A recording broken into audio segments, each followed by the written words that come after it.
Ladies, gents, teddy bears, welcome to part 2, our firework night special, 5th of November special. How we doing? Hope we're good. And of course it's Remembrance Week this week as well. Lest we forget, ladies, gents, teddy bears, hope we're all good. And for those going to bonfire night celebrations, hope you have a great time and enjoy safely.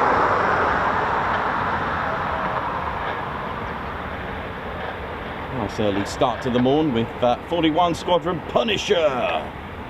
What a call sign, Punisher. Looks like a flight of 2 from 41 Squadron, Punisher flight. I mean, that is pretty good. That's a really good call sign. I like that. Will be into 323 Delta and Echo autonomous with Aston 41. Let's ride.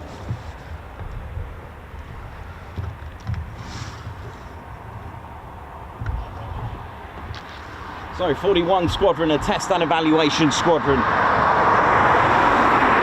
TES, their headquarters are out at Waddington, RAF Waddington, with the Warfare Headquarters Centres.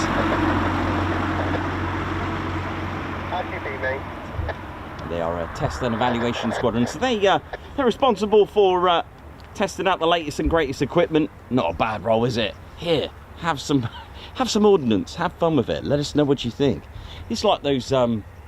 I remember when I was doing wedding photography, and obviously I've worked with a lot of models as well, doing fashion shoots and things, and a lot of them would get like a lot of freebies from the companies that we would, basically the models would promote a particular company and they get all these freebies. That was the perks for them. Sometimes you wouldn't get paid for it. The models would get all the goodies for free, and we're talking about branded names, and of course, you know, it's like testing it out and reporting, and you know, it's pretty cool, isn't it?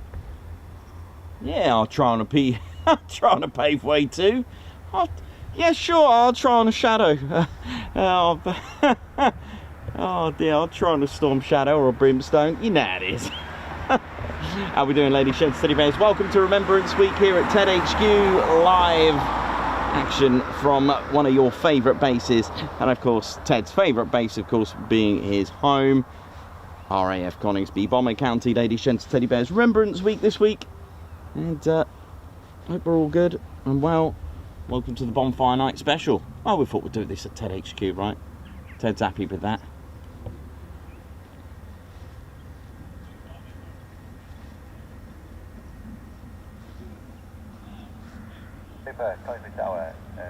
Let's be here.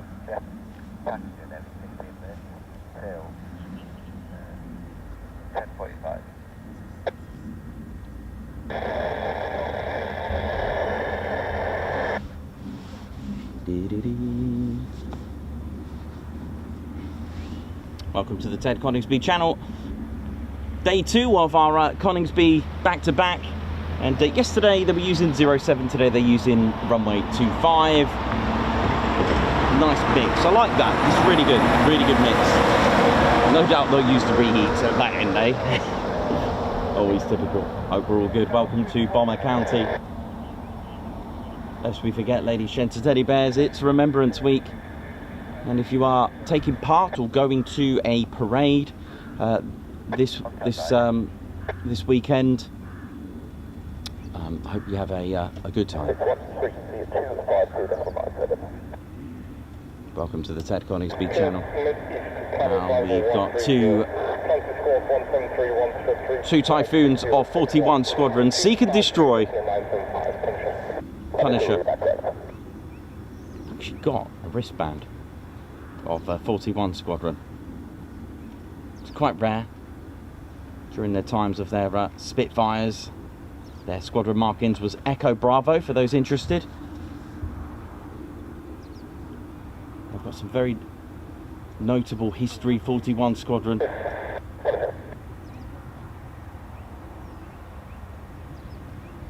Their legacy lives on today. Don't forget to hit the like button. Let's ride as stars we mean to go on, ladies, gents, and teddy bears. Let's ride.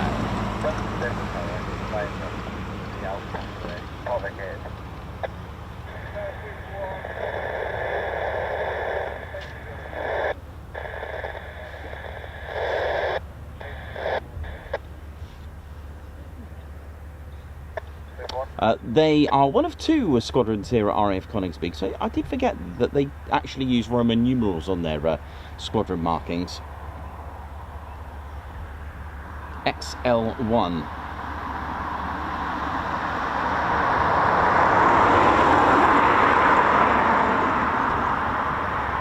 And they are what's known as a TES, a Test and Evaluation Squadron. They originally formed in April 1916. Of course, pre-1918 means they were part of the Royal Flying Corps. They served on the Western Front as a ground attack and fighter squadron. They did disband briefly, and then they reformed in 1923 and remained on home service until 1935 as well. They've got a long legacy, 41 Squadron. They're red, double-armed cross on the white background, originating in the squadron's association with Saint Omer in France. Could we have a config for 325, please? And the squadron during the Second World War were flying the Supermarine Spitfires proudly with their squadron markings Echo Bravo.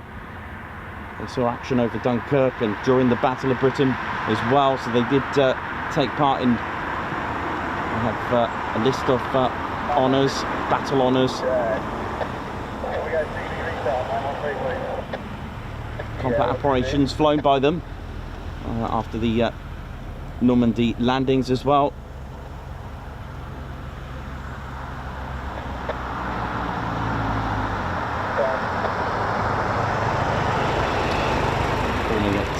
Reforming at RAF Norfolk in London, in the London area.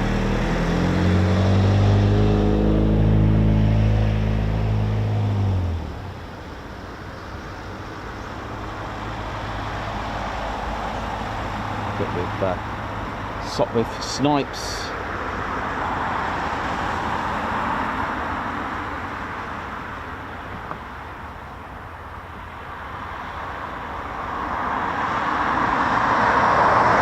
Awaiting their departure Punisher flight if you just joined us. But 41 Squadron spent the first several months on routine patrols in the north of England, and at the end of May 1940 the squadron flew south to RAF Hornchurch to participate in the evacuation of Dunkirk, and they returned to Catterick,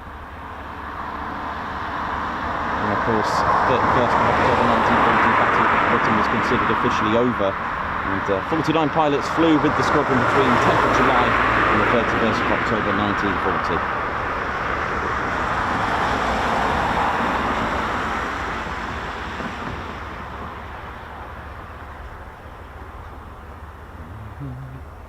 February 1943, the squadron became the first of only two squadrons to receive the new Griffon engine Spitfire Mark 12.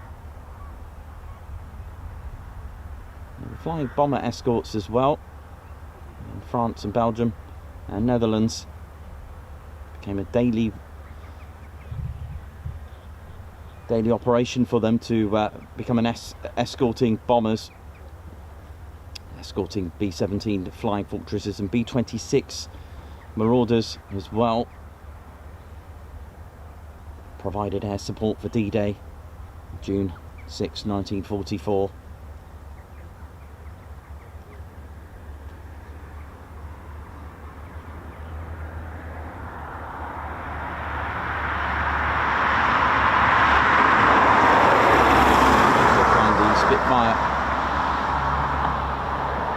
Mark 14s as well, September 44.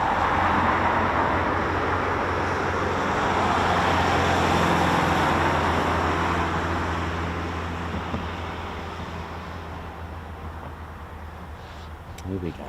Seek and destroy, ladies and gents, teddy bears. What a motto.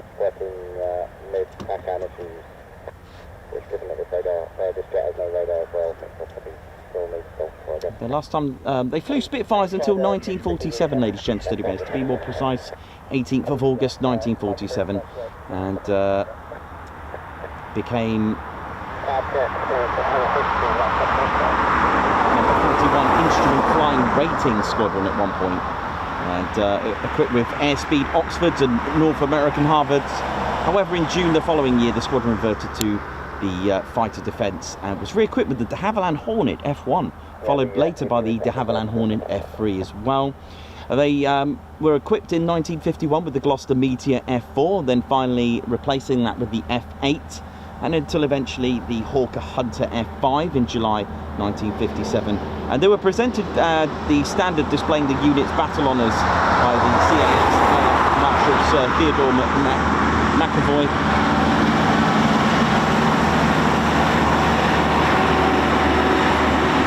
41 Squadron have also flown Jaguars as well.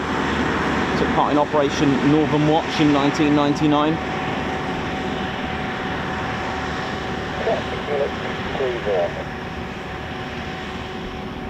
And with 41 Squadron's 1946 disbanding, this too was a mere technicality as well, because on the 16th of January 1958, just a day after being disbanded, 141 Squadron based at RAF Coningsby near Norwich dropped the 1 at the beginning of its number and thus reborn as 41 Squadron.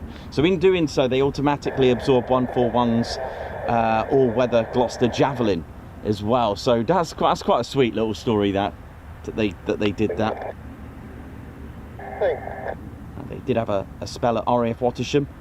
On the 5th of July 1958, Gloucester Javelins replaced by FAW Javelins, and by this time 56 Squadron had also joined them as a station.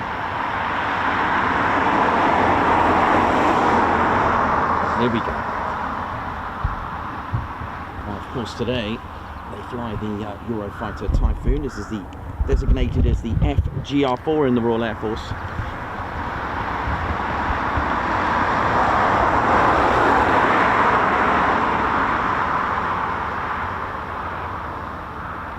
Here we go, seek and destroy.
Our first taste of foonage with 41 Squadron. Welcome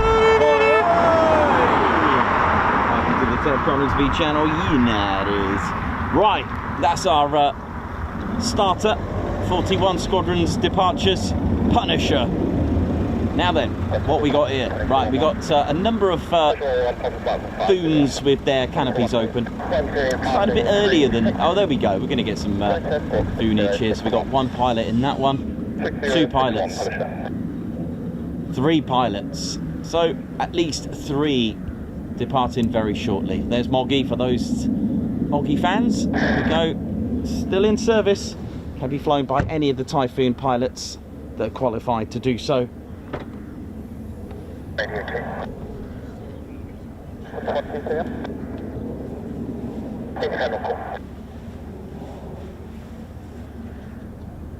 got the same notification. Can you cut me a PDF for transport? And of course, don't forget to hit that, smash that like button, ladies, gents, teddy bears. Let's ride.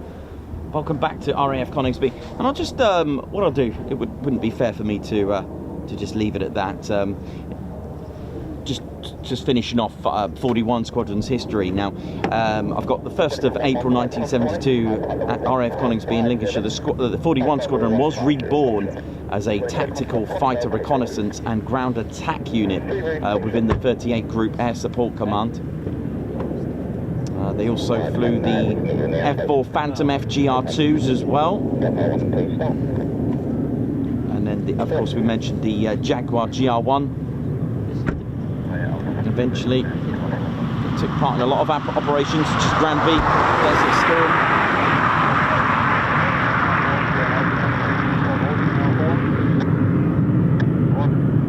He also took part in Operation Deny Flight as well in Bosnia.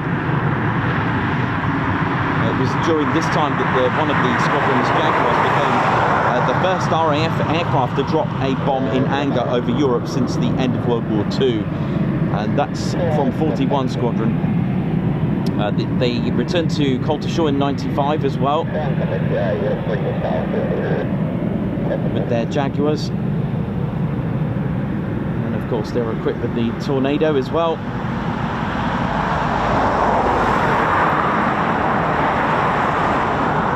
Until finally, and also the Harrier as well. They did operate Harriers here at RAF Coningsby.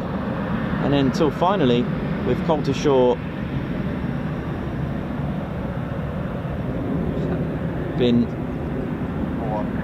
readiness for its closure on the drawbacks or the drawdown. There we go, startups.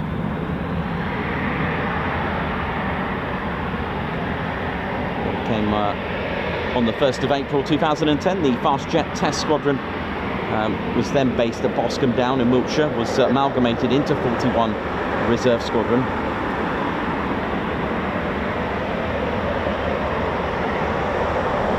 Until finally, they became a Typhoon Squadron.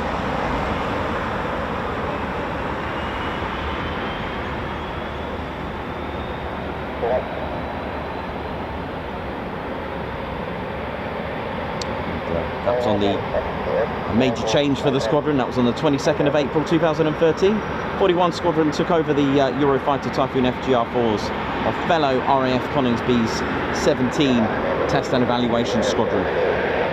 So although on May the 19th 2005, 17 Squadron were the first to operate and arrive here with the Typhoons, it was the 17 Squadron's Typhoons that were used by 41 Squadron.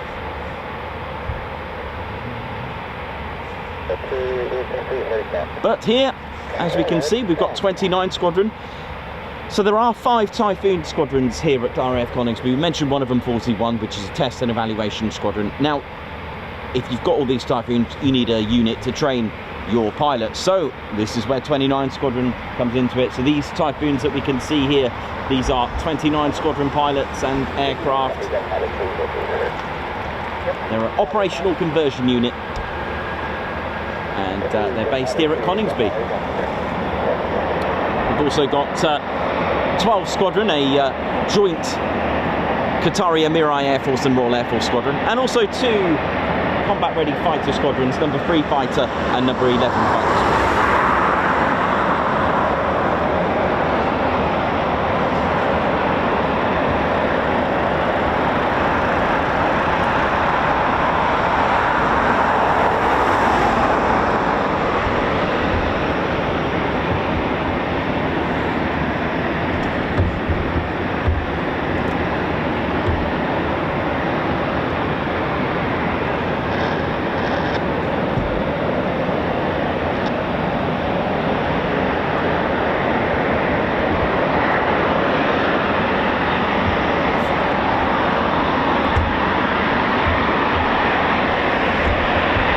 So for those that would like a close-up of the badge, so there used to be a fighter squadron. Look at that. beautiful.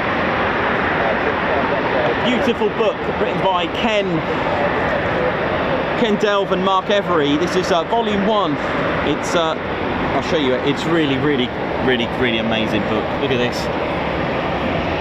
Get yourselves a copy. It's got all the details that you want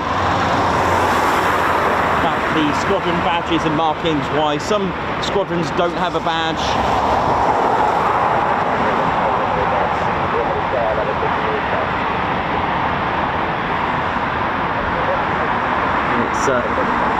The link is the eagle, was the badge used in World War I, and being over another bird of prey is symbolic of air combat. That's why there are 2 different birds on there.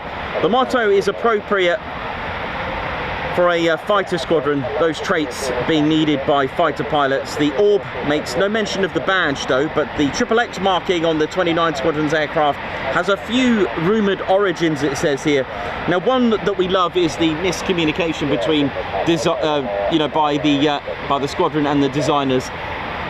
So XXX doesn't make any sense in Roman numerals, so that makes 30. It's supposed to be XX1X, and it was misinterpreted to be read as XX and another X instead of XX and 1X. So that's that one. It's a misunderstanding of the Latin. There's also the brewer's mark for extra strong, and also a downsizing from 4 X's to 3 X's to fit the smaller space on the siskin. So there we go. Their motto is Impeger et Acer, which is Latin for energetic and keen. And for those wanting more details on the birds, it is an eagle in flight preying on a buzzard. And interestingly, the 29 Squadron's nickname are the Buzzards.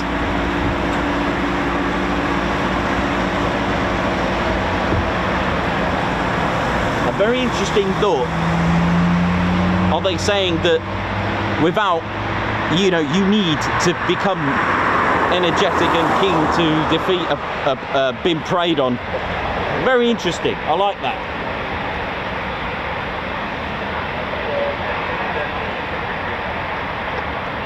Oi, oi. Thank you very much, Alan Stratton. Hope you're good, man. Thank you for the super. Wibbs, Angela Farley, wee Stevie boy. Very good morning, good afternoon, and good evening, wherever you're watching from in the world. Margot Baxter, Coochie Man, Henk Verhule, how you doing? Hope you're well.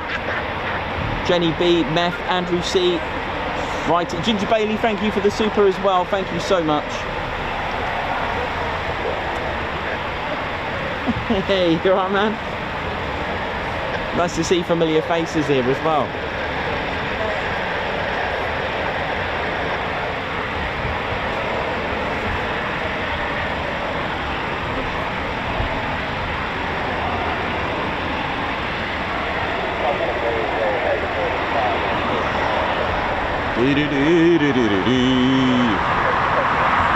Welcome to the Ted Coningsby channel, live here at RAF Coningsby, Ted's home, Ted HQ. Hope you're all good and in good spirits.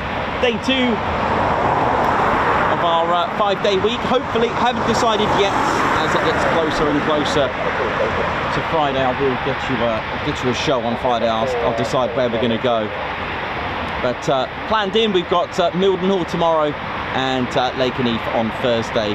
For those travelling to Lakenheath on Friday, please don't, as I believe the base is closed, or at least it is closed rather than believing it. It is officially aerodrome, not in use.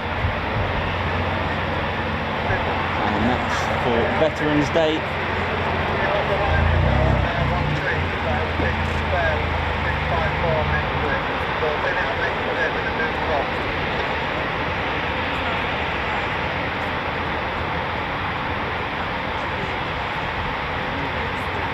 And for those that are tuned in, don't forget to hit that like button. Let's get our views up. Let's smash that like button. YouTube love a happening stream. Smash the like, get chatting away, have fun. That's what we always say. Keep it sweet and neat. That's what we do on the channel. Enjoy the show as well. And don't forget, hitting that like button does have, or could have, a positive outcome on our channel. It does give us a chance to get buzzed by YouTube and hopefully get recommended. And if we do get recommended, then that's a bonus for the channel, because that's more exposure, and more exposure could lead to more viewers, and hopefully we can convert those viewers into more subscribers. Thank you very much. As you can see, we rolled over the 73.7k last night.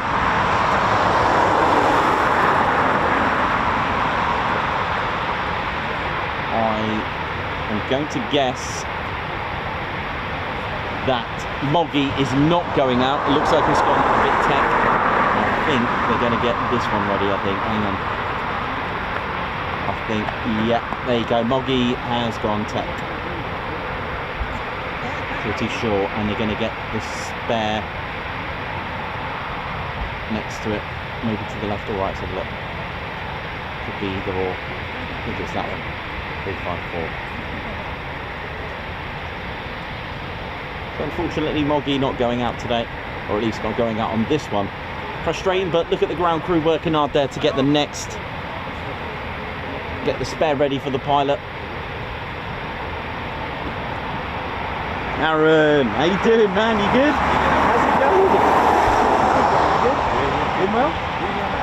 Good. See, yesterday I'm at my missus.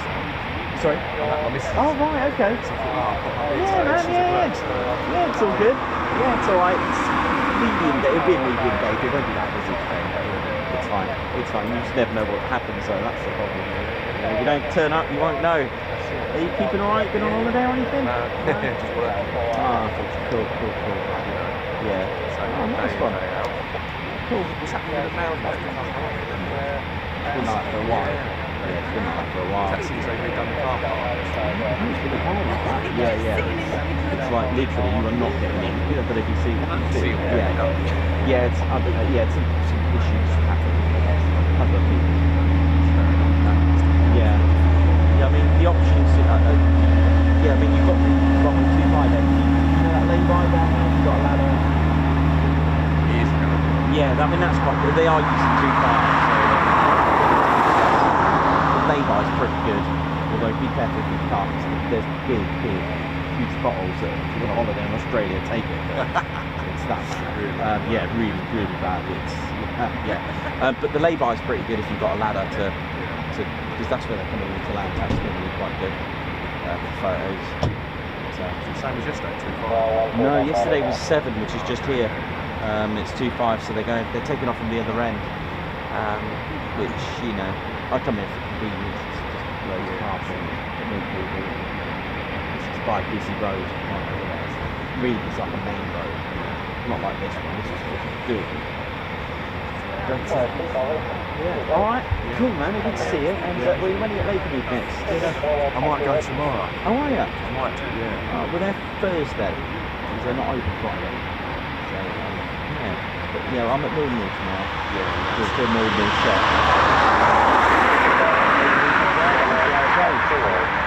Cool. There you go. Taxi birds, I think that was. Moggy's not going out, she's gone tech. Oh, really? Yeah. Pilot's just got out. I think they're using one either side of it. And it did that yesterday morning and then it went up in the afternoon. That's right. I'll be about anyway. Alright, mate. Yeah, good to see you, mate. Yeah, good. See ya. Okay, so taxi from the main ASP, that's aircraft servicing platform, if you hear that, ASP. Pilots just here at Coningsby, they just say taxi from the main or to the main. They just call it the main, as it's the main ASP. They shorten it to just the main. That is. Right, there we go, another food taxiing off. Departure.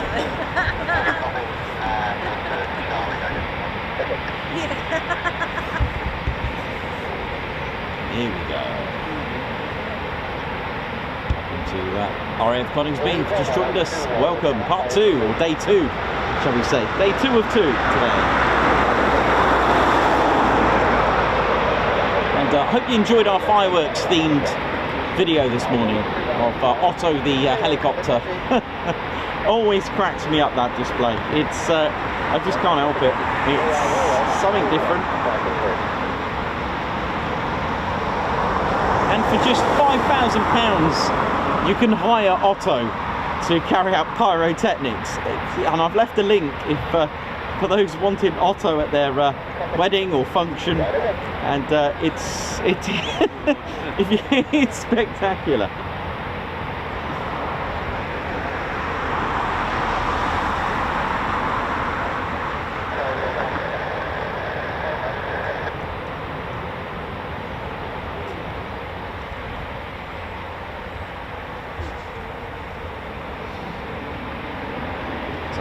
flight of 2.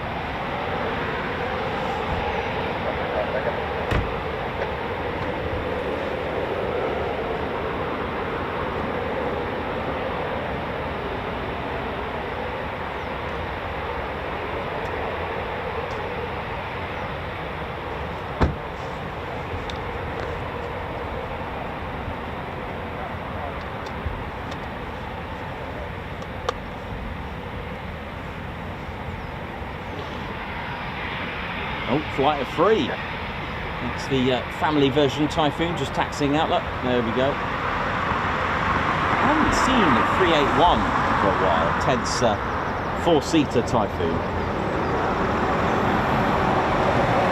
Got a few other nicknames, of course. The 2-seater. It's like the bathtub.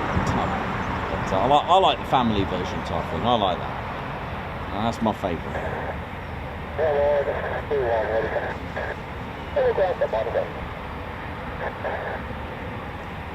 Yeah, I like family version Typhoon. It's, you know, it's a family channel, you know.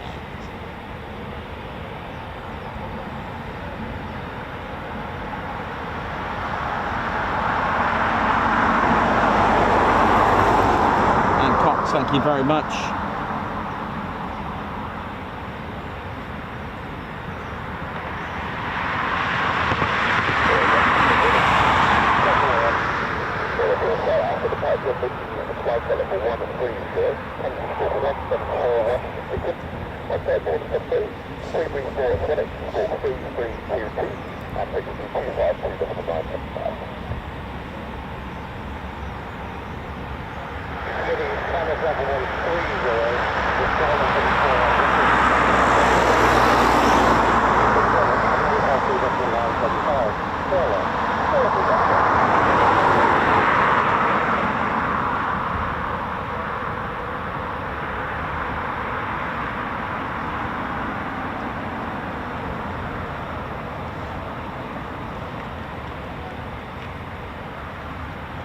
And of course, hit the like button, ladies and steady bears. Here we go.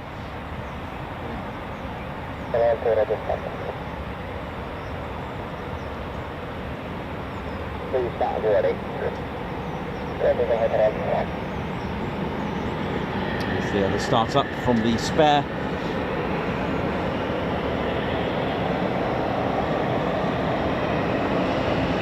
Welcome to the Ted Coningsby channel, ladies and teddy bears. Hope we're all good.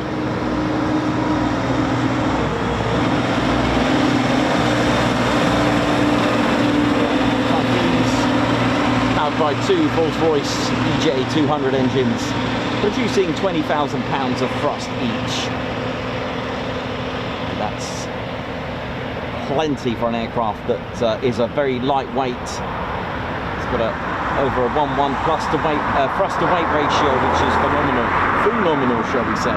It's got a total of 8 compression chambers as well.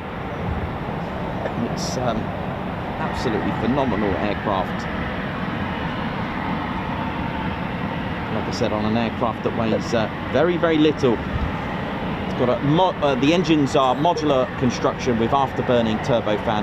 So the compression chambers, it's got the 3 low pressure compression stages and 5 high pressure compressor stages.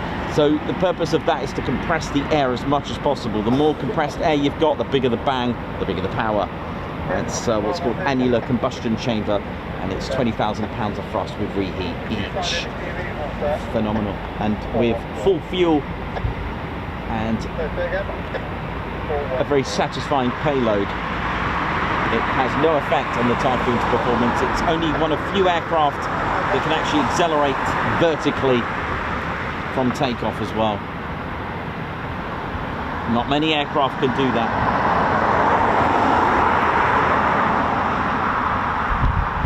Going straight out.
Typhoons away.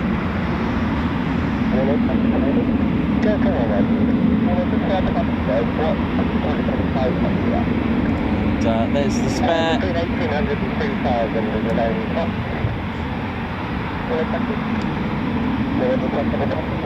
Fair play to, you know, big shout out to the ground crew team for getting the spare and the lineys and the crew getting the spare ready.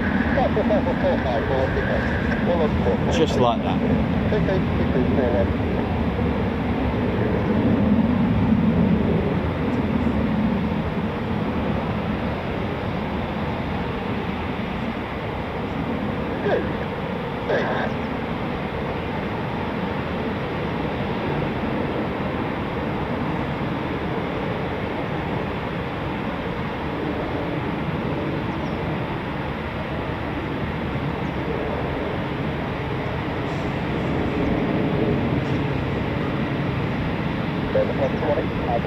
So for those who don't know, when the term gone tech just means that the aircraft has an issue of some description.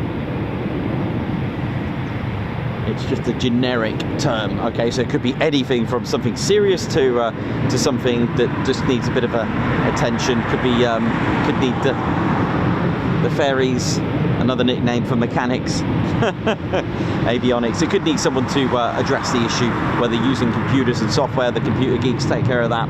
Could be anything. We don't know the nature of it. It could be a fault that's popped up and can't get rid of. They do try to recycle the situation by downpower, repower, basically turning it off and on again, which can work. And obviously this didn't work out, so pilot could be anything, like I said, anything from something minor to major.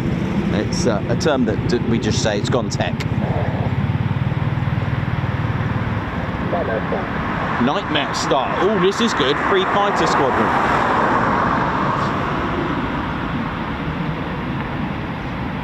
So we've got action from the south side of the base today. Free fighter squadron.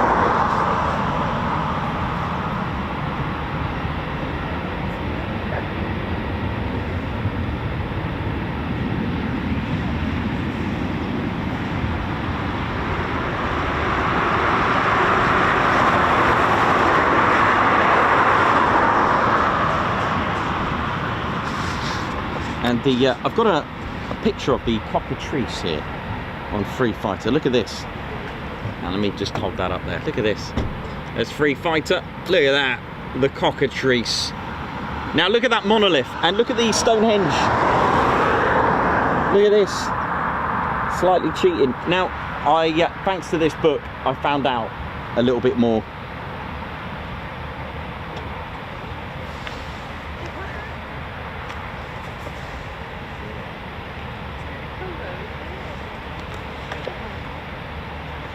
So the monolith refers to the original location of the unit with Stonehenge, and the cockatrice links its mythological background. Now the thing is, with Free Fighter Squadron, their motto is third shall be the first, right? Because they were the first to fly heavier than aircraft, all right? They were once known as number 2 Squadron with the Royal Flying Corps, but then renamed to number 3 Group, and then became a fighter squadron, and the motto refers to that claim, basically, that they were the first to fly those aircraft.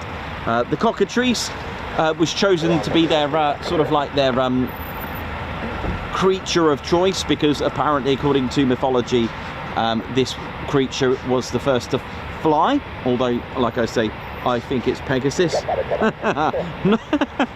Imagine that. Nikos changes Free Fighter Squadron's heritage. No, just kidding. But the Stonehenge connection is pretty amazing, because they formed near Stonehenge Aerodrome. Hence the free that it sat on like a monolith, the cockatrice, so it's got a real strong connection. I think it was Lark Hill, which is very close to Stonehenge Aerodrome at that time, and of course near Stonehenge itself. So I actually didn't know there was an aerodrome at Stonehenge back in the days, but it was all thanks to looking at books and reading books, I managed to find out a little bit more information on that.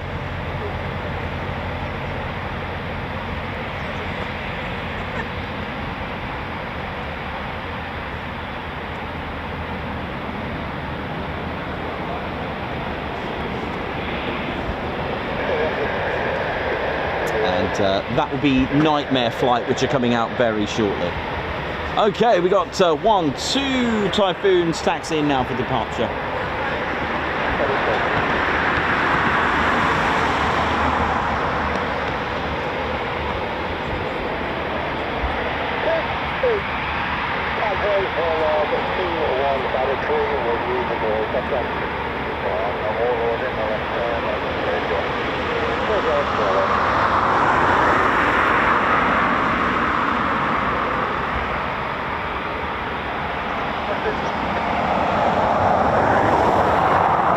Squadron were once a fighter squadron with the likes of Wing Commander Guy Gibson as well, while the squadron was a fighter squadron. They spent a lot of time in France as well.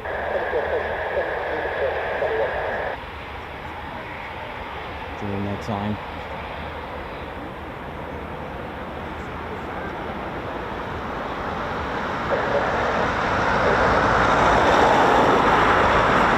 Today they serve as an operational conversion unit, training the latest and greatest junior Typhoon pilots to get them ready for frontline.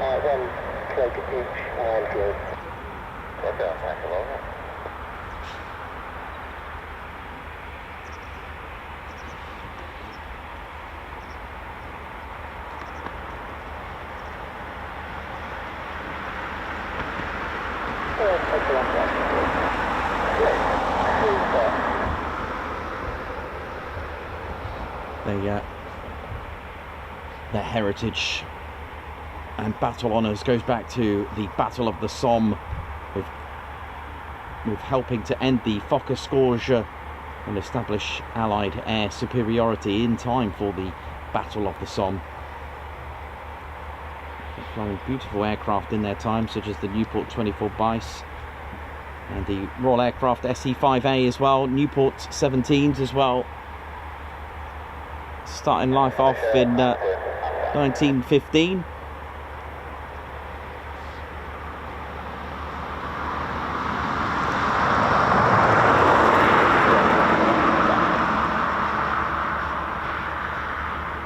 They've had 26 aces who served with the squadron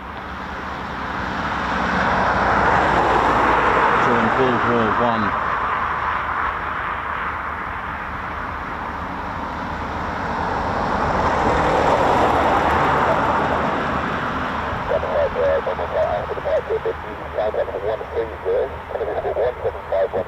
The award of the Victoria Cross, the highest award for valour in the face of the enemy in the British Empire, to Captain James McCudden of 29 Squadron, and was gazetted on the 2nd of April 1918 for McCudden's conspicuous bravery, exceptional perseverance and a high devotion of duty between 1917 and March 1918. So they have again a strong lineage and heritage from flying later on. Reforming commenced in the 1st of April 1923 for 29 Squadron, flying with Sopwith Snipes and Gloucester Grebes, along with Armstrong Whitworth Siskins and Bristol Bulldogs, flying Hawker Demons. And this is just before the outbreak of the Second World War, until finally they received the Bristol Blenheims, the heavy fighters, the IF Mark.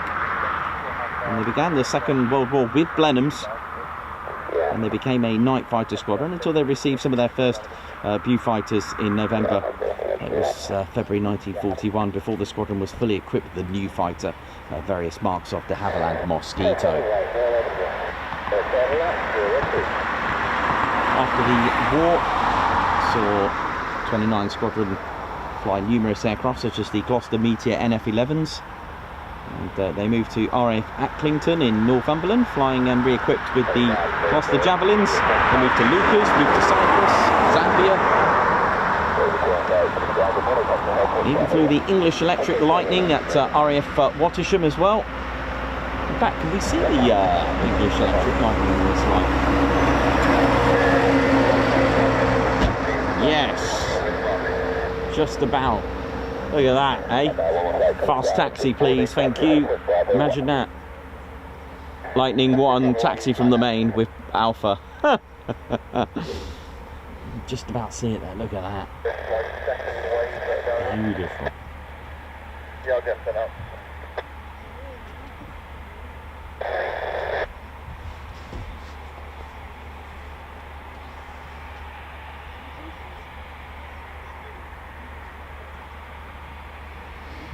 They were flying from May 1967, and operating the English Electric Lightning F3s, and that was at Wattisham. And they also re-equipped with the Phantom F4s as well when they moved here at Coningsby in December 1974. May 1982, a detachment of 3 Phantom FGR4s were deployed to Wide Awake airstrip on Ascension Island during the Falklands War. On completion of repairs to the runway at Stanley in August 1982, 29 Squadron deployed 10 aircraft south of the islands, the first arriving on the 17th of October 1982, flown by then Officer Commanding Wing Commander Ian McFadgen. Here we go. Is that going to the ORP or is that taken off? No, it's taken off. Here we go. So I did hear something that's going to go onto the ORP. Could be a nightmare flight. Here we go. This phone's on.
Typhoons just taxiing from the south side of the base, so in fact I think they've taxied already.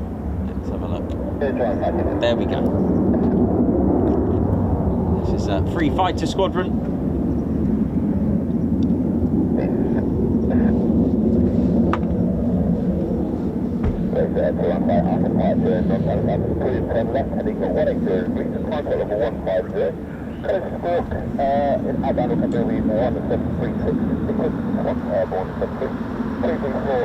Babsar, thank you for gifting a Ted Coningsby membership. Thank you so much.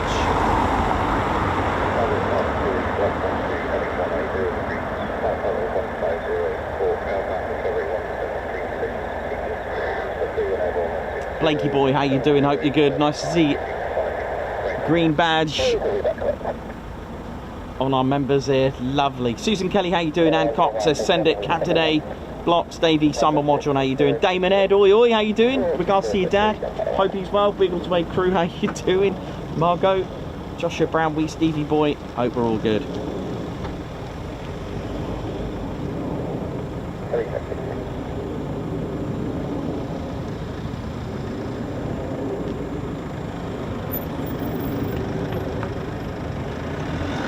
And for those that have just joined us, don't forget, you may have missed my early morning rundown of the squadrons based here. So there are 5 Typhoon squadrons. We'll start with the north side of the base. We've got 29 Squadron. They're the operational conversion unit. Each squadron has a particular role, and 29 Squadron's role is to train future generation Typhoon pilots. Okay, so these pilots that are fresh would have passed their fast jet training at RAF Valley. Their last aircraft they would have flown was the T2 at RAF Valley. They would have successfully passed their fast jet training, and if their career is tuned to the Typhoon, they will come here and fly. All pilots all come to 29 Squadron, regardless wherever they're going, if it's going to be a career with the Typhoon. Next up, we've got 12 Squadron. They're the joint Qatari Emirai Air Force Royal Air Force Squadron. They stood up in 2018 and started operations here in 2020. Next up is 41 Squadron, a test and evaluation squadron. They were the first two that took off this morning, and they basically are literally test latest equipment and software and report back, evaluate it and give feedback. Next up is our two frontline combat ready squadrons. One of them we can see here, number 3 Fighter Squadron, the first to fly heavier than air aircraft, and they will be departing any second now. And last but, oh hello, there's 3 of them. Last but not least is 11 Fighter Squadron, a squadron that are the world's oldest dedicated fighter squadron, formed in 1915 as a fighter squadron and still retain that fighter role even today. They're another squadron that, this is just for traditional purposes, have Roman numerals as their marking on their squadron badge.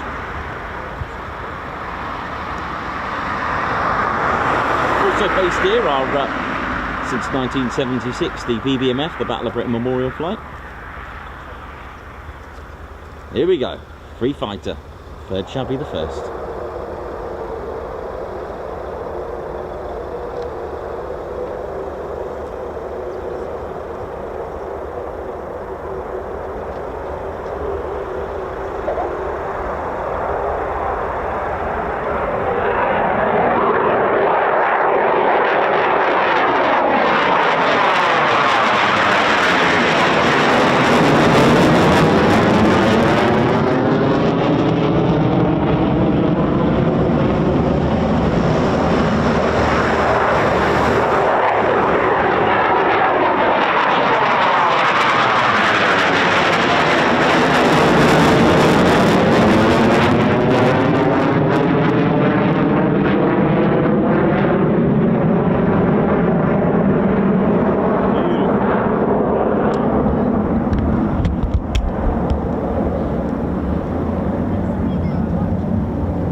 Another 2. Yeah, that's good. Send them.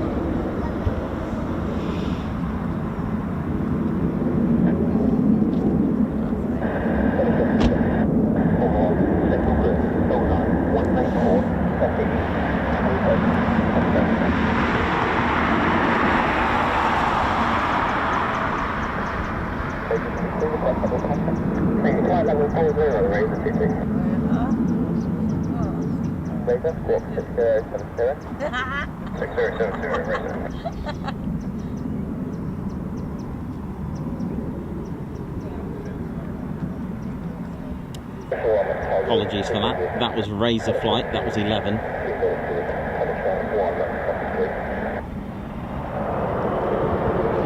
Oh, listen to this. I can hear another starter. A bit busier than yesterday.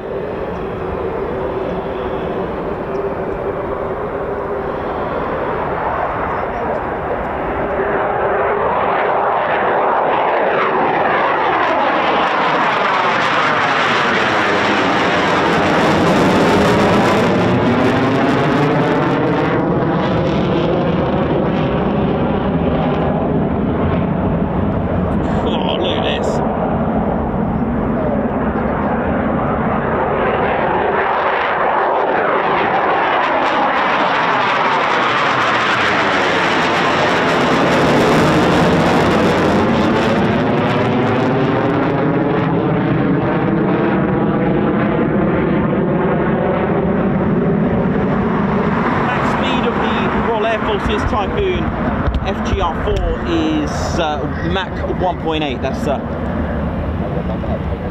speed of sound times 1.8.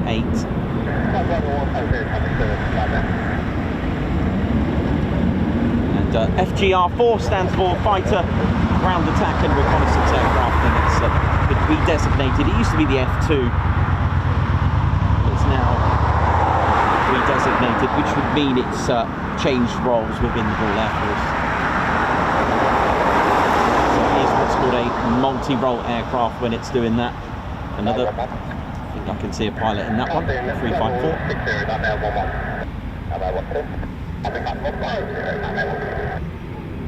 Hiya, alright? Yeah. Oh yeah, you alright, kiddo? He's a bit of a fan of yours. Oh, cool. Well, that's good. That's good. Nice one.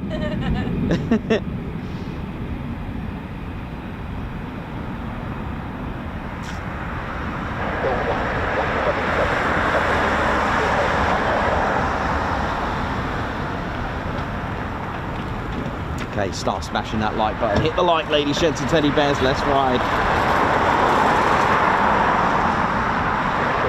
Oh, is that chops away?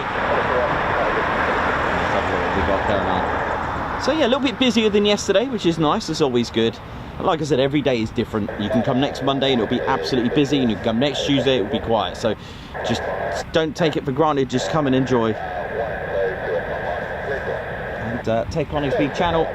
We're in the the official Spotters car park. There's plenty of parking. It's really convenient like that, and plenty of bins provided.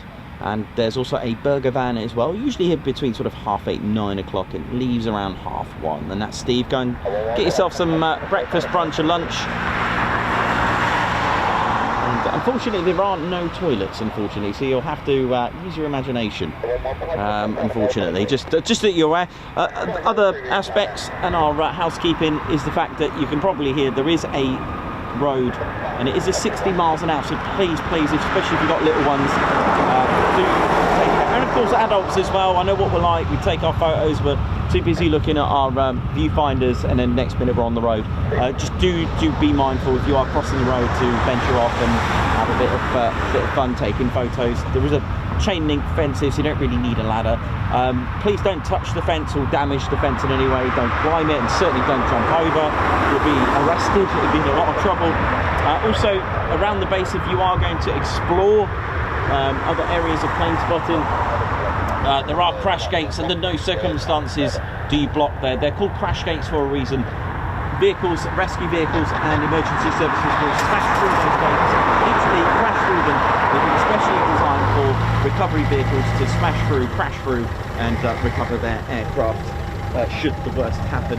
Ladies, gents, teddy bears, also RAF Coningsby, with many other bases, has a red and white fence. Please do not stand anywhere here at the red and white fence. You can, be to that wooden part of it, that's fine. They've been specially designed to take jet blast and protect vehicles along the road. So to assist that, they have these lights to stop vehicles. We mentioned about those jet blast chevrons, that basically aircraft cannot be on there to depart due to the nature of certain things being near the runway. And of course we've got a road, and should the pilot get it wrong as well, that will certainly end your trip, and you will most likely lead to be moved on should you locate yourself there.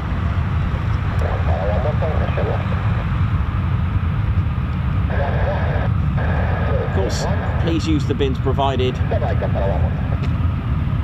And ladies, gents, teddy bears, no drones, of course, as you probably know. If you do spot anything like that, do report it. Any emergencies, please call 999. And we've always said, if you spot anything like really suspicious, although report it, do it discreetly. Maybe drive off and do it discreetly, because obviously if someone's got the mentality to do something stupid, we don't want anyone really, not just anyone just intervening, and you just don't know what people are thinking. So always do it wisely and discreetly if you are going to report anything. Thank you. Alex, push 117 clear, back. There we go, more departures I think. And of course, if you are coming this time of year, keep wrapped up and get yourself some drinks as well.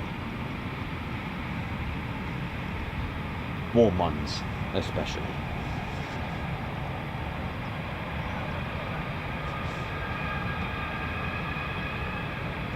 $901 watching. Start smashing the like. Let's ride. Are we going to get to 74k this week? We could do. It's possible.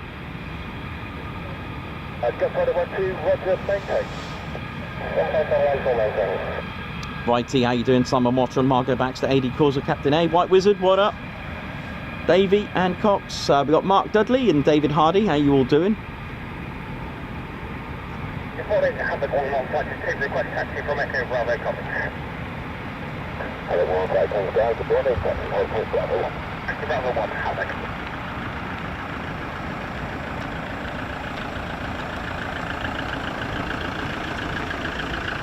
Oh, absolutely, Christine. Tea specifically.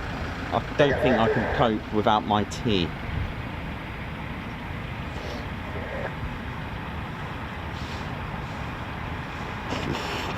And it's always special coming here for Ted because this is where it all started for us.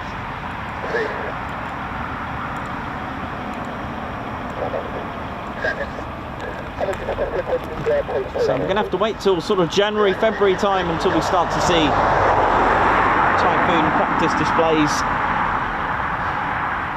So it's a few months of without it, but what a season it's been, eh? It's been really, really good. Happy 5th of November for those having bonfires and fireworks. Obviously, please, if you're going to anywhere, any displays, please take care of yourselves.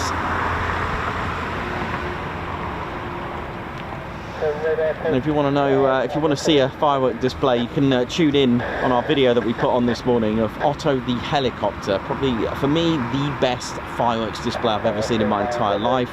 It's hilarious. I can't stop laughing. I don't even...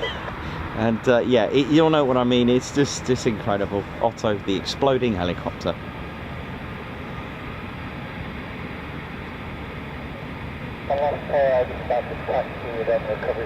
Wibs, they'll probably officially announce the new pilot in January or the new year.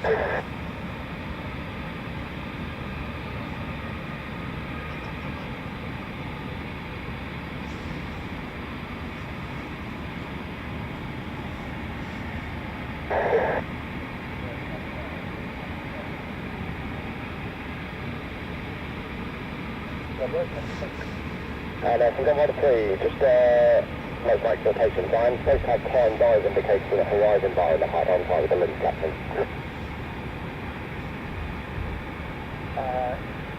Yeah, but the lens captain. Copy, thanks.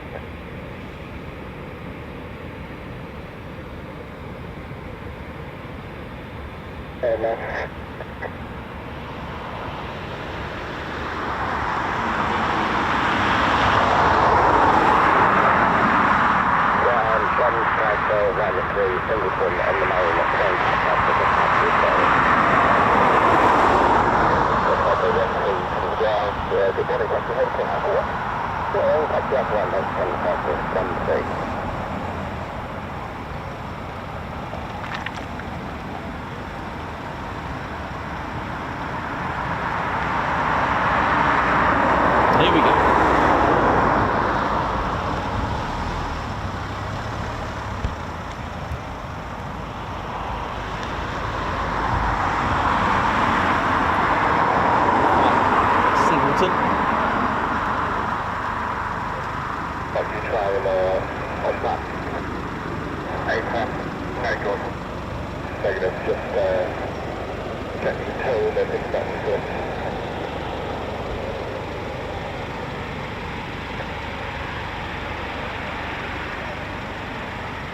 After the pipe there, mid-east, cloud level 130, Coningsby 1734, airborne defenders, 334, Sonic 4606, frequency 252, decimal 97. Carrier mid-east 130, 417, 6461, 252, 975. I'll agree with that correctly.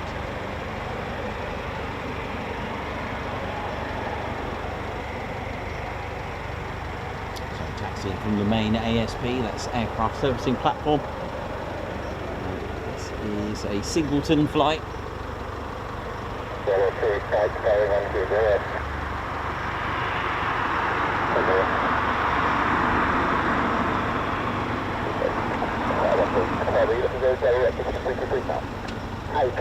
Amend my burn out to mid-north to 150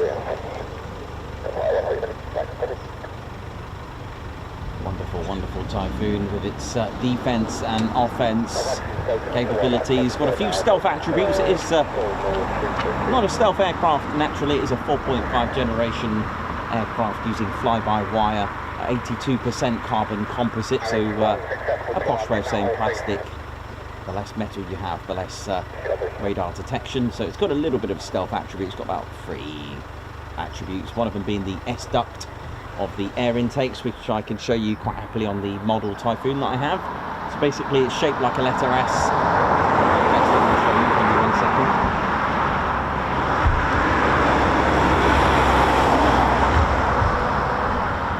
The shift of our X-wide, it's quite tricky with the bullseye we got. I was pretty much if it was the right azimuth because of where they were running. That was pretty much the right range, if that makes sense.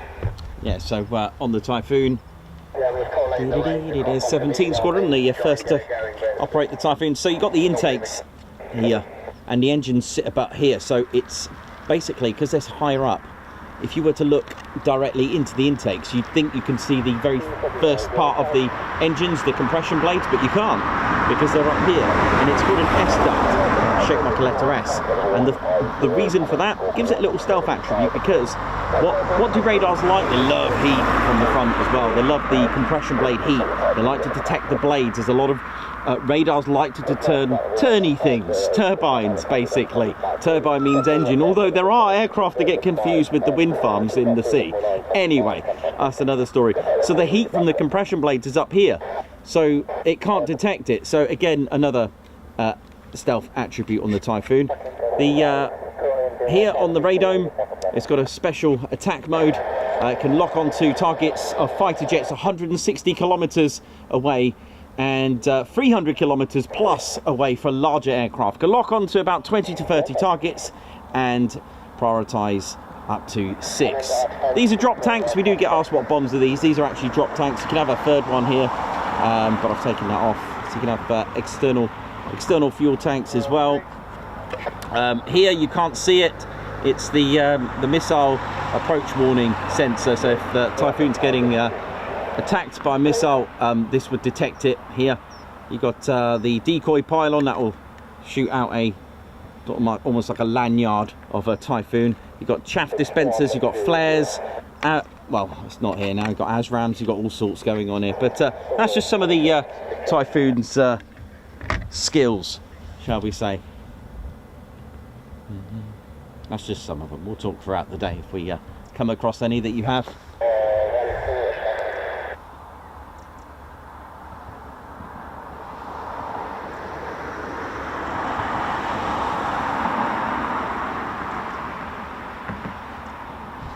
There we go. Already, look at this. This is proper set. Looks like a performance takeoff. Or it sounds like one. Oh, it used a bit of reheat there. Listen to this.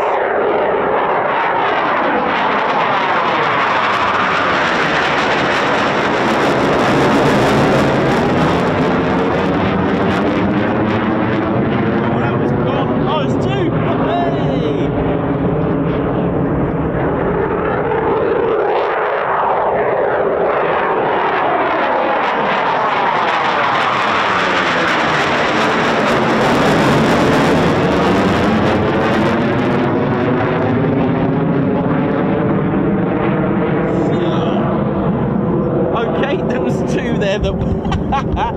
Didn't even know there was 2 there actually. That's quite funny.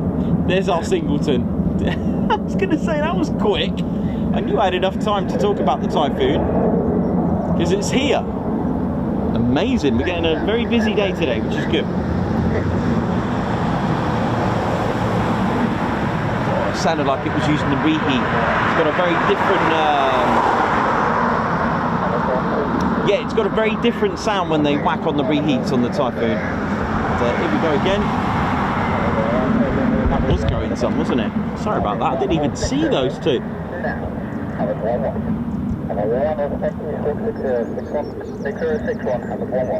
Havoc, and that's again 11 Fighter Squadron. Here we go.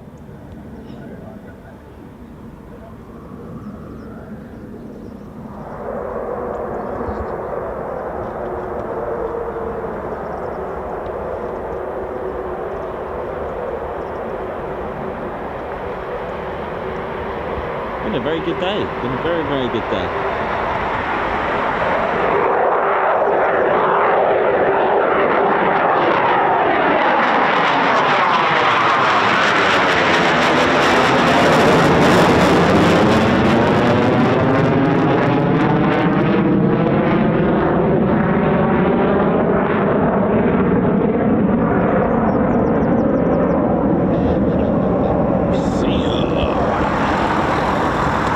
Down there that I don't know about. Well, I've literally officially lost count of what we've had today, so I know that we haven't had any come in, so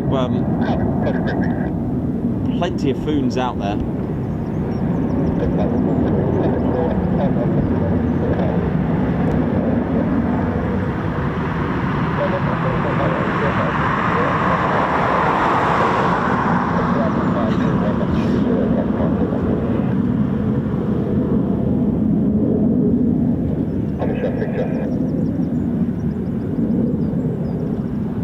Triple Nick, how you doing, man?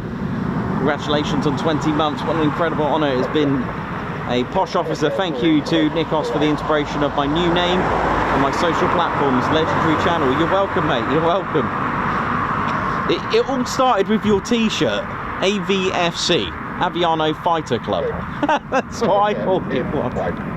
Oh dear, hilarious. And then I thought, hang on, you're called Nick, Triple Nick, innit? There we go, went from there.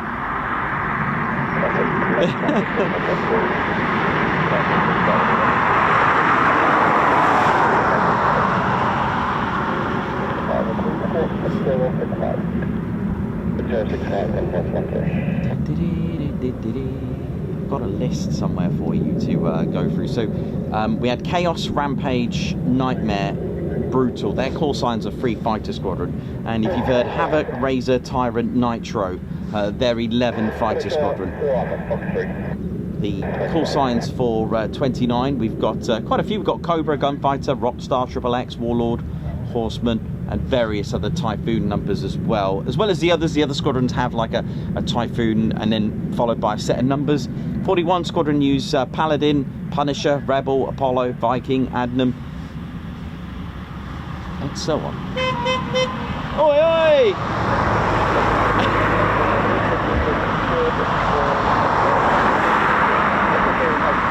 Right, I'm just going to check my ADSB, see if I've got time to go and grab a cut of tea. Let's have a look here now.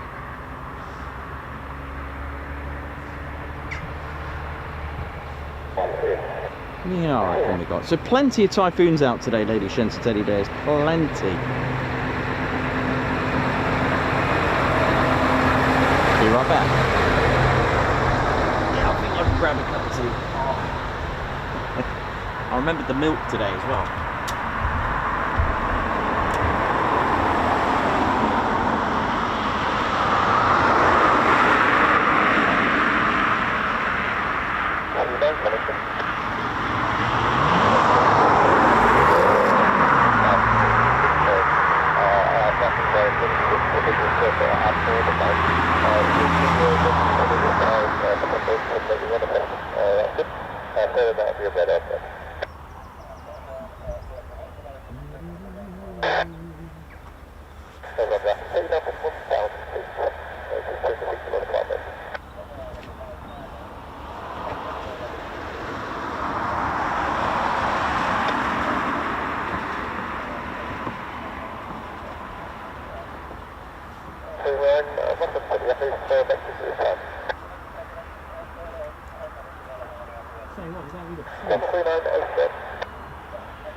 Hey, how you doing, man? All right, yeah? You It's only 15,000, 5,101 short.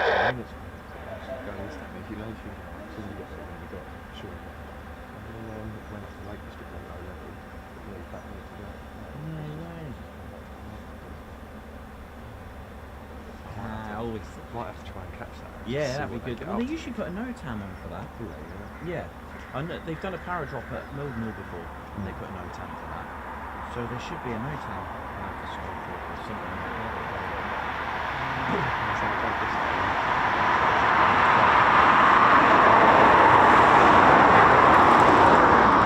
It's quite low, it's not really like what it's on now, but yes,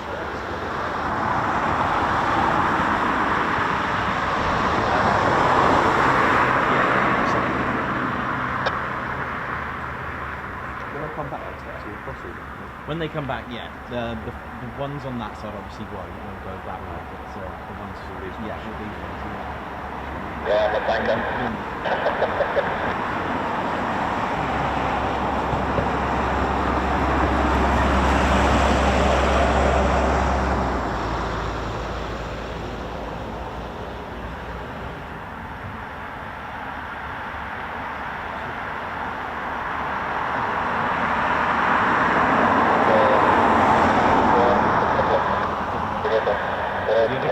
Do you ever get that? It's there. So it is there, man. That's cool. That's interesting when they've done this. So what might you want to... They don't use this normally, but it's good for that. But it is on there. Yeah, yeah. So if you ever need that, and it works better on the desktop, but if you go to that,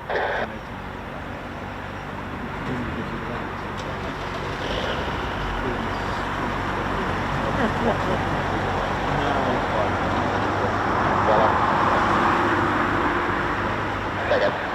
What a problem. quite easy to go and see stuff like that. Do you know what? So Alex, single, John. Alex, Martin, please join. Join, Alex. Oh, right.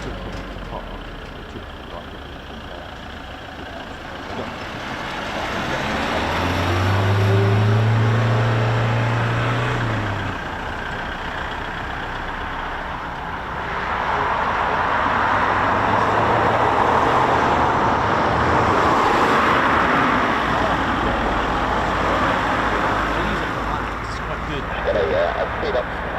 Down for 1 point down. No, it's not. No, it's empty as far as I can Yeah, so they'll put NOTAMs even maybe this thing here, like this guy, or down your road. It could be like a drone flying and they'll put a NOTAM for it. So use that one for drone maps. Yeah, drone maps, cool. So you've got until, there's a couple of days left, so. Then I might go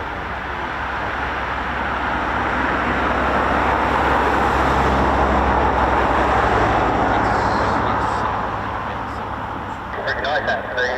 Isn't it? busy. Brilliant. So I love that place. Yeah.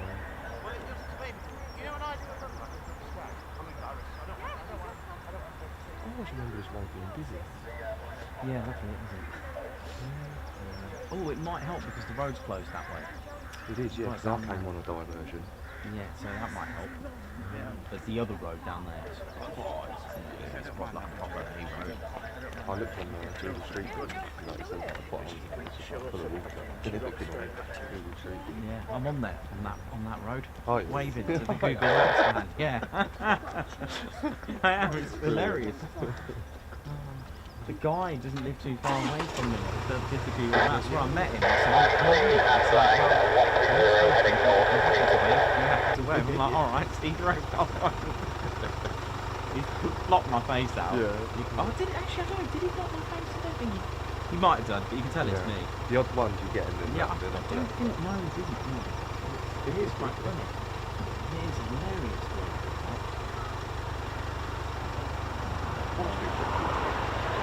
Yeah.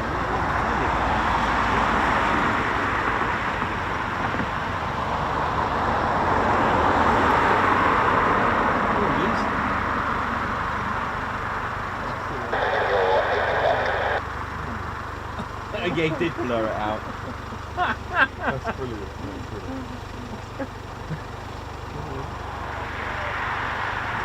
Where was you then?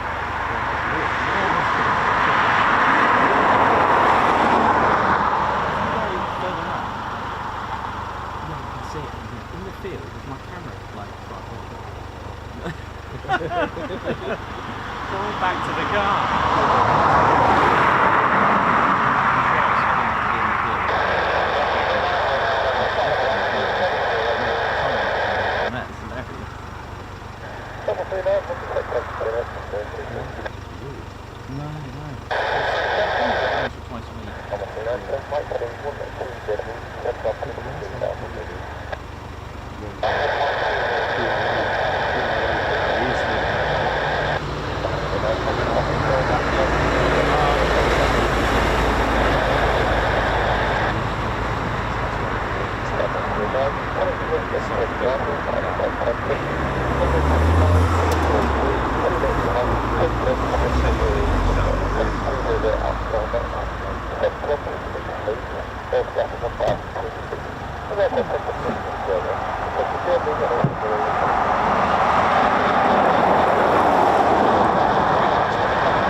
Always good to have a little cup of tea, warm you up. How we doing, ladies and teddy bears? Let's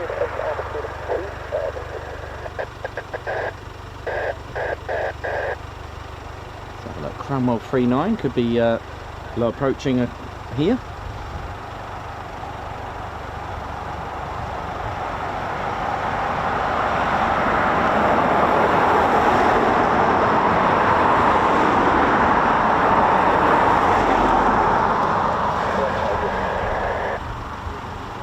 How you doing? All right? Oh, bless you. How many hours? 3. Oh, really? Okay, cool. It's been quite busy this morning. It's been, busier than yesterday by double. Really good. Good start. Yeah. So none of them have come back yet, so...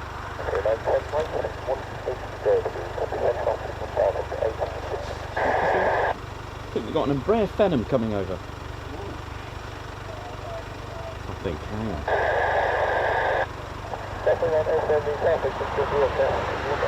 What else we got? Yeah, okay, mate. Yeah, no worries. Right, ladies and teddy bears, how we doing? Hope we're good. Hope we're well. Hope we're good, ladies and teddy bears. My name's Nikos. I'm your cameraman and commentator. How we doing? Hope we're good. Welcome to Ted's home, Ted HQ. I'll just get Ted. All the Ted fans out there. He's looking good in his special Remembrance Week and Remembrance Day poppy scarf made by Mrs. Davey. Check that out. Doesn't he look good and wrapped up warm with the poppies? Nice touch that is. So how are we doing, ladies and teddy bears? Hope we're all feeling good and feeling well. My name is Nikos, cameraman and commentator, and this of course is our squadron leader Ted Coningsby, who's look at him. I've got my little badges in here actually. Yes, we go. Got I don't know if you can see that. There we go.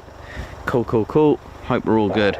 Right, so Tuesday already, back to back Ted HQ, and tomorrow we're at Mildenhall, and we then lead off to Lakenheath on the Thursday. Hope we've been well and enjoying all our shows so far. How we feeling? Let us know your thoughts. If you've got any questions, of course we always say please keep it sweet and neat on our channel. It is a family channel, ladies and teddy bears, and we've been working so hard to get this to climb nicely as well.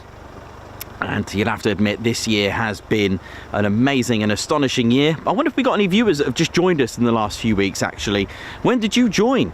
Let us know in the comments or let us know in the chat. I'll be on the chat for a little bit as we wait for the aircraft to recover. Any highlights or any questions that you have regarding the aircraft perhaps, or if I can't answer it, I'll do my best to answer it. And guess what I found the other day, right? I've got this book on Battle of Britain, and on the first few pages, I found a poster of fundraising, a community fundraising for a Spitfire. Now, if you remember that I mentioned that at Lakenheath, it seemed to be quite a common thing to do, to fundraise. I guess, you know, from what I read, you know, in the nature of the Battle of Britain, it was the People's War. What can you do as a community? You know, you've got to, just without going into too much of the gore, you've got to think what's about to happen. You've got to think you need to pull through together as communities, regardless of your differences. You need to pull together. It's, you know, whatever differences, you are in the same boat, but, you know, literally speaking. So it's interesting to find out the community trying to raise money to get a Spitfire made. Those who had, for example, those who had furniture jobs and furniture factories were the skilled backbone craftsmen for, you know, producing some of the mosquitoes. You know, those that were making the wooden bomber. Fighter bomber, the legendary Mosquito as well, and there was, you know, furniture rationing to assist to make the Mosquito bombers, because obviously, you know, the Air Ministry and the factories needed all the wood they can get, so having a furniture rationing was limited to just newlyweds and those that have been bombed out of their homes. An amazing thing that I found, I'll dig that out for you, so just a few questions then for you to take part in. While we wait, and I'll go and get you that picture. It's pretty amazing to find. Couldn't believe it. It seemed to be a regular thing.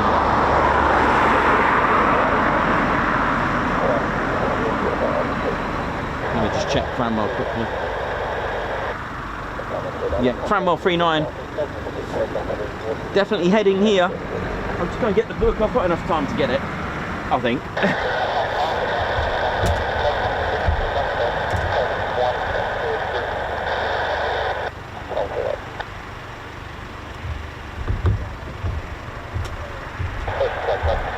Literally on the first few pages. Oi, oi!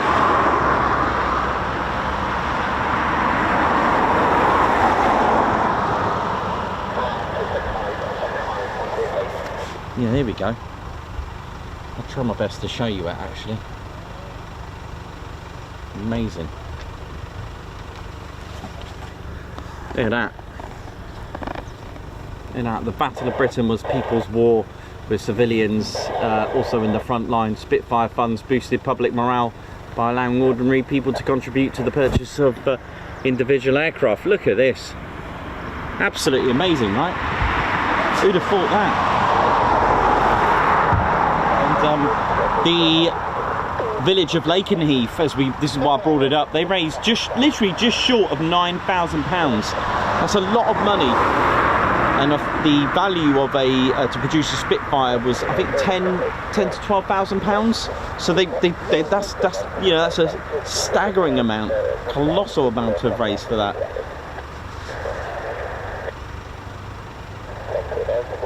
Oh, maybe Cranwell 39 has turned away. Okay, no worries. It's not coming here.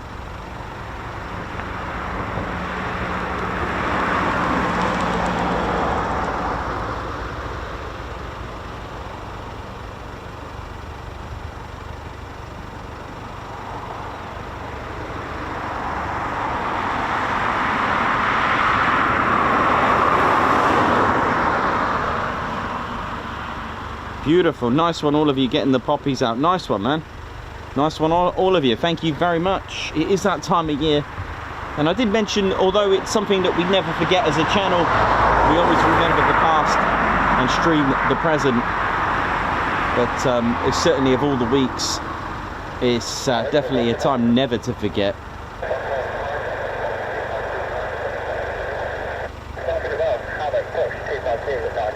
Mark Woodruff says, I joined 15 months ago. Apache Al, morning to you. Peter DeYaga, I think, joined yesterday, I believe, if I remember that.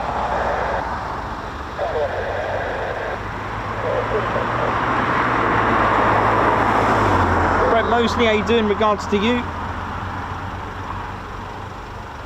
Phil Lacey, see you next week then.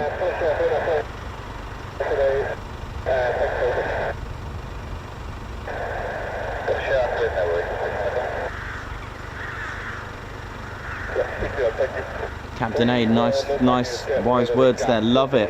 Southwestern corner of the office. Finish up slow to Julia. Copy, sir. No one copy that. 2-4-1.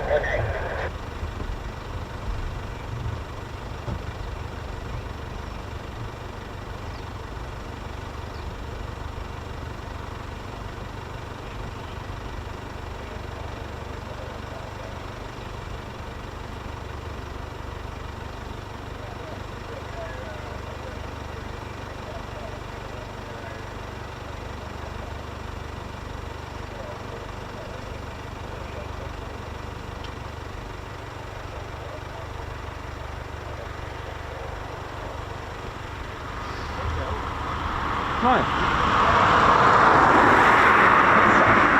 Come down anyway. You alright there, buddy?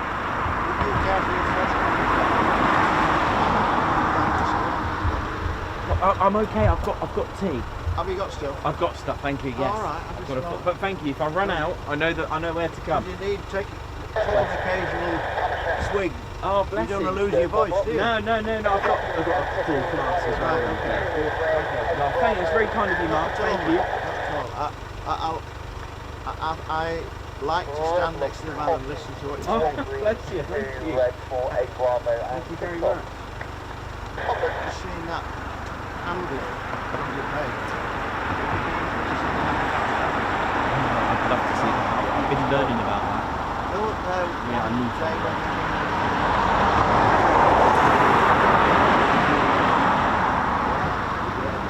That'd be really good.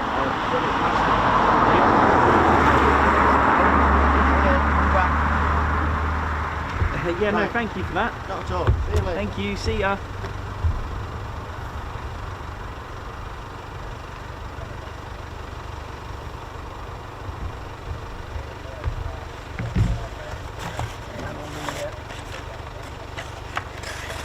Yes, you know I like these.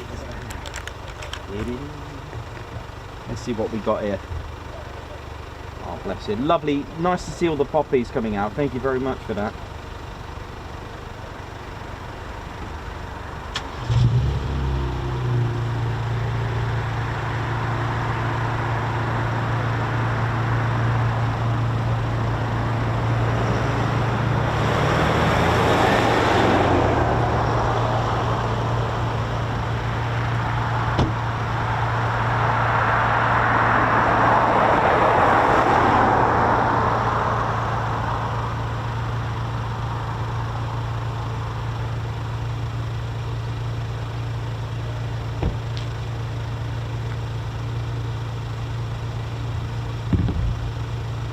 Doing ladies, gents, teddy bears. So,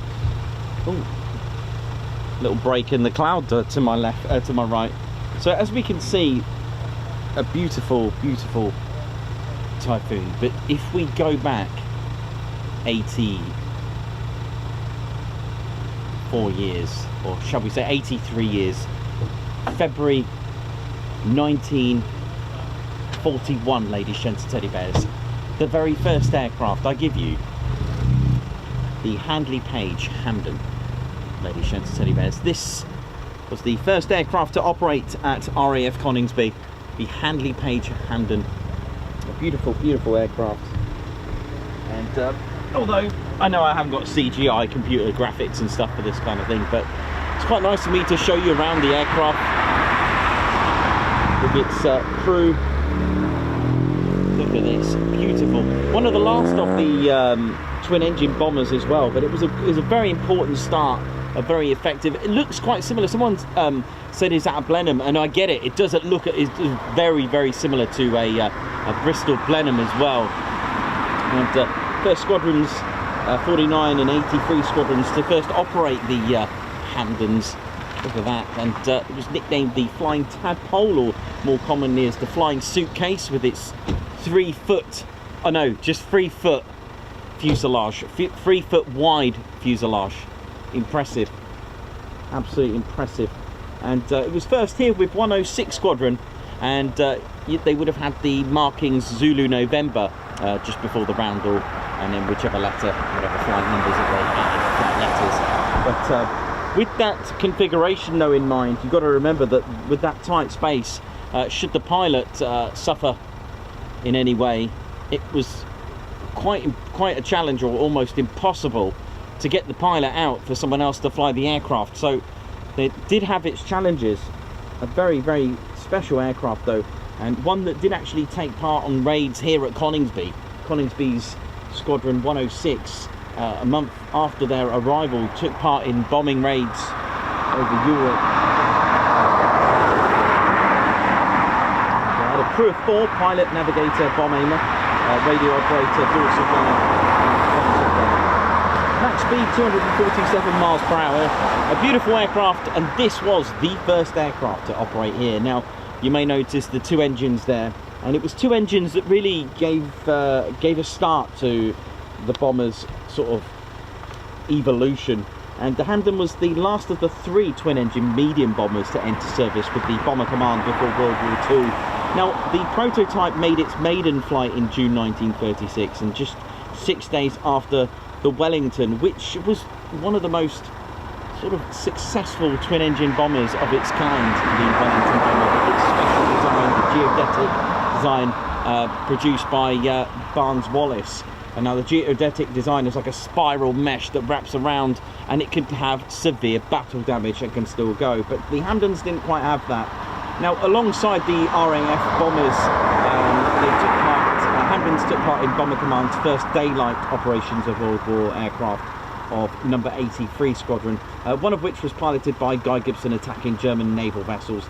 However, the Hamdens failed to locate any targets, returning to the base after releasing their bombs over the North Sea. As daylight operations continued, it was noted that the Luftwaffe aircraft would home in on the Hamden, firing at first from a safe distance out of range of the bomber's guns. It was quickly evident the new aircraft was vulnerable to attack due to lack of power. Now, crucially, it was not fitted with powered gun turrets. Later modifications included extra armour plating and additional guns, but still on fixed mountings. So the Handley Page Hamden take-off weight 22,500 pounds, powered by 2 Bristol Pegasus engines, bob load of 4,000 pounds, or 1 18-inch torpedo, a max speed of 247 miles per hour. Ladies, gents, steady bears, operating here. Now, RAF Coningsby, of course, as we mentioned later on in the history, this wasn't the only aircraft to operate side by side. There were Avro Manchesters as well, with 97 Squadron, who came here in April 1941. Now, I don't have a model of a Manchester, unfortunately. However, it did look very similar to a Avro Lancaster. In fact, had a bit of a reputation for having poor reputation with its underpowered. So they, once the evolution of twin engine bombers, when they started to realise that 2 engines weren't enough, you could see why most of the bombers, progressed, especially from 1943 onwards, they progressed to 4 engines in the end. And aircraft such as the B-17s, the Avro Lancaster, the Lincoln, the short Sterling bombers, they all started to integrate 4 engines to get that extra power. I mean, that's just some of the bombers that did that. So amazing to think that Avro Manchesters and Handley Page Hamdens were operating here from Coningsby.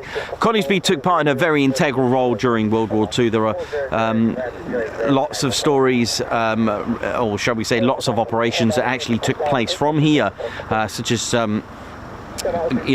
mine laying and actual night raids as well. Eventually, Guy Gibson was here as well.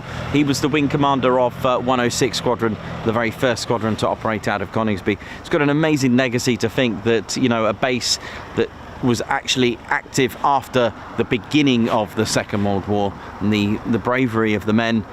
It was all happening. It was all very, very, intense. You got Metheringham nearby. You got RAF Woodhall Spa. Not too far away. Lots of you got East Kirkby as well, not to forget that. If you are in the area, do check out the Heritage Centre. So you've got Metheringham, you have that, add that on your list. And of course, closer to home, you've got the BBMF as well. So check out the museum and the hangar as well, and get yourself a hangar tour. And yeah, do check out Metheringham, and do check out East Kirkby as well, the Lincolnshire Aviation Heritage Centre. Absolutely amazing, really, really is. You alright, buddy? Yeah, it looks like Punisher is coming back in. Cool. Thank you. Which direction are they going to come in from, they guys? This one. Sort of between, if they're not coming on straight, they'll be between the tower and that first floodlight. Between there, if they're coming straight in, then Yeah. you know what I mean. I know what you mean. There wasn't any circuits. Well, they didn't come in on a run and brake yesterday at all. They came in straight in, but then either did low approach, land, or touch and go. It looks like they're doing the same. To the fence.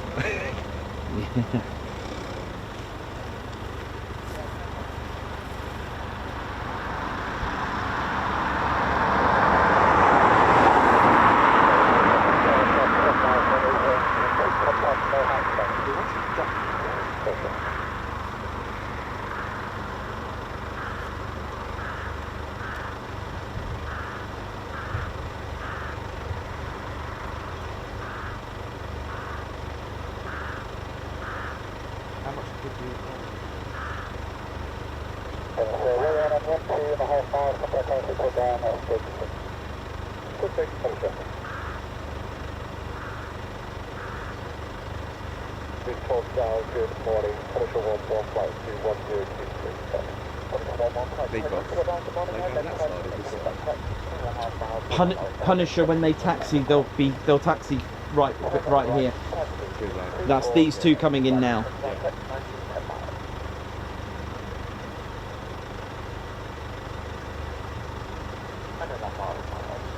Okay, so it sounds like they're using Coningsby's talk down.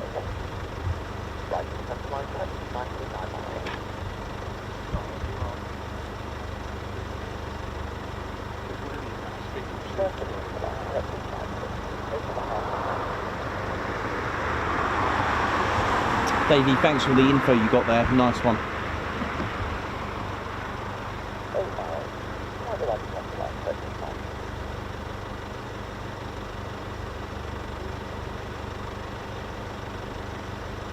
Emma Tozer, oi to you. Righty, how you doing? Diamond Paint, Diamond Dave, how you doing? Chris Bloxham, White Wizard, what up? Gucci Man. Hope we're all good and well.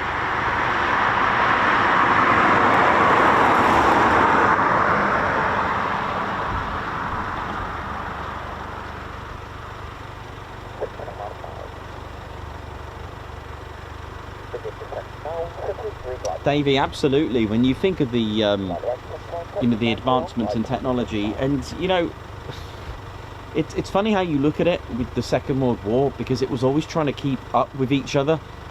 You know, because of if you take the competition between the Spitfire and the BF 109, it was only because they were trying to outdo each other and outperform each other that you end up with absolutely staggeringly performed aircraft. If it wasn't for that, it's like they kept on top.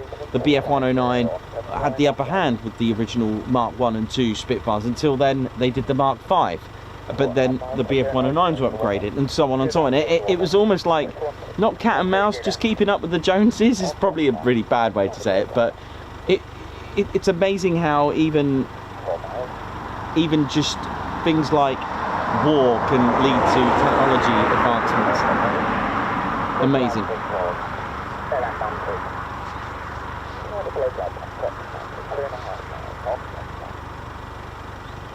And luckily, for here,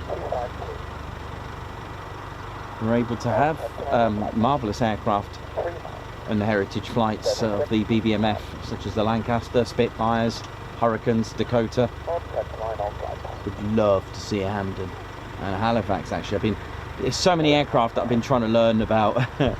And here's one that popped up today, the Marauder, the B-26 Marauder. Now, I don't know anything about that. The Boo Fighters as well. There's so much to learn. It's amazing.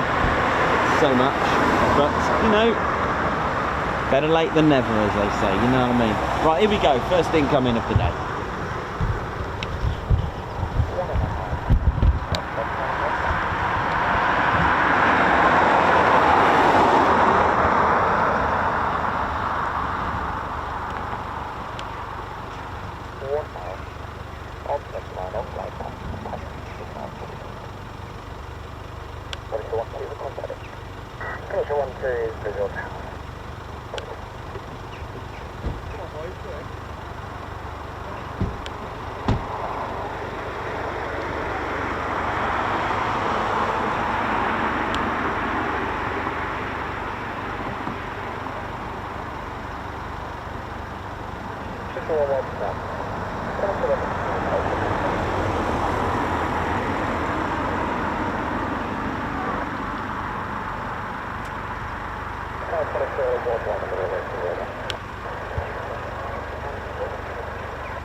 So 41 Squadron landing now. Isn't that amazing that, you know, you're with a squadron, and I think nearly, yeah, I'd say nearly all these squadrons at Coningsby date back all the way down to the Royal Flying Corps days. Isn't that amazing if you're flying today for a squadron with such a legacy and amount of battle honours that you have, and you're flying and you're literally flying that squadron today? It's amazing.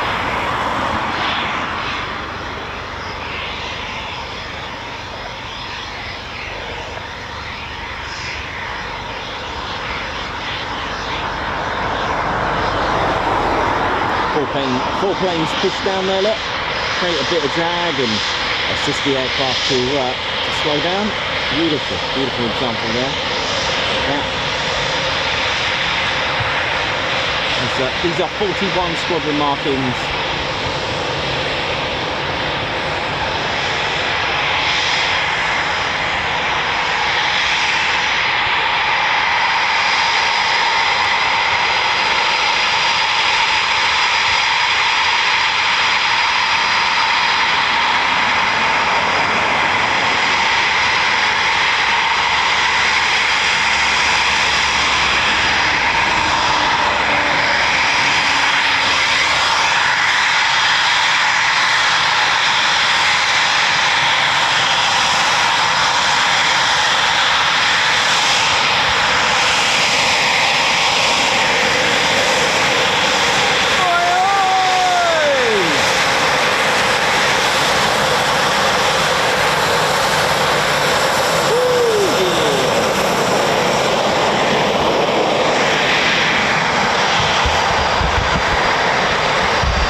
Ted getting a little salute in a wave there.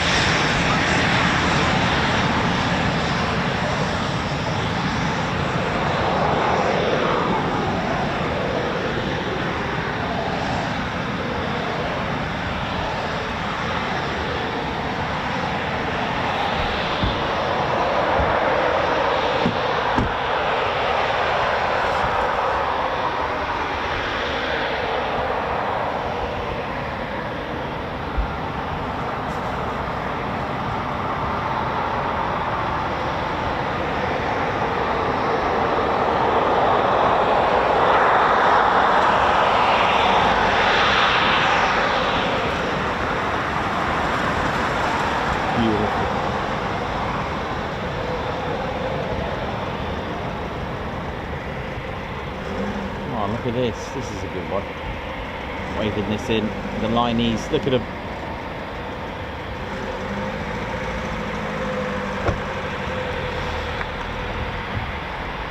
Dieter, how you doing? Watching from Belgium.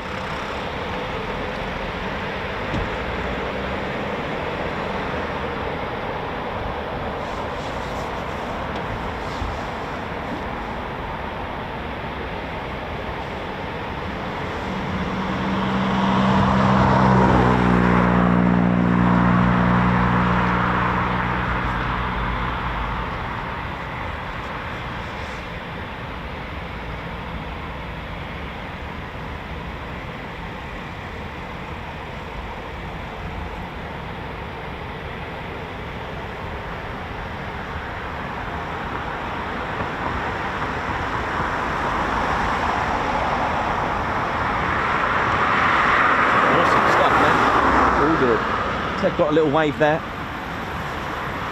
That was good. Do you like that, Ted?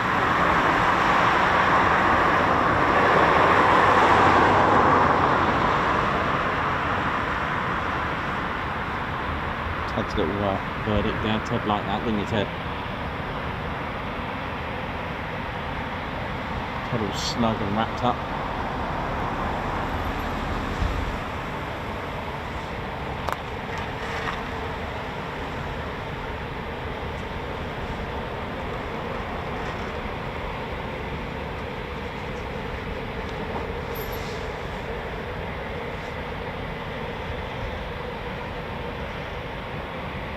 Mark Joyce, living the dream. How you doing, man? Hope you're good. How are the roads today, man? Keeping the roads sweet and neat and safe. Is our very own living the dream.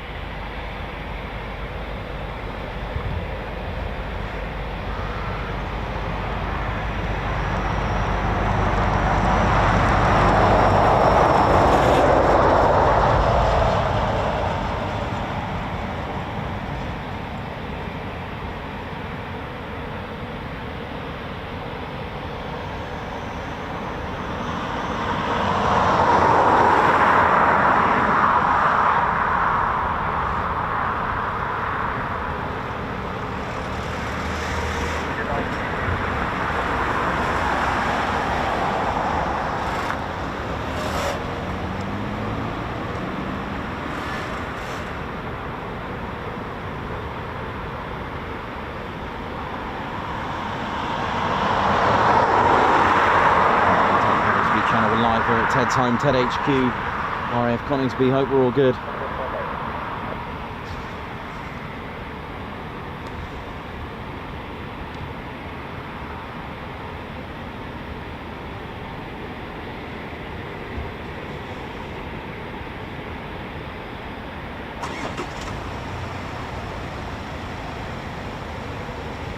Yeah, it looks cool, that 29 squadron markings on that. Beautiful. And of course, got the 41 Squadron aircraft markings there.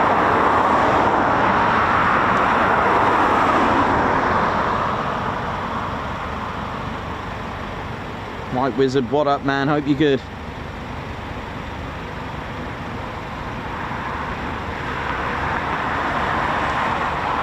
So that was our first two back. The tanker Titan 29 is heading back now. So that's complete. So within the next 90 minutes we should start to see all the aircraft return.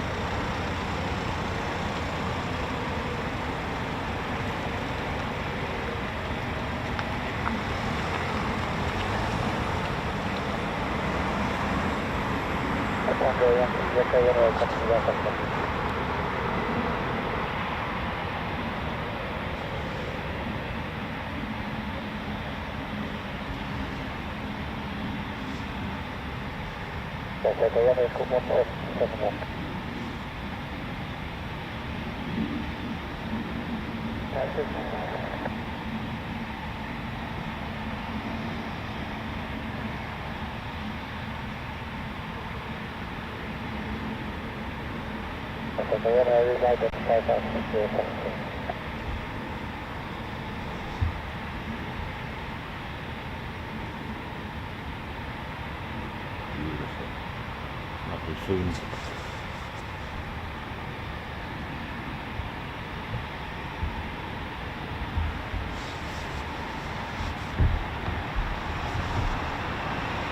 Looks like we've got one in. I wonder if that's Felix.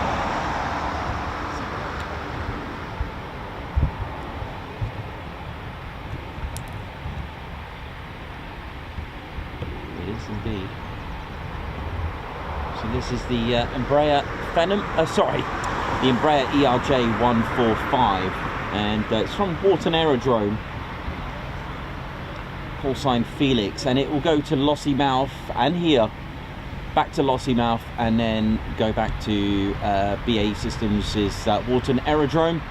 It's basically a work bus, a commuting corporate air travel, and it will have the BAE Systems staff as the software on the Typhoon here is all with BAE, so they'll need BAE crew for that.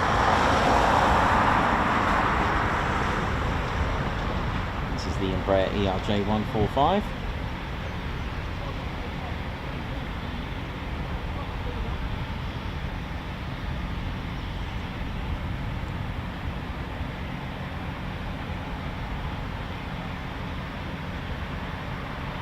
It's a regular, of course. It will bring the staff and take back the staff personnel.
Yeah. A few Ted stats there for you to digest.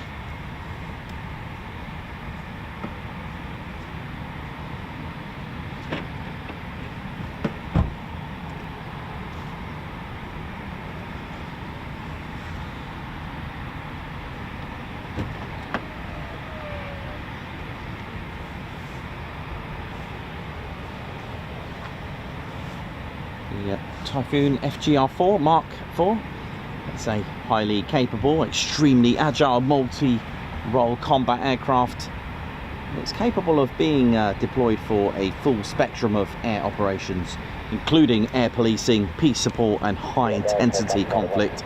Initially deployed in the air-to-air role as the Typhoon F2, if you remember, for those that remember it being designated as an F2, but the aircraft now has a potent precision multi-role capability as the FGR4. The pilot performs many essential functions through the aircraft's hands-on throttle and stick HOTAS and interface, which combined with an advanced cockpit and the helmet equipment assembly HEA renders Typhoon superbly equipped for all aspects of air operations.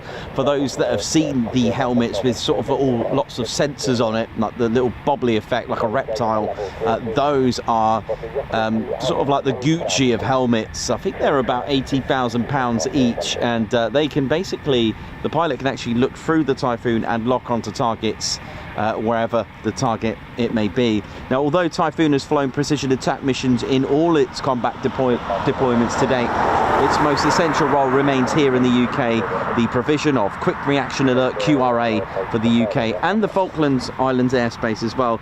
Detachments have also reinforced NATO air defence in the Baltic and Black Sea regions. It's a multi-role capability and variety of weapons to choose from. The Typhoon FGR4, capable of engaging numerous target types inside the radome of the Typhoon, developed from the Marconi ECR, can lock onto targets over 160 kilometers away, so can lock onto fighter aircraft as distance as much as that. It's called BVR, beyond visual range. What I'm in the actual terminology for this, and the BVR for larger aircraft from the radome's Marconi ECR technology can actually lock onto larger aircraft over 300 kilometers away, locking onto 20 to 30 targets, prioritizing on about 6. It's capable of engaging numerous target types, so in air-to-air role it employs the infrared guided advanced short-range air-to-air missile ASRAM and the ramjet powered radar guided beyond visual range Meteor, as well as the advanced medium range air-to-air AMRAAMs as well. Now, these weapons used in a conjunction with the jet's Captor radar and Pirate electro-optical targeting system, which are inside that clever radome, and combined with the Typhoon's superior performance and maneuverability to make it a formidable platform.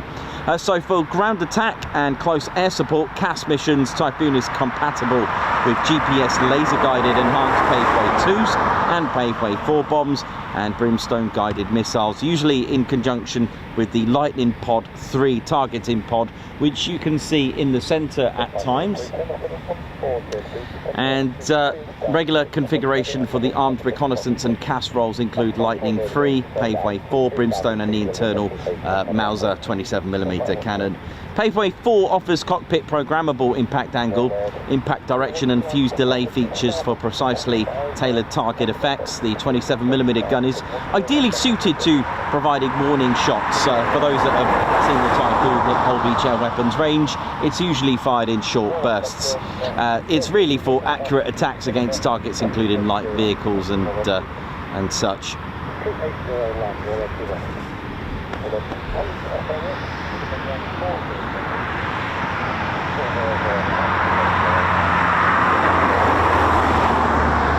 Sounds like Warlord flight potentially heading back.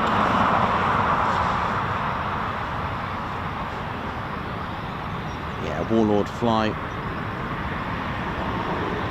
heading back.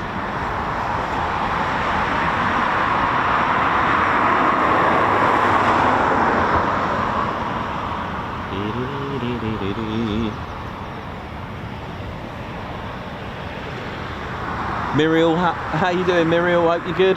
Just caught you on here. Hope you're well. Mark Moody, Jenny B, living the dream. Brighty, how you all doing? Hope you're well. Don't forget to hit the like button, ladies, gents, teddy bears, and subscribe. Take care, Mark.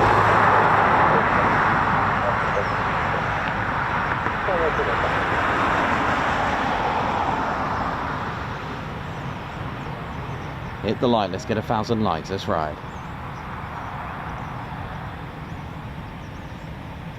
Ursi May, night to you, good night, have a good one. Nice seeing Ted, got a salute, oh absolutely. Captain A, how you doing? Hope we're all good. So we've got a number of Typhoons just making their way back now, all from 29 Squadrons, so they will be taxiing past us, so from right to left of our screen, so hopefully we get a few more waves and salutes.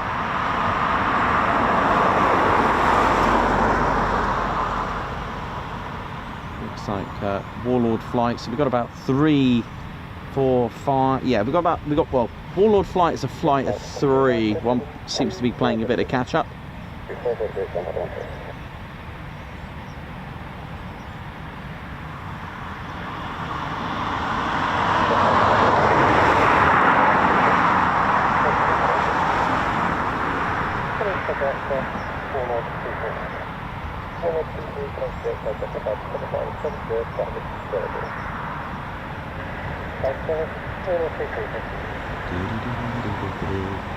Good to hear you well, Muriel.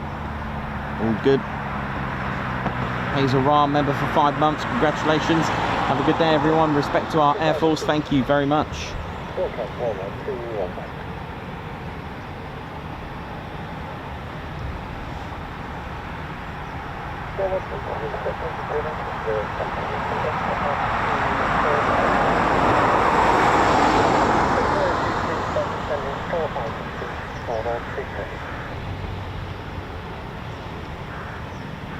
And if you're kind enough to give us a super chat or a super sticker, we'll get Ted on the screen to give you a personal Guards March in his Remembrance Day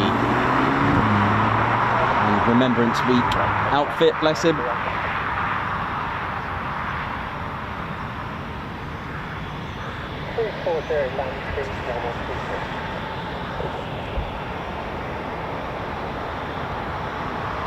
And looks like it's hot pitting. Pit refueling as the engines are still running. Looks like they're still fueling it up.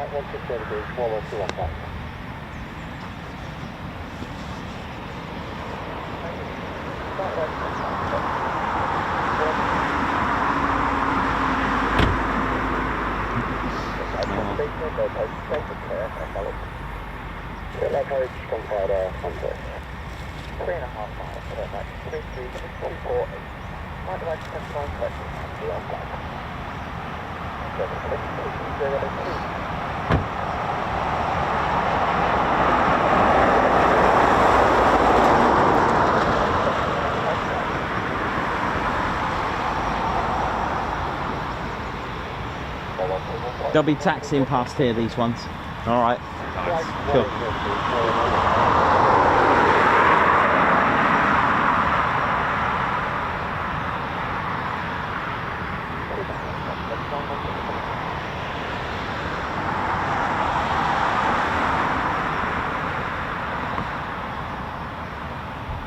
And of course, if you love military aviation and you tuned in and you love this, don't forget to subscribe to our one and only Ted Coningsby channel.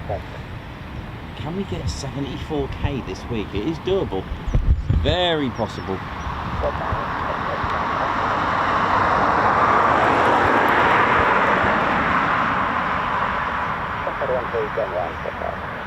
Oh, go around. Oh, the pilot didn't like that. That was... There you go around. The visibility looks like it's getting a bit poor now. It only just showed up in the distance very, very last minute.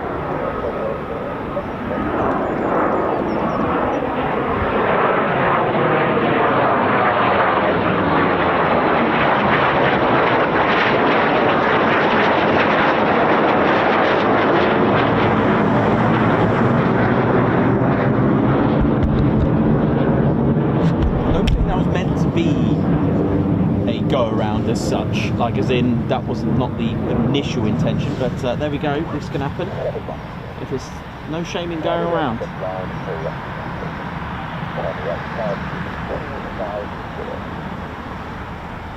It's not looking good. It's not looking good. Simple as that, isn't it?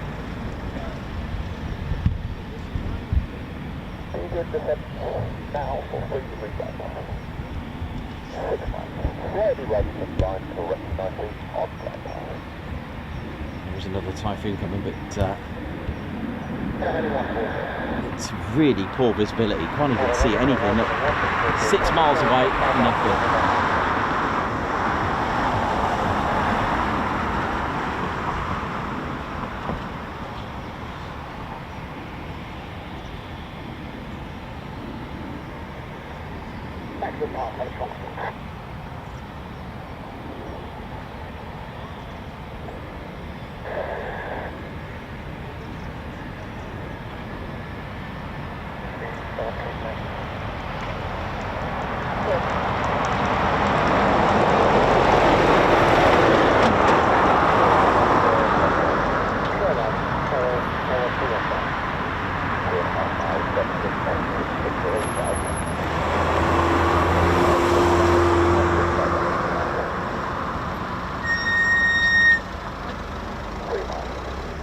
3 miles. Still can't see it. Normally you'd see it by now.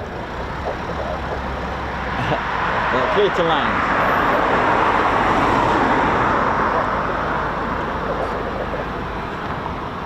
Well, on the move is 41 Squadrons, so that's just hot pitted.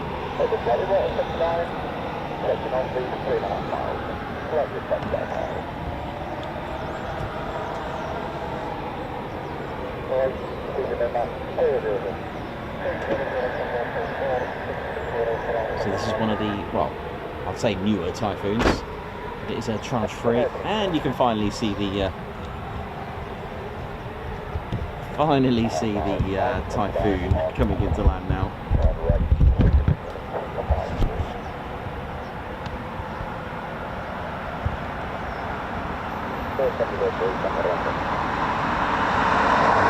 Usability has deteriorated, look.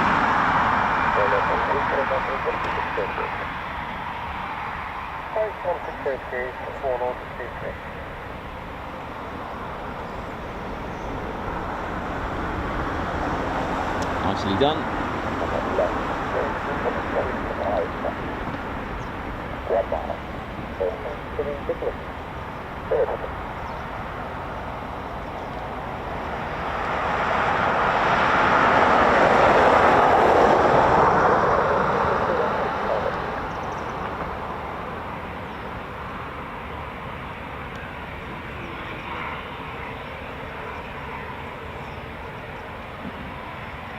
Nice.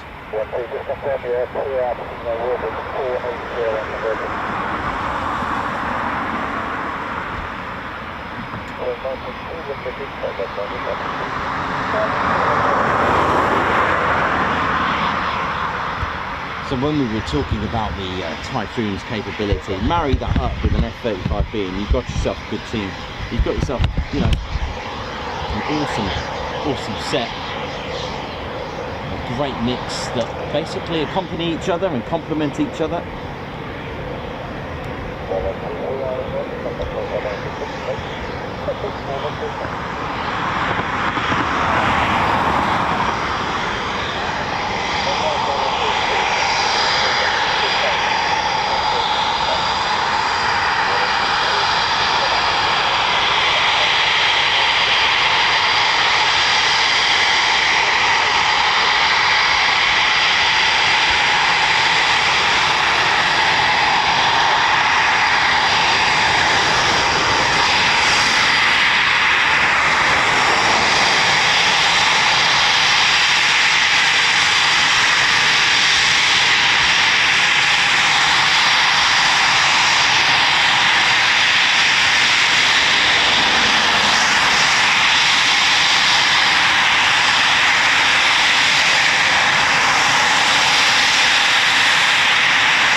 Good morning, identified turning instructed correct.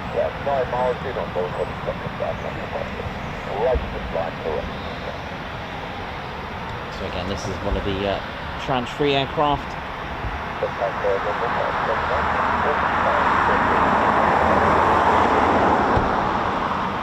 Probably see both the what happened here? You can see at the back, just under the centre probe, on each side of the top part of the fuselage, there are these little bumps, and that's if the Typhoons were going to have any conformal fuel if we were going to have any conformal fuel tanks, so external ones that were added to them. A bit like, I think the F-16 had them as well. Actually, the F-15 Strike Eagle, a good example of that, is the conformal fuel tanks hogging the side of the fuselage. So the Typhoons were supposed to have the same sort of thing added to it, if, and only if, they wanted to upgrade. So these one, and this Typhoon are missing, look. So this would be a tranche 2. Actually, it's a trainer, isn't it? A T3, isn't it? As it's a 2-seater. Sorry about this. You know when you get caught in the camera stuck in the sleeve of your jacket? Here we go. That's the family version Typhoon.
So you can see the refueling probe deployed. That's ready for the ground crew to check the state and condition as it's carried out air-to-air refueling. Now there are many sensors on that probe. Now, if you imagine the speeds that they're going on impact, and it is susceptible to damage, so they do need to check the conditions of it.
creative on there. Look at that, really cool.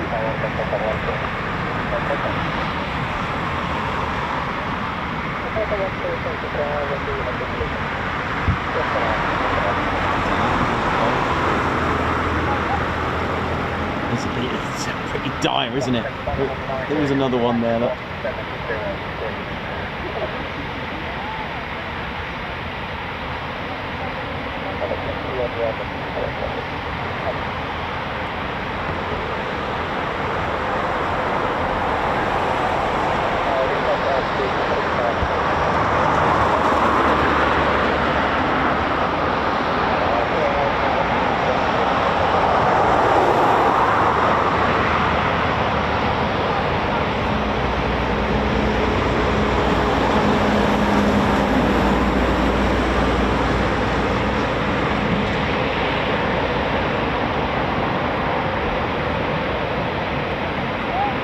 Today, thank you very much.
Typhoon's coming back.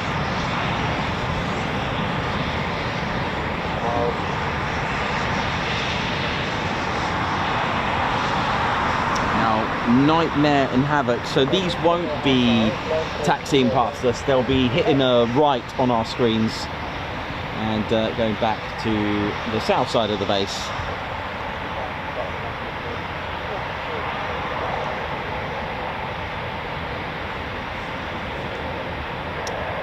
I may have heard one of them doing maybe doing an approach rather than a land.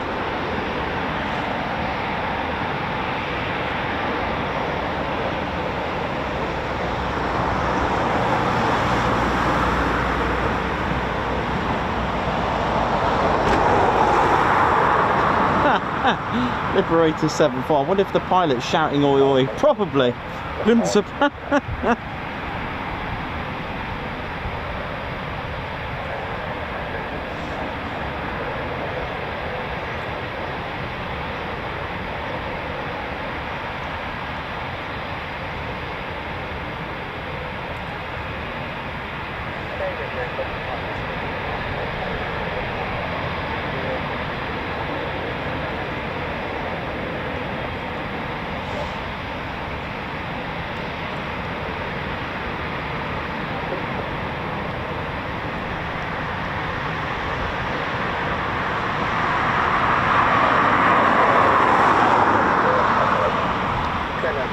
Clear low approach.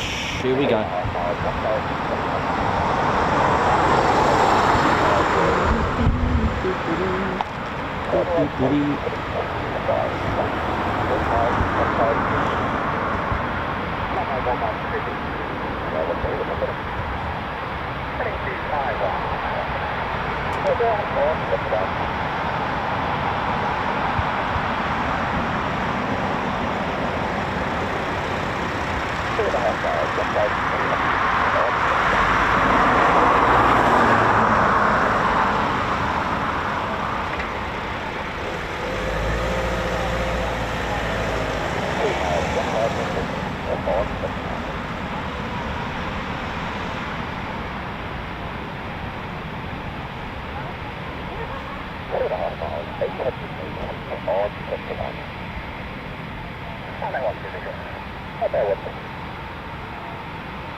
Low approach, here we go. The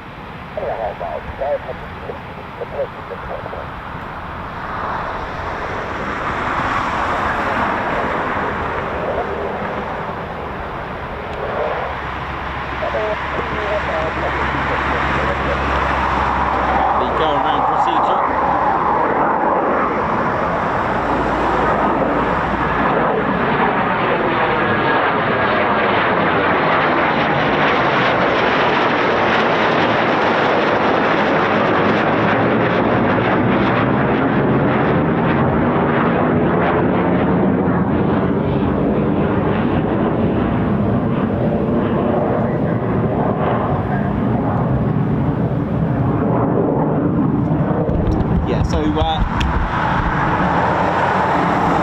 This won't be taxiing past us. It will take the pilot's left, basically to the right, and not taxi past here.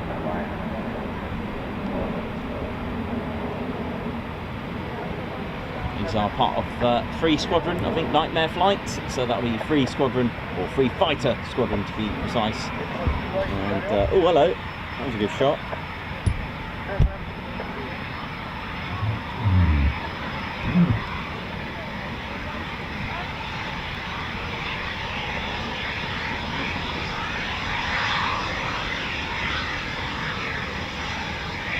So this will take a left and go to the south side of the base. Meanwhile, we've got a ERJ 145 Felix.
I think most of these, or if not all of these, will not be taxiing past us.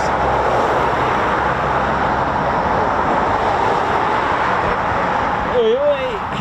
You like hot chocolate? Oh, mate, I'd love one. Hang on. Sorry, hot chocolate calls. Hang on. Yes, please.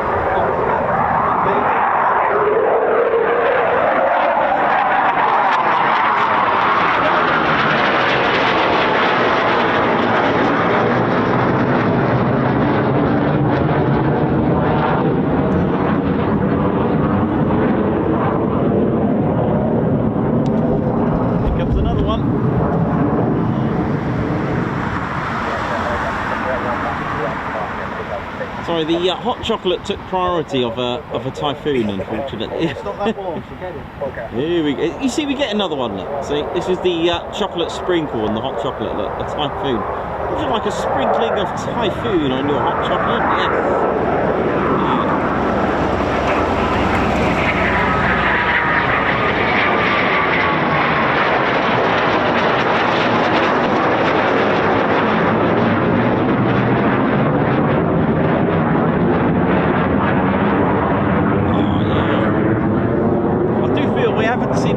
For a very long time.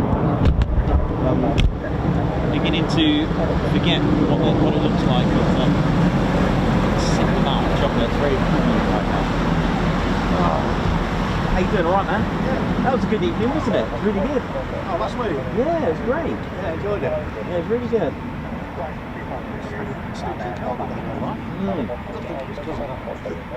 You're right now, yeah? Yeah, well, yeah. Yeah, that's cool, thank you. Really good. That's that time of year, though, isn't it? So, yeah, it was a good evening, man. It was really nice. Yeah. I miss, there was one I wanted to get rid of. When they bought the RAM, I've seen that before. And it's well, they've got some model patches at the bottom. And I hadn't realised at the top that it got the book. When they bought the one out, it got the book at the top. I thought, it's not that, it must be another one. Oh, right. And it was actually ordered. And I thought that'd go for around about 200. I thought, this is 100. I can't remember what it went for. Oh, right. No, I can't remember. It was it not 300 and something? No, I think that one was about 175. Oh, I know the one. I like the one I got. Yeah, I do. Yeah, the cheese wheel. Yeah, I like that. That's nice. I was very tempted with the Harley. It was right on my limit. So. No, it was good fun. It was good evening.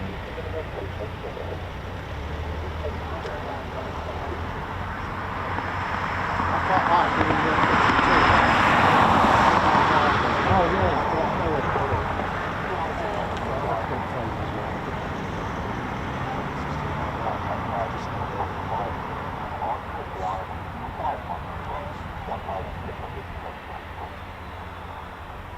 And I don't like the pictures and leaving them in cupboards. Exactly. Yeah, the picture should be up. Yep.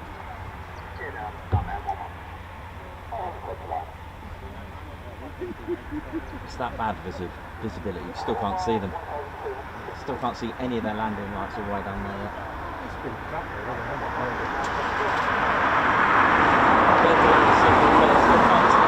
Cannot see a landing light yet. What are you actually listening to? It's at the tower. That's tower. I should be able to see it. Yep, oh yeah, it's finally appeared. How are we doing, ladies, gents, steady bears? Sorry, set a quick warm up there with a nice hot chocolate. Oh yeah.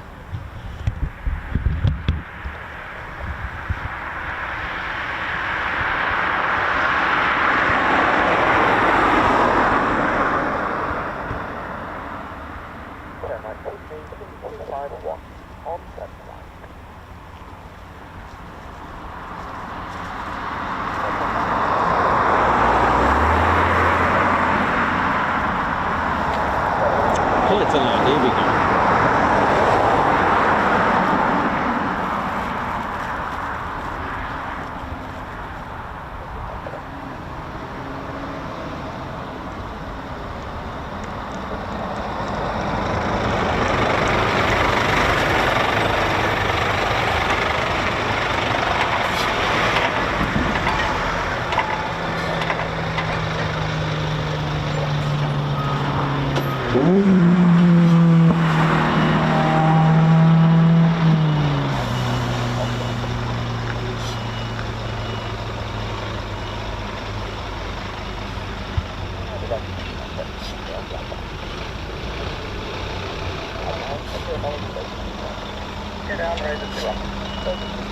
Here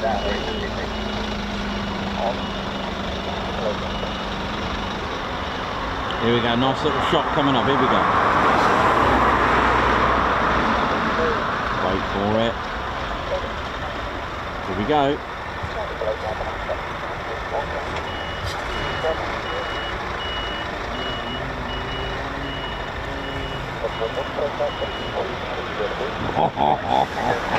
I love those shots.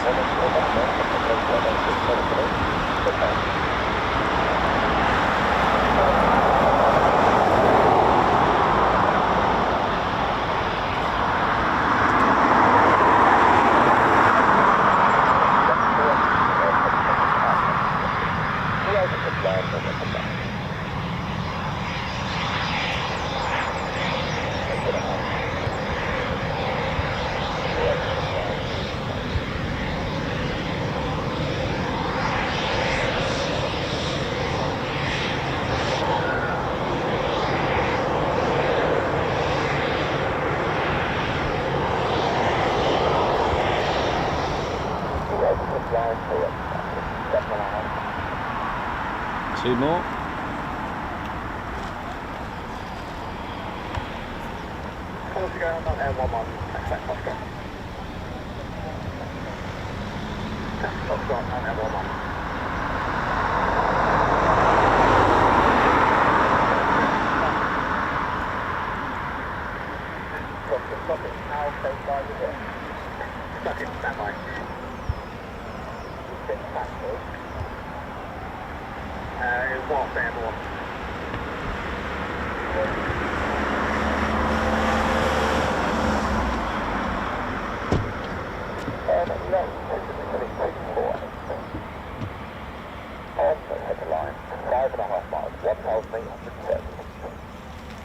You can hear the air traffic controller. Now this is called talk down. Now it's instructions and guidance to the pilot. Now they cannot acknowledge unless requested, and it's usually to confirm and acknowledge if the gear is down. And it's a great way for air traffic controllers to get training as well as the pilot as well, so it works both ways. Mainly for, you can usually hear the pilot asking, requesting if the, or should we say asking if the air traffic controllers require any training, so it can work the other way around. A pilot can do circuits or use a particular approach for air traffic controllers to get training in as well. So given the altitude, how far out they are of the centre line, if not on the centre line, how many miles they're away from the touchdown.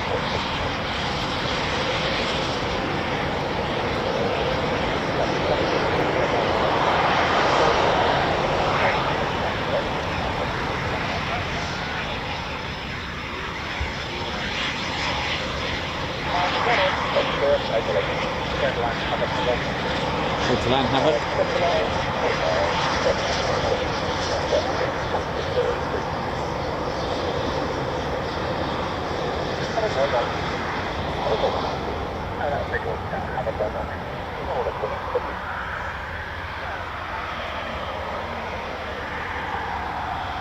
And of course, don't forget, ladies, gents, teddy bears, to smash that like button.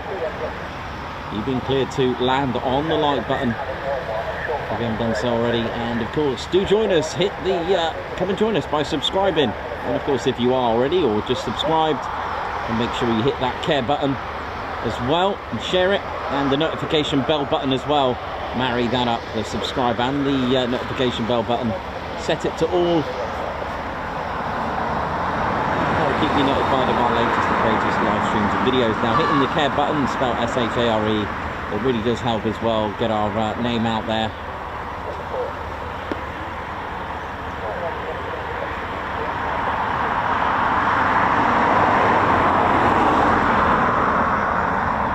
Still got just a couple more.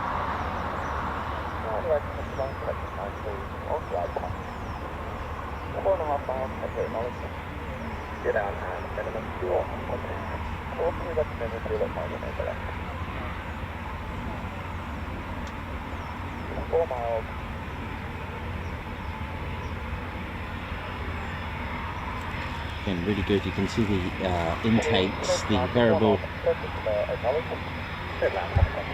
cowling, the lips on the bottom of each intake to adjust the amount of air that goes into the intakes.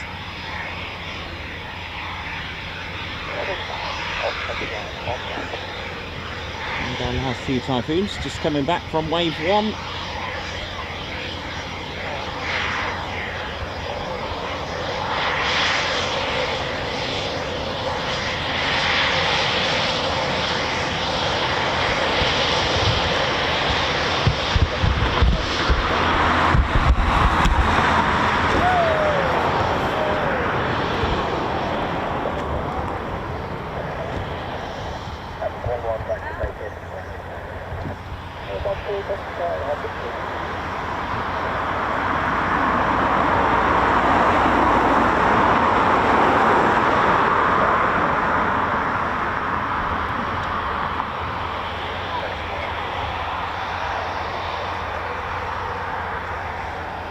To land, here we go.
Finally, the Embraer. Here we go. So this again needs clearance from tower, not only to taxi but to use the runway as a taxiway. So this is called a backtrack. A backtrack is when you use the runway to taxi. Again, vital that it's all cleared with tower. Every movement, every taxiway is cleared with tower. They're given instructions where to go. This is all down to the landing gear of a particular aircraft if it can't go over the RAG, the arrestor gear, the arrestor cable basically, or arresting gear.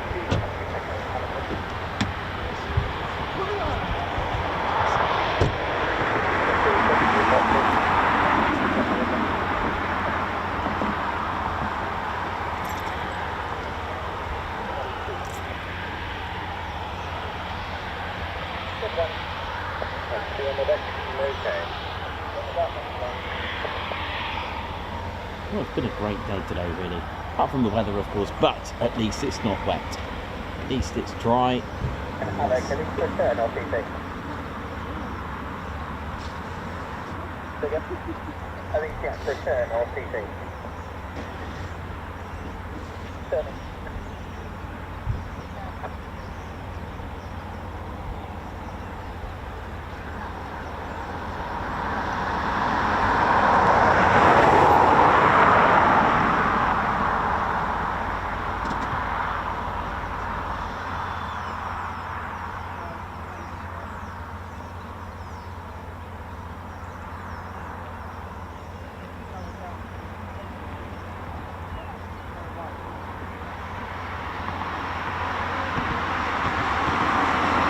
Runway caravan at the end of the runway.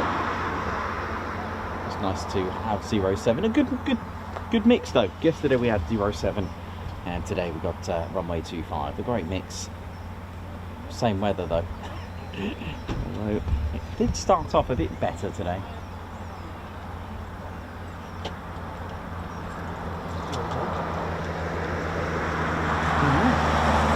I've been there all morning. someone has left their tea there. Yeah. The spoon's still in.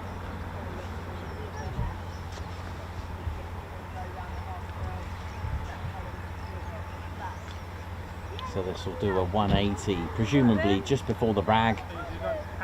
That's the rotary hydraulic arrestor gear. Yep, and it has.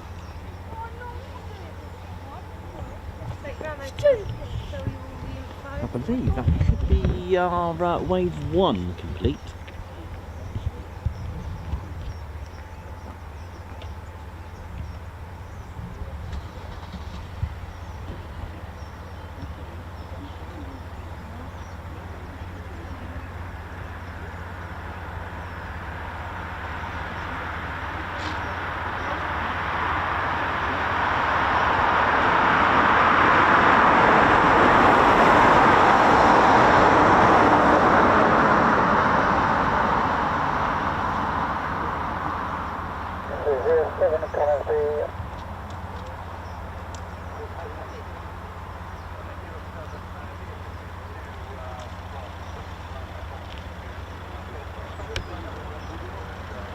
Watching the Ted Coningsby channel. We're live here at RAF Coningsby. And we've got ourselves a regular here at Coningsby, of course, as it has the personnel of BA Systems. Haven't seen the Leonardo van today. How are they all doing?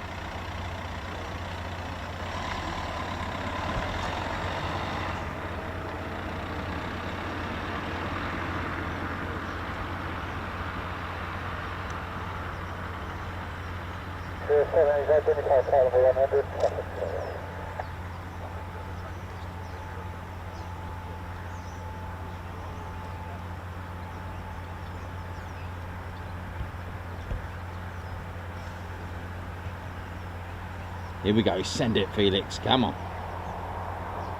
Does have a extraordinary climb rate. The Embraer ERJ 145. As you may have seen from the TED stats, a wonderful engine. 4 engines.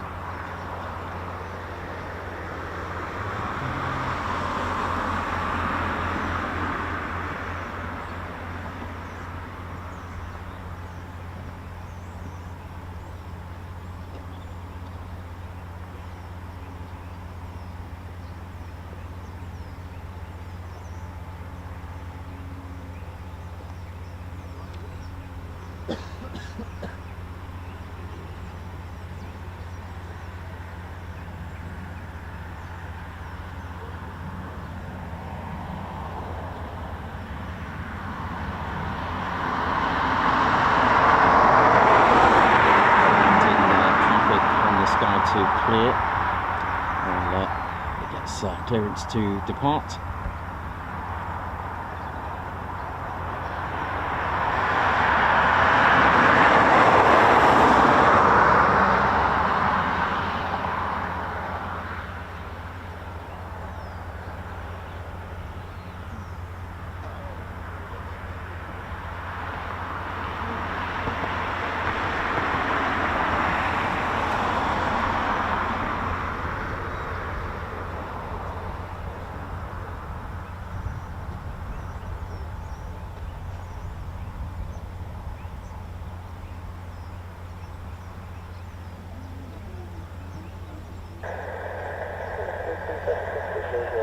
Here we go.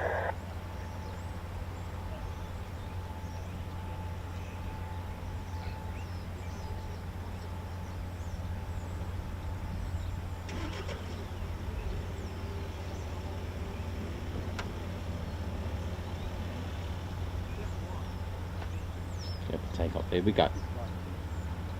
Go on, Felix, send it.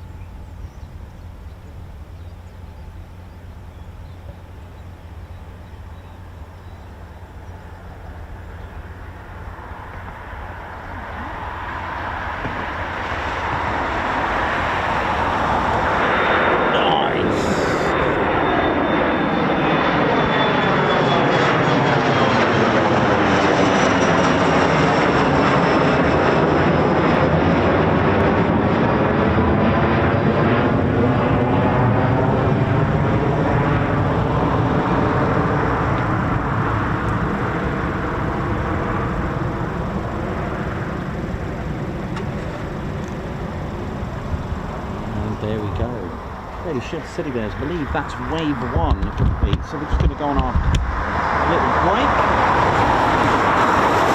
And check ADSB. I don't think there's anything else. If there is, I'm not too far. I'm sure you'll be screaming at me.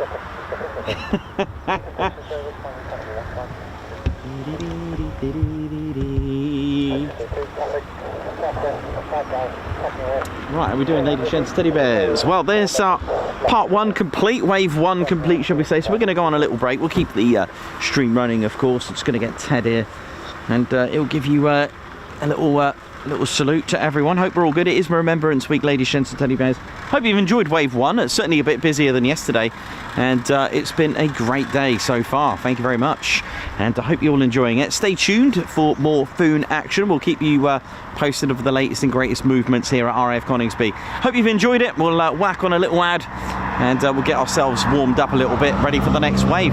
Lady Shen's Teddy Bears, ride!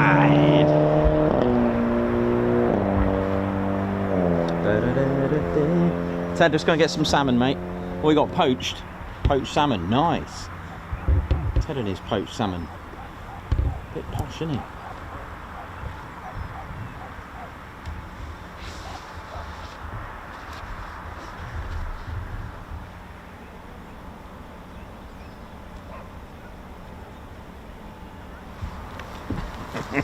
Oh yeah, Lady Sheds and Teddy Bears, welcome to the Ted Coningsby channel membership. I'm Nikos, I'm your cameraman and commentator. This is our squadron leader, Ted Coningsby. Just want to say a massive thank you to all our members. Guns up, and oh yeah. Take it away, Ted. Lady Sheds and Teddy Bears, we want to say a massive thank you to all of our subscribers for getting us to where we are today. We have gone all over the country, from as far as Lossiemouth to Bryce Norton, and military areas such as air weapons ranges, low flying areas, heritage centres and special flights for TED too. We cannot do this without your support, and your support will be rewarded. You can now join the Ted Coningsby Squadron and help fund the channel to get us around the country and provide us with the funds for equipment to bring you better content too. We have 3 exciting membership levels with awesome YouTube perks to reward you back for your support. Our first level of membership is the Ted Coningsby Squadron. You'll get a loyalty badge on YouTube, unique TCS emojis that you can use on comments and live streams, members only videos which include behind the scenes, deleted scenes, sneak previews and also music videos that Ted likes to play the electric guitar on. You'll also get access to members only Discord server and discount on all of our Ted Coningsby merchandise. All of this for just $1.99 a month. Oh yeah. Our second level of membership is the Posh Officers Club. This includes all of the squadron perks, private Posh Officers Discord chat room, Posh Officers discounts on all of our Ted Coningsby merchandise, and the poshness of supporting the TCS even more. This is just £4.99 a month. Our third level was inspired by many of our fans who have been supporting the channel massively. So we'd love to reward you back with this, and our third level of membership is the Ted Coningsby Fighter Squadron. This gives you a more personal experience with me and Ted, with exclusive live streams and content. You'll get a free Ted Coningsby Fighter Squadron patch, a private Ted Coningsby Fighter Squadron Discord chat room, a gold colour Discord username, and a higher discount on all of our Ted Coningsby merchandise. All this for just $25.99 a month. Lady Sheds and Teddy Bears, the Ted Coningsby channel cannot thank you enough for all your support, and it's this support that keeps the dream, keeps the stream. Thank you so much. Aw, yeah.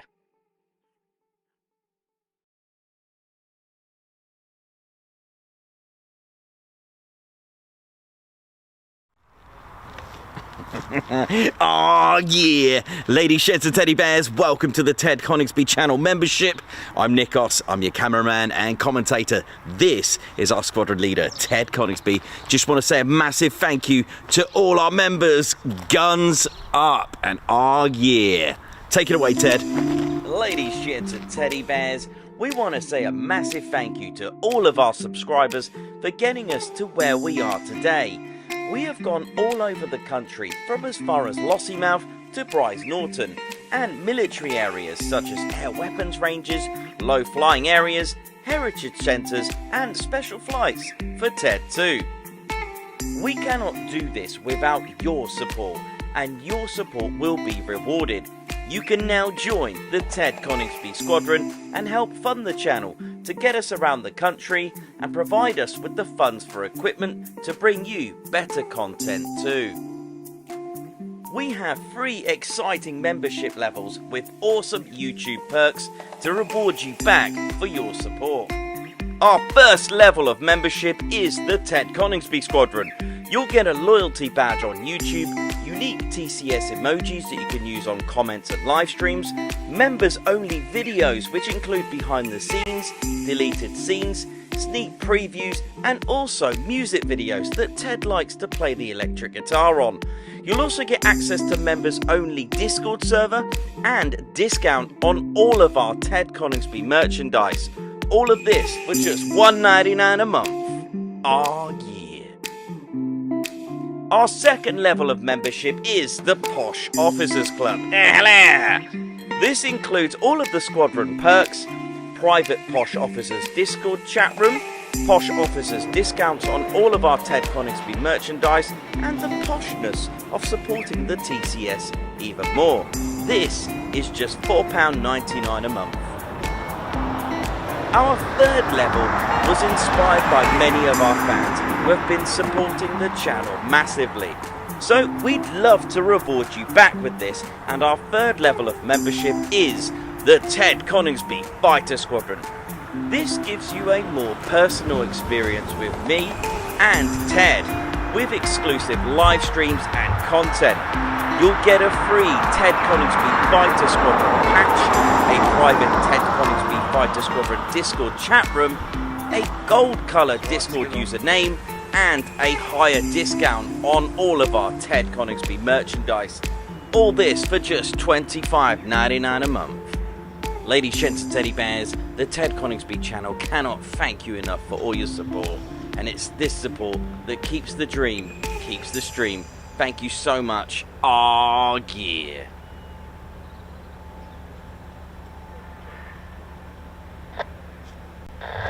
Okay.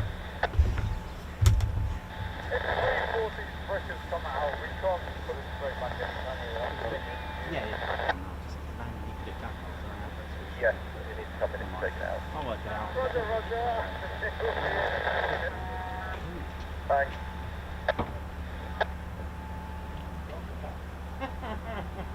Oh, the hamper.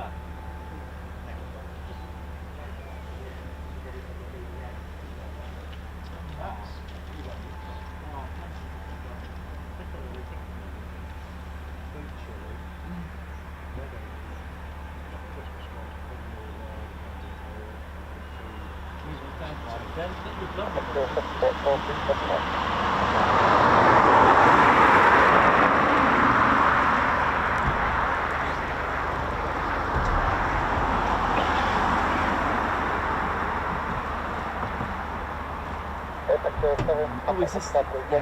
You got it. Yeah. Not stuck the plastic down. I put the plastic bag, but I've left that bit so you get it. So you get it out. Okay. There are the corners. Yeah. Anything else that you know?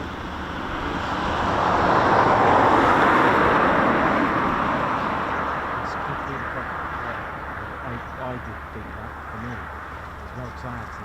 Yeah. So I don't know what we're going to do. I thought, oh, if you take it out of the bag, by the way, the box, just put it in with the back to the stages.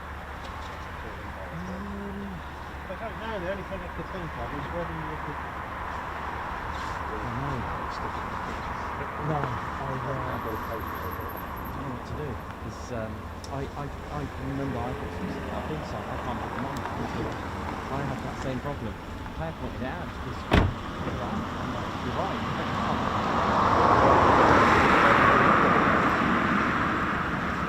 Take a picture. Take a picture and put that on the table. And then when you do the big flags, have a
Negative RTB, please, ma'am.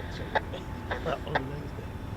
And I thought, because you've got the two on there, I thought you would probably get more for Did I get over? Yeah.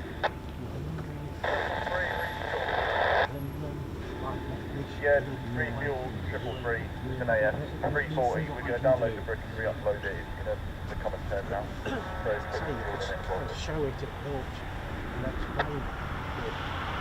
Because of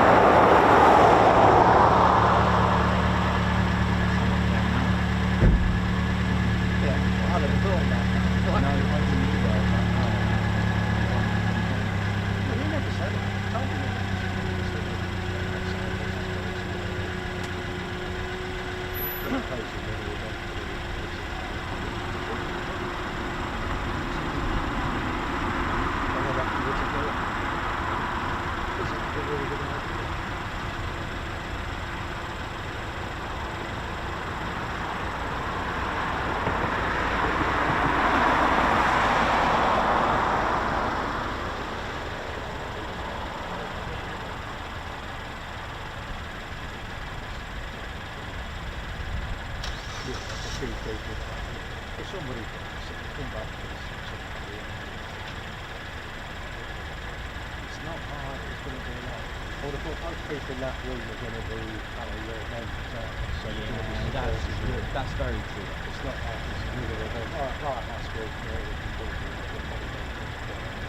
I know what you mean. There are people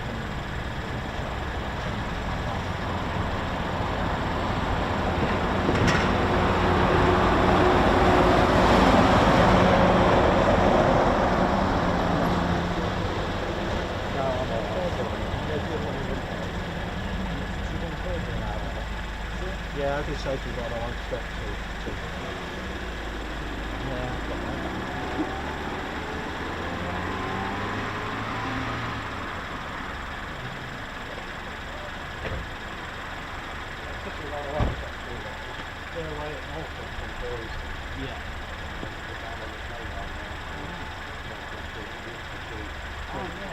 Sounds like it's going really well.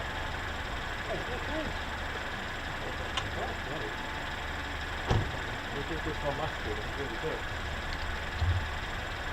So really good. Start at B&B. I'll take that.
The jet would be quite aggressive, but have you released the downpower repower when you get done, and then see if it come back to us.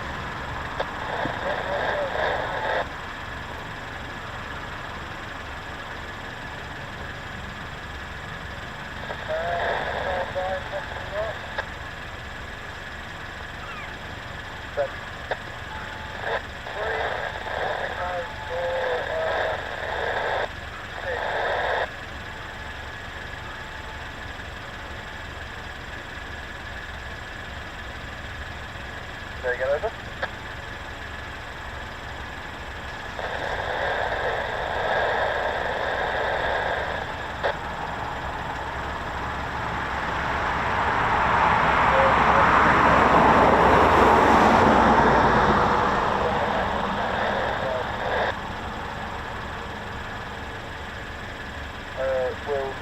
I mean, it's an AF now anyway, so.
Nikos, do they take card payments? Nah, do you think so? No, it doesn't.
Identified operating block by the 807 1 to traffic service. Physical traffic out east by 7 miles. Traffic south indicating flight level 100 and material element is to your northeast by 10 miles. Traffic south still indicating flight level 100. Please be reported to clear. Come on.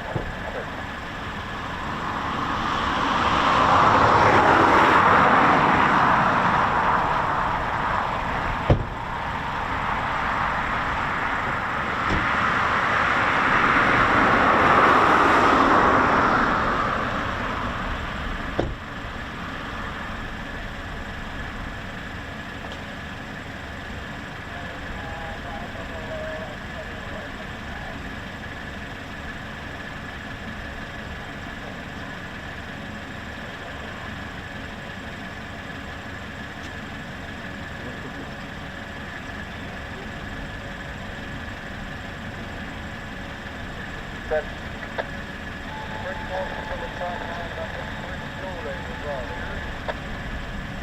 340 does need refueling, yeah.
No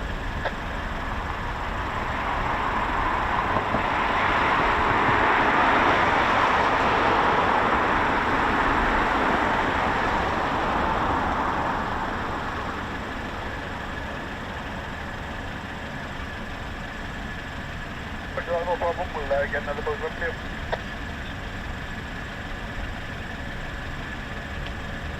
Yeah, roger that, no problem.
Okay, I'll let Mick know.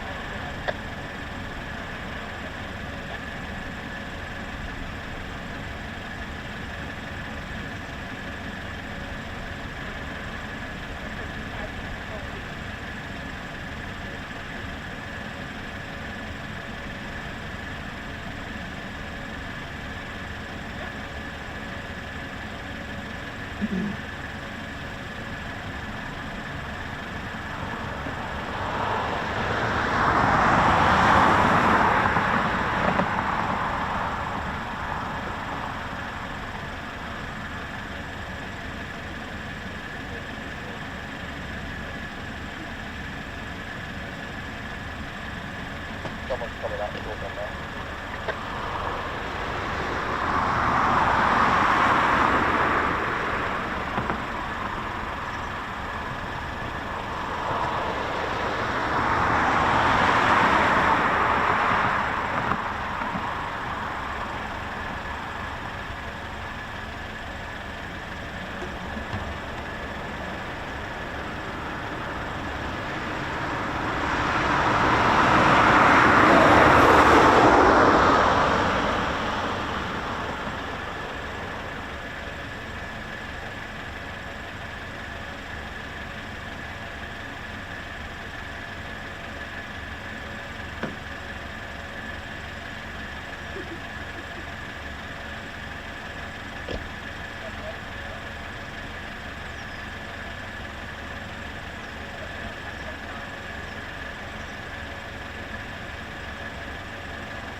Half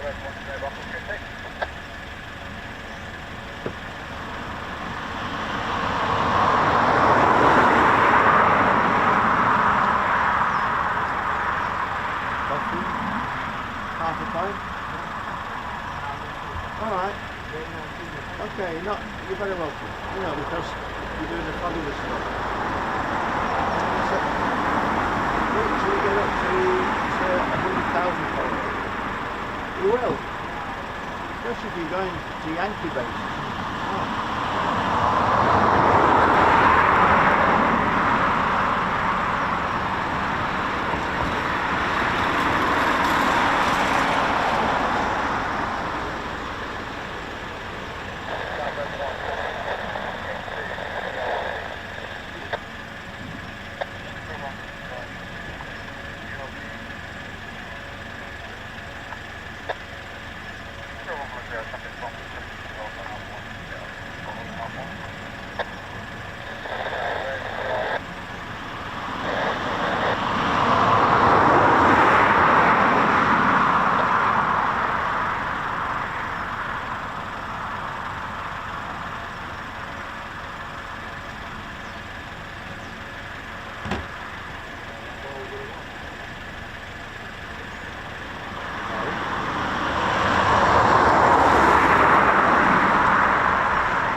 They had the canopy up on Monday and they saw that. Oh yeah, they did it yesterday.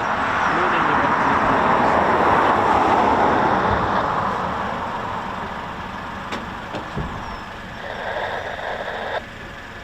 Oh, that's what I think of.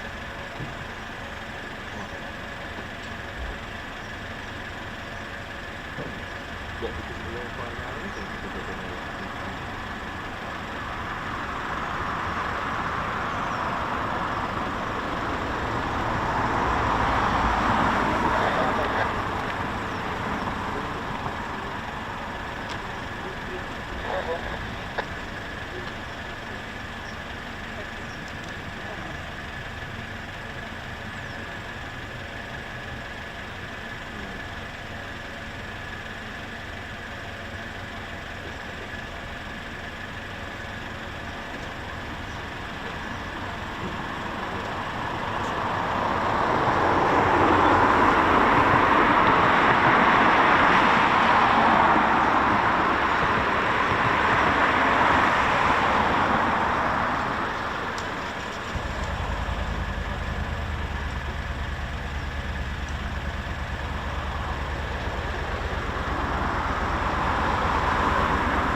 bit grey, bit shitty weather, why they have on the photograph and all the viewers? They're all for fire.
I was looking over there earlier and I was thinking, Yeah, just give it relaxing. oh yeah. That's all right. Cheers, mate. What's happening with Morgan? Because I'm chatting with Rob and he said, oh, he said he thought it was his last flight yesterday for the hours. Must be coming up. Okay, so it is due for retirement, but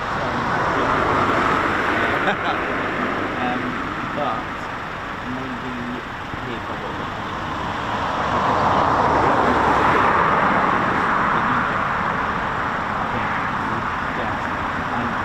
It happened in fact that no one's got it.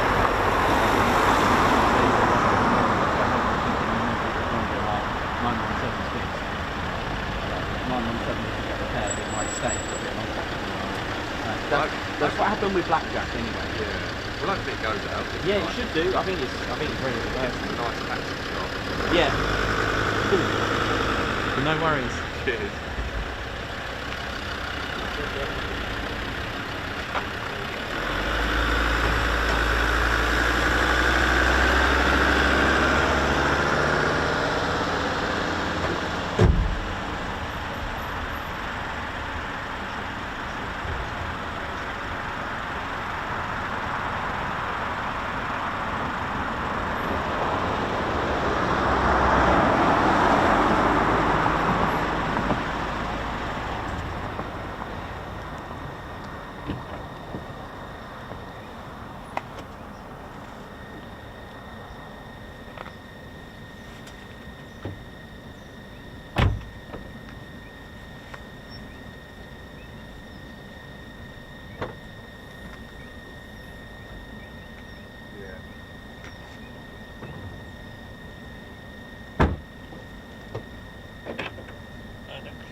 One landed 5 minutes ago. I know.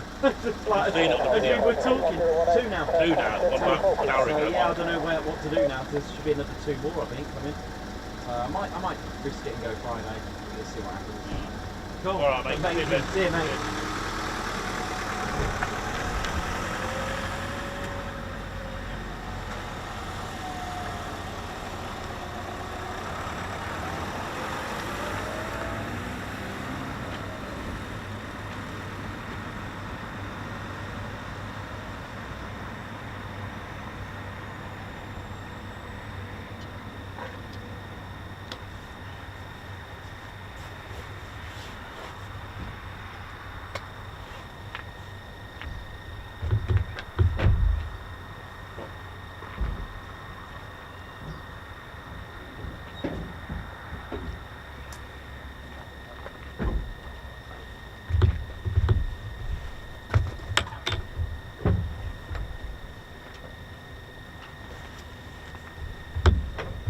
How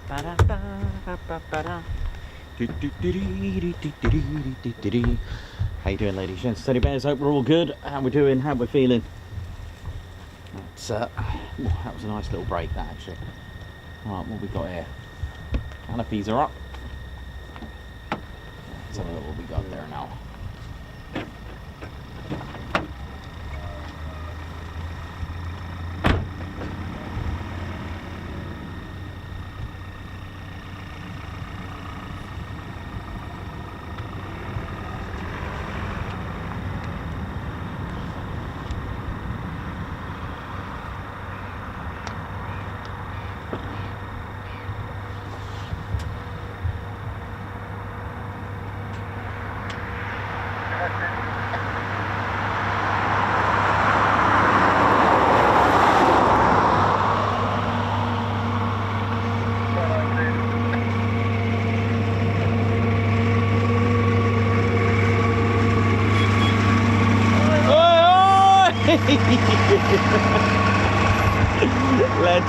Legends, all of them.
How we doing, ladies and gents, Teddy Bears? Welcome to the Ted Coningsby channel. We're live here at Coningsby. Hope we're all good.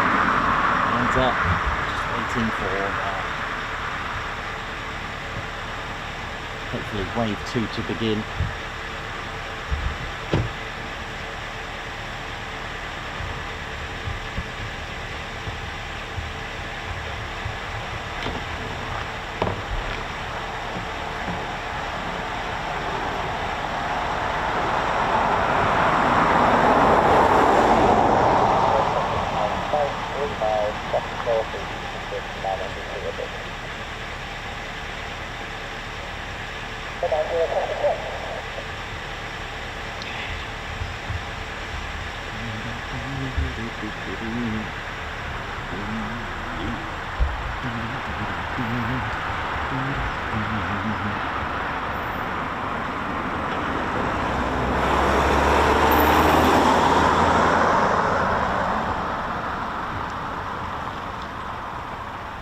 Hey, alright now, how we doing round there now? Oh, good round there? What was that? There now. Yeah, hope you're enjoying these pretty little planes. My name's Reggie, part of the RAF regiment there now. Just doing me perimeter checks, making sure it's all good round there now. That's it, make sure it's all good. Oh, who's got the tea on? Who's got that kettle going? Nothing like a brew can't fix round there now. That's right, tea. Nothing like a cup of tea can't fix. Speaking of which, who's left his cup of tea round here now? Who's left their cup of tea round here down there now? Get up there now. Dear. I just realised what that said on there. Oops. I shall just delete that. Sorry. Delete. Well, you know. Didn't sorry about that, apologies for that. I just saw this guy. I can delete that, it's fine. Alright, sorry, I'm after take go of that cup of tea there now. Terrible, who left that there now? Live is live. just thought I'd zoom in on that and see what it said, and oh dear. What? Behave yourselves, Darren.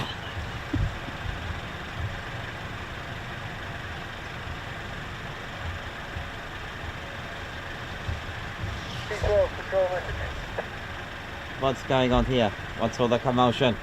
My name is Jens, I'm from Germany. Yes, just been inspecting everything, making sure everything is all good. I need order here. Must make sure it's all good. Oh, good day, mate. How you doing? I'm good, how are you? My name is Jens from Germany. And you are Ozzie? Yeah, that's right, mate. Good day. My name's Ozzie. That's right. Just having a look, see what's going on. It's a bit cold round here. I'm not used to all this. You look all wrapped up, sir. Yes, that's right. We wrap up nicely in Germany. Yes, and I've been once to Australia. It's very warm and the surf is good, yeah. Yeah, it is. Surf's really good in Australia. What brings you over here? I'm looking for Captain Weber. I must speak with him. It's nothing at the moment, but if you're feeling cold, we shall get some special sausage, buckfast with, that's right, a currywurst. Have you tried this? Oh yeah, you showed me some the other day. It was really tasty. Really nice in this weather. Ah yes, nothing like currywurst. It's very good. That's right. That's how you keep the spirit going. You must keep the soul warm. Therefore, you will be warm inside and you'll be feeling good. Well, sounds good to me. It's almost like the Australian sun in your heart. It's good. You must follow me. We must find Captain Weber. Oh, well, you're still looking for that guy? Yes, Captain Weber. I must speak with him. Yes, maybe he's over there. Well, we can always get clearance to go inside and have a look. I've got my idea. Have you got yours? Of course. Who do you think I am? My name is Jens from Germany. Oh, that's all right. Okay, mate. Yes, follow me. We shall go and get something to eat and warm up. And we shall find Captain Weber. Oh, okay, mate. I hope he knows what he's doing.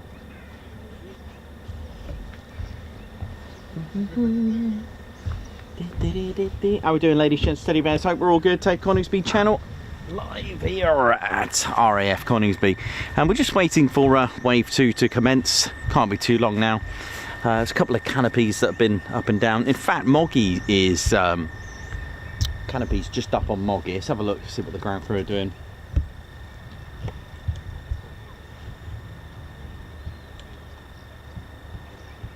Yeah, it should. Let's have a look. I mean, it went tech this morning, so hopefully they got that rectified.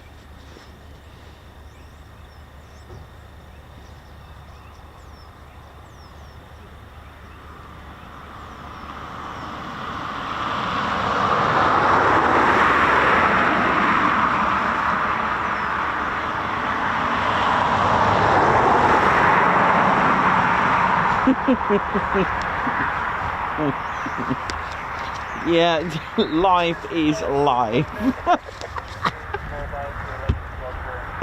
You know how it is. How we doing? Oh man, that was well, you know, it's just oh dear, another classic Ted Coningsby moment brought to you by oh dear. Yes, so I'm aware the B-52s have landed at RAF Fairford. We're planning, don't worry, there's lots going on. We've got F-18s, York 9, we've got B-52, so yeah, we're aware of that. But of course, I can't sacrifice our last week's show, Thursday's RAF Lakenheath, so we'll see. We'll see. And at the end of the day, the nature of it is potluck. So let me work on a plan. We are due for...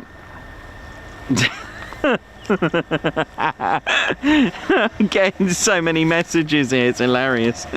Oh man, but there we go. But yeah, that's a good idea, Chris. That is a good idea. But yeah, that's the nature of plane spotting, right? You just never know with these things what could turn up. And but yeah, welcome to the Ted Coningsby channel. It is Remembrance Week for us here, and but yeah, 55573. That is the number for those that made that sacrifice and never came back in the Royal Air Force's Bomber Command. Of course, the remembrance is a lot of, you know, the poppy appeal, and it stems all the way to World War I as well, ladies, gents and teddy bears, the amount of losses. And that's just one aspect. And then when we focus on the Second World War, when we just focus on Bomber Command, you know, that's not even focusing on all the other fighter command, and of course our allies of the United States Army Air Forces, Mighty 8th as well, and other groups as well. It's the amount of loss, the amount of sacrifice, and you know, as we're in Bomber County currently, when we think of a bomber, an RAF bomber aircraft, or any bomber aircraft during World War II, we always think of the Avro Lancaster, and we are fortunate enough here in the UK to have one flying with the Battle of Britain Memorial Flight. There is one working its way, hopefully, to becoming the third airworthy Lancaster in the world, which hopefully we can get back up, and that's at East Kirkby at the Lincolnshire Aviation Heritage Centre.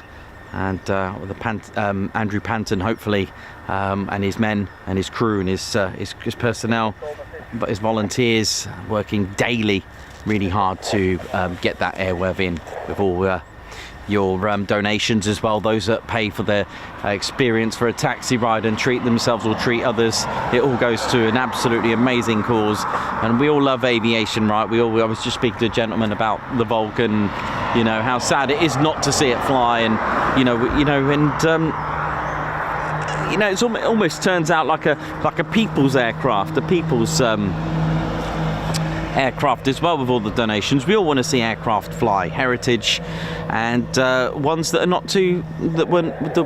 were in service not too long ago, like such as the Phantom here with the Royal Air Force. But although there are flying ones, there are Phantoms still flying with particular air forces. But if we go even Harrier as well, that's still flying. I think the Spanish Navy, and also known as the AV8. But you know, if we talk about the English Electric Lightning, we could do with one of those up in the sky, can't we? Jaguar, we could do with that. So yeah, but when we think of bombers of you know, during World War II, we always think of the Lancaster, but there were many. I was just thinking of one today, the B-26 Marauder, the B-24 Liberator, the B-17, and then we can go to the Fairy Battle, the Blenheim, that was first flown as a bomber with 29 Squadron that's here, the Handley Page Hampden, which we spoke about, the Wellesley, the Wellington, Whitley, the Manchester, and of course the Stirling, the Halifax, a beautiful aircraft that. Then of course developments into the Lincoln, the B-25 Mitchell, and then later on we got the B-29s and the Canberra, the Valiant, Vulcan, Victor. But of course we're leading off away from World War II.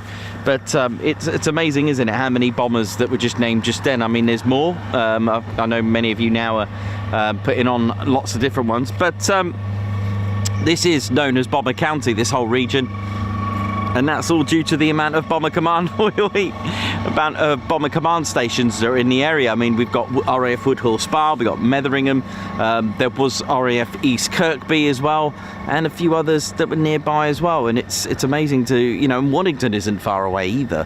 You've got Cranwell, Barkston Heath, you know, it just goes on, and it's amazing. You got Spilsby as well, and just it's all coming back to me. And but yeah, and it's all to do with the Bomber Command stations that were active, and all those aircraft I mentioned as we led off after World War II, such as the Canberra, the Valiant, the Vulcan, and then finally the Victor. They were all part of Bomber Command, which deactivated in 1968.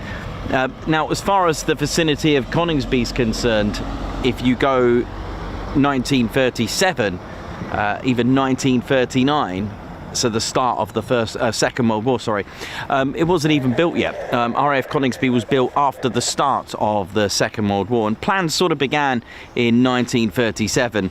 The land was finally purchased by the Air Ministry. Now, we said about Bomber Command stations, there were Bomber Command HQs, there were 8, and Coningsby was controlled by Number 5 Group. Now, tomorrow we're going to where Number 5 Group actually began. Very interesting though, because originally it was formed at RAF Mildenhall, which we're going there tomorrow, and that was on the 1st 1st of September 1937. But interestingly, a month later they moved into Lincolnshire at at St Vincent's Hall. Now we look around and we see the concrete runways, and actually we are stood probably one of the hard stands, or at least a taxiway of some description. It looks like, if you look on Google Maps, this was actually part of the base. Just to my right, that was part of the base. It looks like a hard stand, and you can see that what looks like remnants of RAF base around it, but it was originally built with grass runways and built finally. It had its birthday yesterday, Coningsby. It was built on the 4th of November 1940. The first residence here weren't too long after that, was in 1941 with 106 Squadron, and we always speak about markings. It's good to give you that detail. Would have had Zulu November, and they were the first residents at RAF Coningsby with the Handley Page Hampden, the flying suitcase as it was known, due to the fact of the how narrow the fuselage was. It was only 3 feet, that's 1 metre. So this was the very first aircraft to actually operate out of Coningsby. How cool is that? Look at that, the Handley Page Hampden. Isn't that cool? Amazing. Look at that, twin engine bomber, and it was the last sort of remaining twin engine bombers that they decided to build. We had the very successful Wellington bomber as well, and also the Avro Manchester. Now the problem with having 2 engines, of course, it's not as good as 4. But even still, we'll talk about what happened with RAF sort of tactics. It's a beautiful, I like the Hampden. It does look like the Blenheim. Someone pointed that out yesterday that said, is that a Blenheim? And to be honest, from a quick glimpse, it does look like a Blenheim at first. I can see why, but it's in fact a Handley Page Hampden. Max speed 247 miles per hour and powered by 2 Bristol Pegasus engines. And it was here with 106 Squadron. And that they would have had the marking Zulu November. Now, which is why if you go to RAF Metheringham, the markings they had was Zulu November on their aircraft, and you can see that there at RAF Metheringham, the markings outside some of the buildings that are there. Really, really amazing. So Zulu November, 106 Squadron, the first residents at RAF Coningsby with the Hampdens, and they actually went straight into combat the following month, and they carried out raids over Cologne, and it was X3002 on a raid. Coningsby suffered its first loss. X30002. See you later, mate. X002, sorry, serial. That was one of their first losses at Coningsby.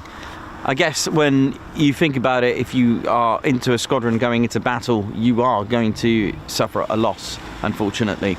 Now, 106 Squadron, a month after that, were to be joined by another squadron, 97 Squadron, and their markings were Oscar Foxtrot OF, and they were joined by 106 Squadron with the Avro Manchesters. So you had here operating Hampdens and Avro Manchesters. Very briefly, 106 Squadron were operating Manchesters as well eventually. Now, they both engaged into raids over occupied Europe, but the Manchesters, like I said, they had a bit of a bad reputation. In fact, the amount of stories I've read where pilots would just sacrifice themselves to save their crew, it was quite underpowered, and it had that bad reputation. But what they did hang on to was the prospect of different bombers to arrive, and the Mark III couldn't have been more anticipated and much awaited. The Mark III Avro Manchester was in fact renamed and given the name, as we all know today, as the Avro Lancaster. In 1942, a bit of a boost and a morale boost for Coningsby's 106 Squadron. They were to have a new wing commander, aged just 23. Wing Commander Guy Gibson took command of the squadron, and he increased the morale of the squadron. Now all they needed now was their Avro Lancaster. Now, based at Waddington, 44 Squadron, they received the much-awaited Avro Lancaster bomber. And like I said, it was originally a Mark III Manchester, but they renamed it and gave it the title Avro Lancaster. So it was basically a 4-engine Manchester, the H-tail configuration. And in 1942, 97 Squadron became the 2nd Squadron. 97 Squadron actually formed at Waddington, and they eventually had the Avro Lancaster. Now eventually 106 Squadron were in later on, they were to receive the Lancasters as well. Now Gibson got himself back into flying ops with mine laying in the Baltics on the 22nd of April 1942. 3 more sorties in the Manchester during the following 3 weeks. He was a great commander and a pilot for the squadron, that he was highly recognised for his 18 night sorties. 6 were consecutive, and the squadron was improved, and the performance was noted by analysts of 5 Bomber Command and the Air Ministry. In fact, this was probably one of the reasons, a nice stepping stone for Gibson to become part of Squadron X, a secret squadron that was going to be named 617 Squadron at RAF Scampton, and with one sole purpose, to carry out the Dam Buster raids. Now, the Avro Lancaster was given its 4 engines, and they had in their mind of daytime bombing, but it wasn't enough. The thought was having the extra power, having the extra ammo would be a lot more sufficient and a lot more reliable, and to carry out daylight bombing. But sadly, this wasn't the case. So the Air Ministry understood, and Bomber Command understood, that even with that much power, it still wasn't enough. So it was. They went back to nighttime operations. The problem with nighttime operations now, what you've got is, you've not only got to look at the weather where you're going to, but you've also got to look at the moon, because the moon played a major part in lighting you up as a silhouette in the skies. So although the moon can be your friend, it can also be your enemy, because not only could it light up your targets, but then you are then lit up as well. So it was quite crucial to get all that information as possible. So this really was a big change in the Royal Air Force when they had the Lancaster. On the 30th of May 1942, Coningsby's aircraft took part in the 1000 bomber raid over Cologne, which were 3 night bombing raids against German cities. Now, this was a bit of a statement for Bomber Harris, Air Marshal Arthur Harris, which was nicknamed Bomber Harris. Like I said in previous streams, he wanted 1,000 bombers to go and raid over German cities, but the problem was the RAF didn't have 1,000 bombers. So he asked Coastal Command. That didn't happen. That didn't actually work. So the last resort was to actually approach OTUs and heavy conversion units. What are they? Well, they're a bit like 29 Squadron. They're an operational conversion unit. So what you've got is a conversion unit for heavy bombers, or training units for heavy bombers. The problem was time's running out, and if you weren't quite qualified, if you're only weeks away, if you were in OTU and you were just weeks away from getting your bomber wings, it was enough. You passed already. So that was one way, because not only do you need your aircraft, you also need pilots. They did manage to get, I think it was close to 1,000. I think it was just over 1,000 actually. But total loss of the 1000 bomber raid was 41. Now that is considered a good result. If you've got 1,000 bombers and 41 were lost, then that was deemed as good.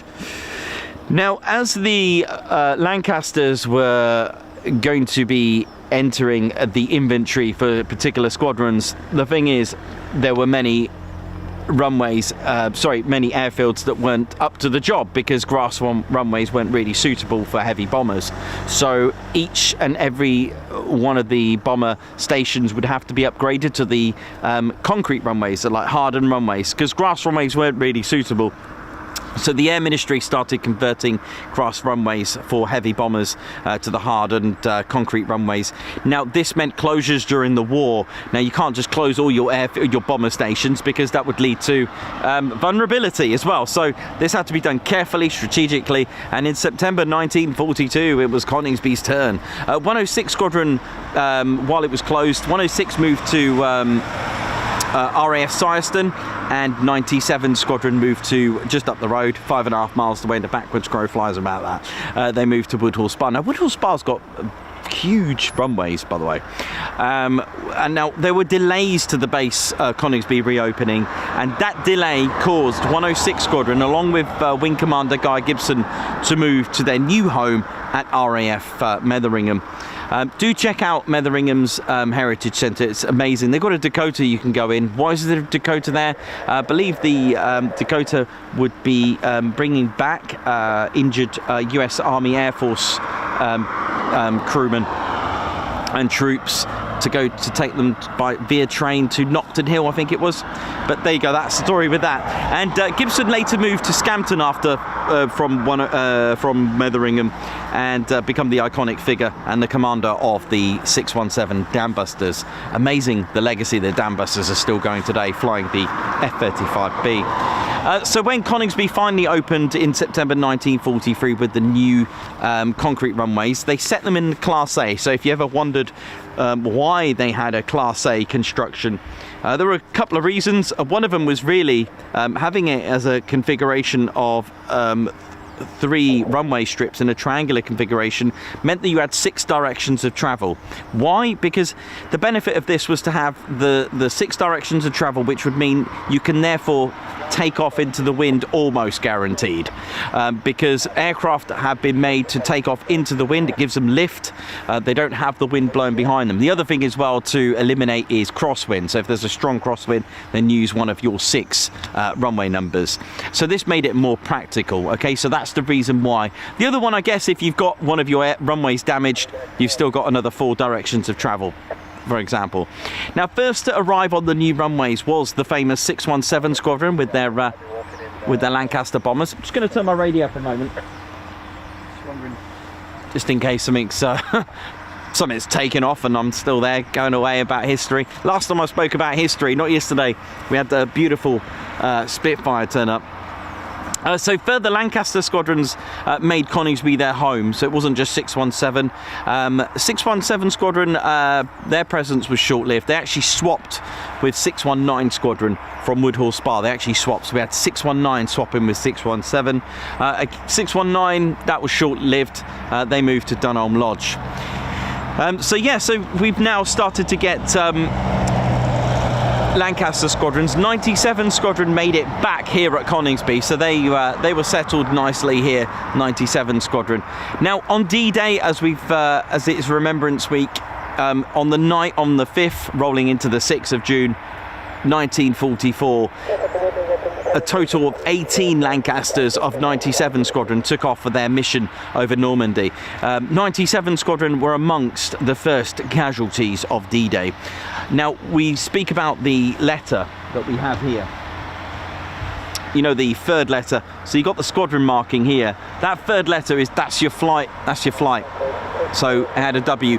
It's not always phonetical. They had A to Z, but it's not always phonetical. So they could choose something like, of course, whiskey would be a whiskey flight would be the obvious. With that one, water. I don't know. Anything beginning with W would give it the flight name with that one. But one in particular was Zebra Flight, so that would have had a Z, and of course being so the Lancaster we're talking about particular would have had Oscar Foxtrot, Roundel and a Z. This one in particular was the lead flight, and it was flown by Wing Commander Jimmy Carter, DFC. Now Jimmy Carter and his men were in real good spirits to fly the mission because it wasn't too deep into enemy territory.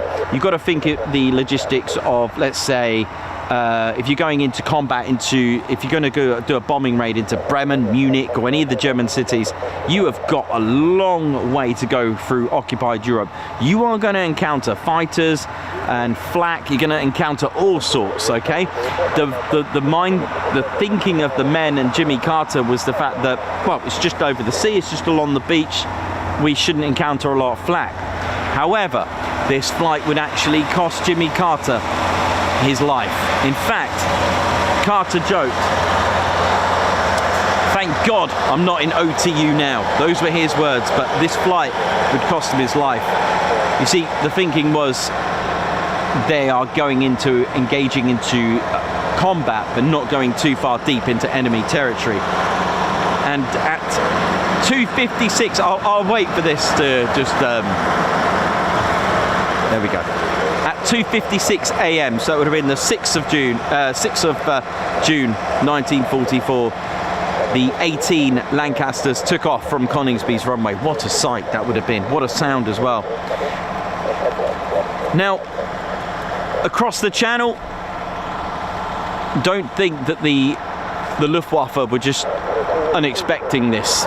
Don't think that they were, you know, not ready to scramble. You see, as much as the Royal Air Force were ready to scramble here and be prepared, the Luftwaffe had their own units ready to scramble as well.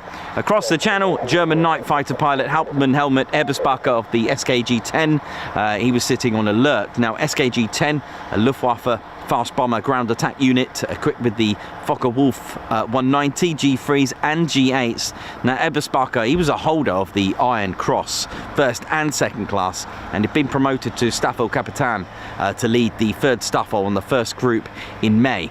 Now, SKG-10 flew hit-and-run fighter bomber missions with their FW-190s over southern England by day and by night, due to the lack of regular night fighters in France, and in view of the increasing number of night bombing fighters in France and night bombing missions being flown by the Royal Air Force against French targets. Now, from April 1944, the FW-190s, SKG-10, oi oi, were also employed on Wilder Sauer, Wild Boar, a free-ranging night fighter mission against the British bombers on brighter moonlit nights.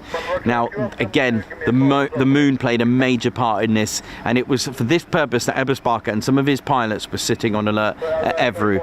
So they were already waiting for them there. Now, Carter and his crew successfully dropped their bombs on their targets and had turned for home. So they were in good spirits, heading back, heading home. The gunners on alert just in case for any attacks. And thing is, they were found by Eberspacher in his F-190 shortly after 0500. The bomber crew probably never even seen the F-190 and never knew what hit them. Eberspacher spotted several Lancasters silhouetted against the moonlit clouds below him. He dived down on Carter's Zebra flight and attacked from the Lancaster's blind spot, avoiding engaging the bomber from any other angle out of healthy respect for the RAF gunners. At 5:04, a transmission from Carter on forced radio frequency acknowledging a message from Master Bomber was suddenly cut short. Cannon shells and machine gun fire from the F-190 ripped through the underside of the Lancaster, causing immediate catastrophic damage, probably wounding and killing some of the crew on board and setting the bomber on fire. It is almost impossible to imagine the adrenaline-pumping terror that would be felt by a bomber crew on receiving end of sustained burst of cannon fire from an unforeseen foe. There were Lancasters that were heading back, and when they saw flashes of orange below, the worst was, they basically thought the worst, and the problem was, were they going to be next? That was the problem. Now, Eberspacher reported no return fire from the Lancaster and knew it was fatally damaged. He saw the glow from the ground as it came through the clouds. He immediately attacked a second and then a third. He shot all 3 down within 3 minutes. Now, with the loss of all on board except for one of the gunners, one of the RAF pilots in his flight, Feldwal Azeler, claimed another of the RAF heavy bombers. So when they landed back at Evru, they were able to claim a total of 4 bombers shot down, and that made Coningsby the first air combat action, for the SKG-10s and Eberspacher, that was the first air combat action and the first kills of the Luftwaffe, which meant, in retrospect, that meant the first losses of D-Day. More tragedy struck in 1944 for Coningsby. In 1944, Mosquito squadrons began operating out of Coningsby. On the 19th of September 1944, 5 Group Bomber Command were given a bombing mission to use Mosquitoes for the mission over Bremen. It was Gibson that took part in this mission and accepted this. And he went to Woodhall Spa. He didn't use a Mosquito here. There was all sorts of controversy from what I've read. He decided to use KB-267, a Mosquito of 657 Squadron. The raid went ahead as completed, but according to what I've read, it didn't actually go very well. Gibson's Mosquito was now heading back over Netherlands, and Gibson's aircraft was seen crashing at Steenbergen at around 22:30 after the raid. The news was to come, because Coningsby were awaiting Gibson. Didn't come. Woodhall Spa thought maybe he's gone to Coningsby. Is he coming here? There was a bit of confusion until both stations didn't see Gibson return in KB 267. The worst and reports was to come. Gibson flew 171 operational missions, shot down 4 enemy aircraft during his time as a night fighter with 29 Squadron. He was only 26 when he died. Lest we forget, ladies, gents, teddy bears, of the sacrifices. And one thing I do want to say as well is lest we forget to those brave that made it back as well. Those were a prisoner of war, those were injured in action, and those that made it back safely. Further Mosquito squadrons made Coningsby their home as well. In 1946 we had 109 Squadron and also 139 Squadron. A few years later, RAF Coningsby was to have Boeing Washingtons. Now, for those that don't know, Boeing Washingtons is an RAF name for a B-29, and that was with number 15 Squadron, who then went on to fly the very, very first jet aircraft. Now, me reading my books, Claire Bear can tell you that the RAF did a good job actually in finding a replacement for the Mosquito. They really worked hard on trying to find a suitable, respectful, and something just as good as a Mosquito. Lady Shen's teddy bears, I have to say they did well, because they chose the English Electric Canberra, and that was to replace the Mosquito. And in 1953, RAF Coningsby had its first jet aircraft, the very English Electric Canberras. Squadrons flying here, such as 15 Squadron and 9 Squadron. So again, Coningsby still a bomber station. It didn't convert to being a fighter station until a few more years later, nearly a decade later. And in the 1960s, it was the Vulcan that was here next, and they saw an influx in its numbers due to the Vulcan force, with 9 operational squadrons due to the Cold War. In 1962, Coningsby saw the arrival of the Avro Vulcan. Now, it was short-lived. Now, during that time, the Vulcan was adapted to have what's called a quick start, so basically a quick reaction, start and go. I mean, that's pretty cool, isn't it? Like almost like the scramble from a QRA. I don't know if whoever is on our streams and was lucky enough to see a scramble of Vulcans, wow, that's impressive. But the visit was short-lived. The Vulcans left for Cottesmore in 1964. Now, the Canberra was up next to be replaced. Unlike RAF Marham, who actually had the Canberra for a 50-year legacy, Coningsby didn't last long. It was only 15 years, yeah, I'd like to say. But there were various aircraft that were going to replace the Canberra here at Coningsby. Coningsby was about to change. This is the turning point for Coningsby in the late 60s. In fact, Coningsby closed its runways for a new aircraft that was coming. It was the TSR-2, but unfortunately this didn't happen. This fell through. Another option was the F-111s. That was going to be a choice for Coningsby until it was decided that the spare engine Phantom would be the choice operating at Coningsby, and ending the operations of the English Electric Canberra, which was here for 15 years. In 1968, Phantom FGR4 was here. First squadron to fly the Phantom here at Coningsby were the Flying Tin Openers. That's right, number 6 Squadron, who are now at RAF Lossiemouth flying Typhoons. Why are they called the Flying Tin Openers? Well, first of all, what is their station? What is their squadron badge? Well, their squadron badge is a serpent with an eagle and a serpent, right? So when you look at the markings on the actual aircraft, I thought it was a lightning bolt with an eagle on it, but it's not, or some sort of serpent. I was trying to work it out, but it's not. In fact, it's actually a flying can opener, and that's all because in World War II, when they were flying the Hurricane, they were renowned for destroying many tanks. So, tank being a tin, they called them a flying tin opener or a flying can opener. for that such. So 1968 Phantoms with 6th Squadron. Then of course you need an OCU, so 228 were operating here as the operational conversion unit.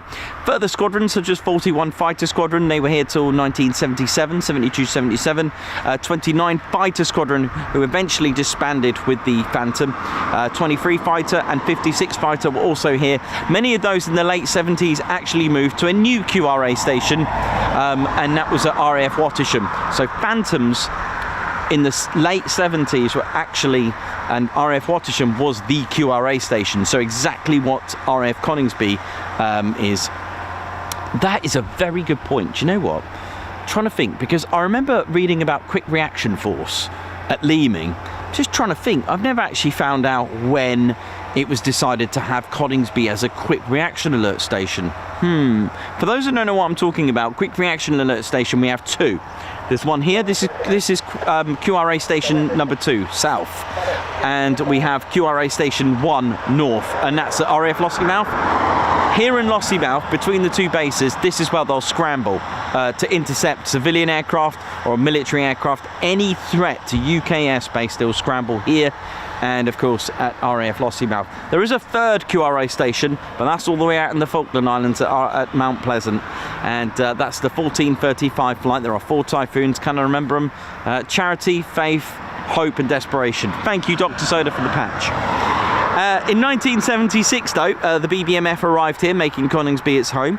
Jaguars also operated here, and they operated from Coningsby along with Harriers, with 41 Squadron. They also operated here, and then eventually in the 80s, from 84, there was a Tornado F3s, eventually Tornado FGR4s. And then, of course, and then we had a mix of Typhoon and Tornado, because Typhoon was eventually going to replace the Tornado. Now, although we've showed you that 17 Squadron, there they are, that's their emblem there, 17 Squadron. It was 17 Squadron to first operate the Typhoon.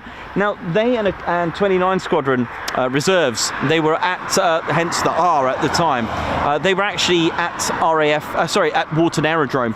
Now, although 17 Squadron received the Typhoon in 2003 to become the first ever squadron to receive and operate the Typhoon, it wasn't actually until 19th of May 2005 of that year that the squadron officially reformed at Coningsby. 29 Squadron arrived that year as well, followed by 3 Fighter and 11 Fighter, and then a few years later on, 41 Squadron was reformed as a test and evaluation unit. The HQ is actually at Waddington, and last but not least, 12 Squadron arrived as well, a joint Qatari Emirai Air Force and Royal Air Force Squadron. Although they stood up in 2018, they actually started operating here in 2020. Now then, I've got a bit of homework to find out exactly when RAF Coningsby became a QRA station. Maybe the chat's full of answers already. I'm going to go and have a look. Let's go and have a look on the main ASP. Oi, oi! See if we've got any canopies up. Ooh, that doesn't look good. I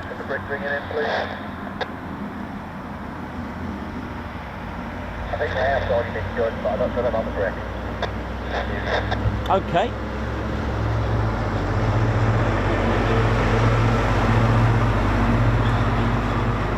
So we've got a bit of a way in the strings and teddy bears. This doesn't look good, does it? I would have thought by now we would have had some canopies up. Mind you, there's no ground crew just yet.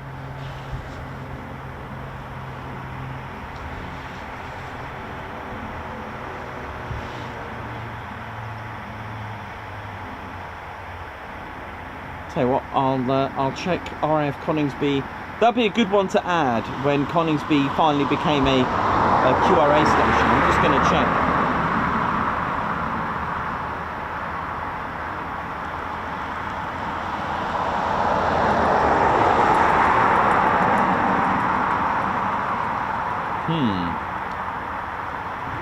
So Leeming ended with 25. Yep, that's cool, because I remember Leeming being the QRA station. So it sounds like we got the south side of the base starting ops first.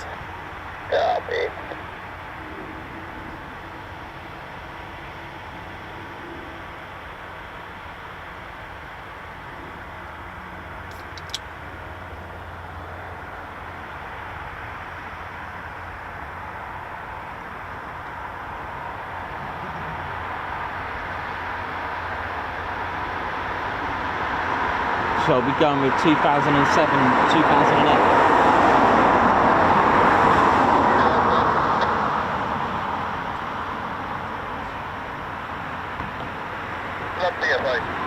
Thank you very much. 2007. So we can just tell them the next one will be about 10 minutes.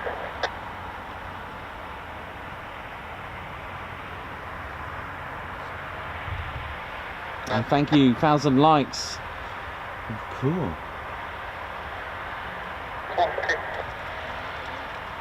Yeah. So that is 1-1. That's what I want to call them. 2-1. I think it's going to start. 2-1, 2-1.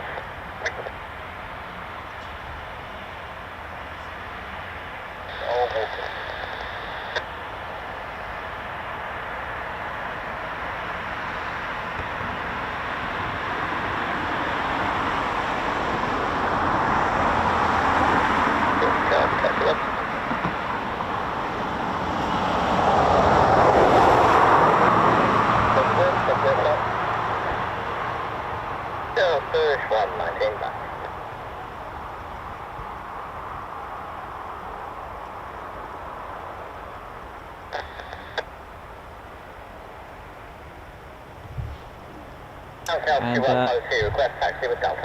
there we go, taxi with Delta. And of course, I just want to say a massive thank you to Colin Brammer for donating two lovely gifts for the TED Party 2.0.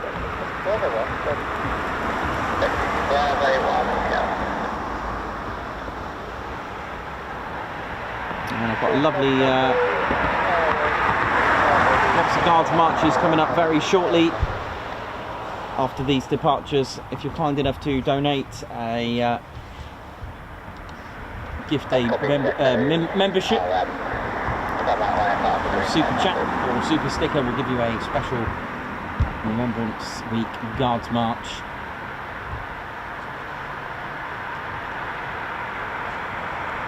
So it looks like we've got 3 fighter squadron taxiing out very, very shortly now. You can hear them just about.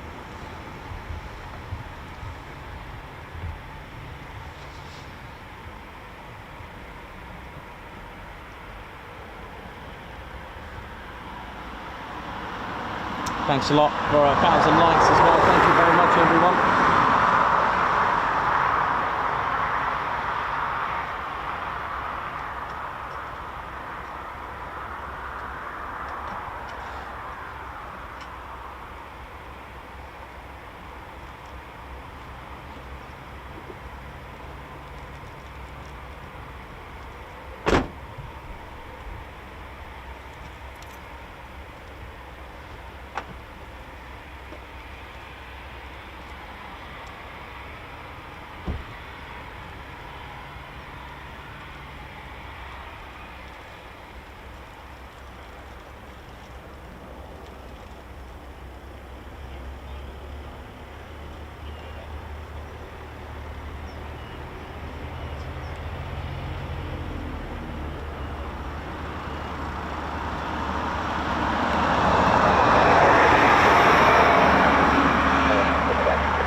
Or haven't done so already, don't forget to hit the like button and subscribe to your one and only Ted Coningsby channel.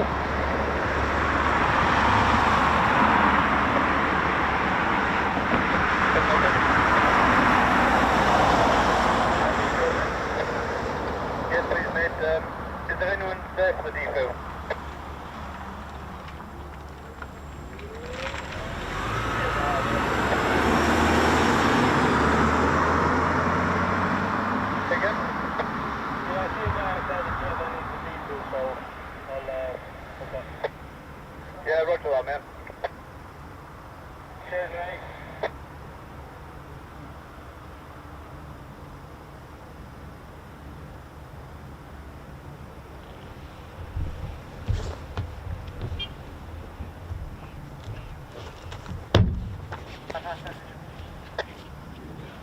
Yeah, someone's mentioned about 6 squadrons, so I've got it here. It's an Eagle. So on the actual station, on the actual squadron badge, they were once a bomber squadron originally. I'll show you actually what I mean. There we go.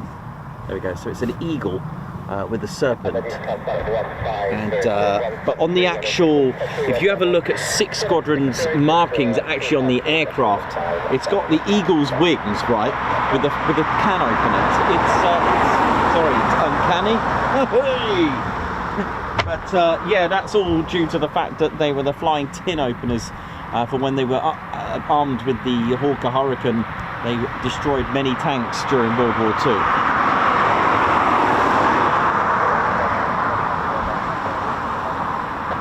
Johnny B, Black Cat, Alex Black Cat, Colin Brammer, how you doing, man? Michael Woodringe, Johnny B, Andrew C, P65, Andrew C, hope we're all good. Davey, Margot, how you all doing? Spanner Flight, how we all doing? Captain A, Chris Bloxham, how we all doing? Oi oi to all of yous. Guards March is coming up. We've got quite a few to do. Ted and I will get on the case very shortly.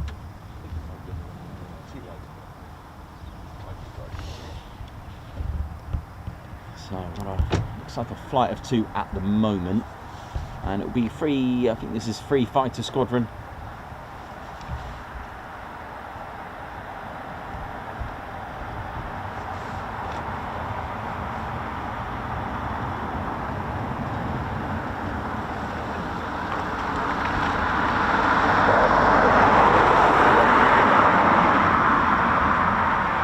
Looking like this all week at the moment. I haven't checked Fridays, although we haven't really planned the show for Friday yet, so we'll see. We'll see what we're going to do Friday.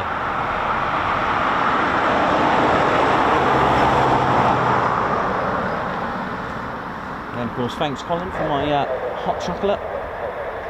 Much needed. I'll just double check there's just 2. Looks like it, doesn't it?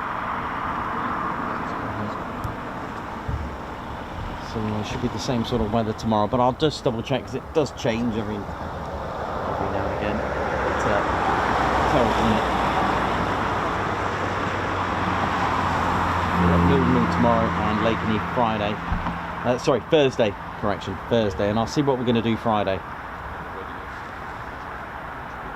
Maybe I'll take a trip somewhere.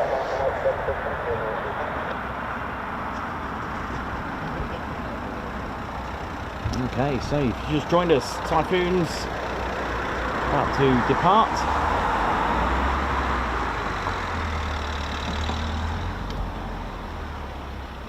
Here we go. It's Foon time.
Bailey sheds teddy bears. Hope we're all good. Watching the Ted Coningsby channel. We're live here at RAF Coningsby. And Guards March for Margot Baxter. Thank you very much for the super chat, Guards March.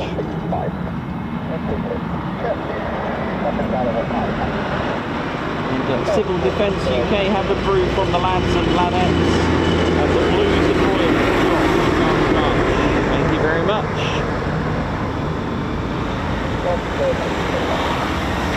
Alan Stratton, thank you very much. Guards March for you. Morning, Nikos. Enjoy some teas and burger. Oh, thank you so much, Guards March. That's so kind of you. Ginger Bailey, good to see you on here. Guards March, thanks for the super. Guards March. Neil Osborne, congratulations on 21 months membership. Guards March, thank you so much.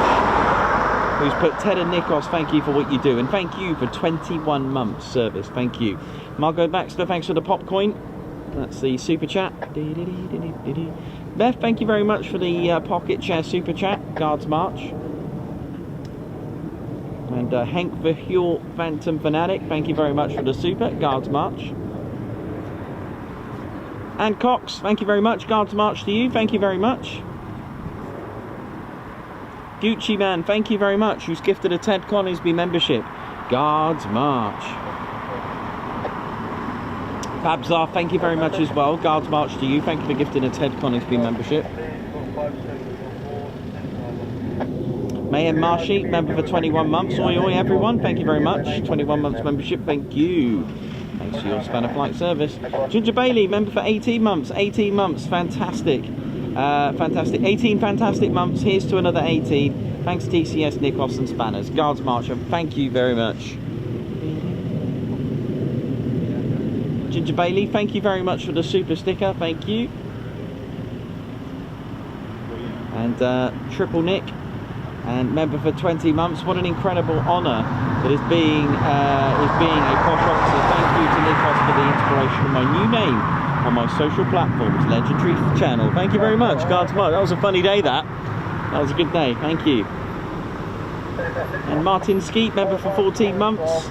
Keep warm, great seeing you last week. You too, man, it was really good. Thank you very much for serving for 14 months. Guards March. Hazel Ra, member for 5 months. Have a good day, everyone. Respect to our Air Force. Thank you very much. Well said, Guards March. And Cox, thank you very much for the super sticker. Guards March. Margot Baxter, thank you for the super sticker as well. And Cox, thank you for the super chat who's put for Ted's poppy scarf. Thank you very much. And Ian Whitting, G6UWX, member for 15 months. Oi oi, great stream, Ted and Nikos, thank you very much. Guard March. Wendy Game as well, thank you for joining the Ted Coningsby Posh Officers Club. Hello, Guards March. Colin Dutton reaching a milestone of 6 months. Thanks Nikos and Claire Bear, thank you as well. Guards March. Pauline Nelson as well, thank you for 10 months membership. Thank you so much, Guards March. Simon Watchorn gifted a Ted Coningsby membership. Guards March, thank you very much. Simon Watchorn gifted a Ted Coningsby membership. Thank you very much, Guards March. Andy Williams, Guards March for the mug blooper. I love that. That was funny, wasn't it? Guards March, thank you. And Jane and Malcolm Thomas, congratulations, milestone here at 12 months. Thank you for 1 whole year with the Ted Coningsby Squadron. Thank you very much, Jane and Malcolm Thomas. Wee Stevie Boy for a nice cuppa and a wee donut to keep you going. Thank you very much. Sounds good to me. Guards March.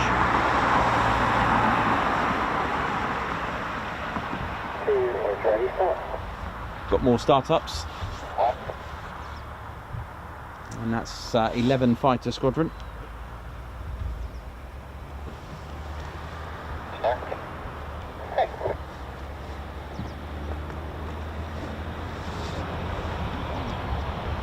Just gonna have a look on the main. We got a Typhoon facing us here at the minute.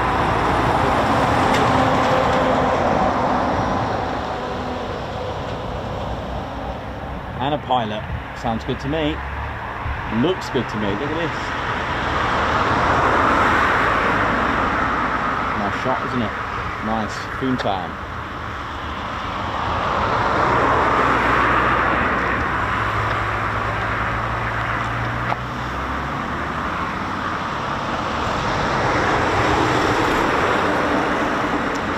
to your one and only Ted Coningsby channel. Come on. Can we get 74k this week? Amazing.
Alright, get ready for some more Foon action.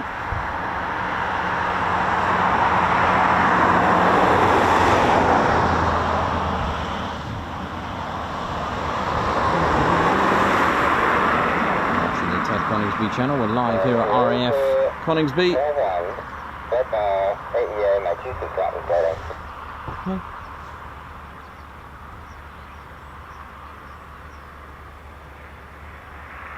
Confirm that your AEA is not working on the AEA test.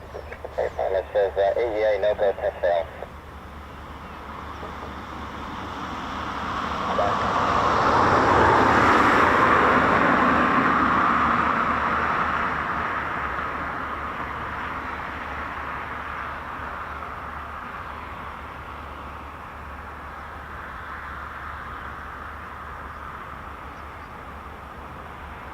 Overhead, from my message. Can you have a bit of 311, please?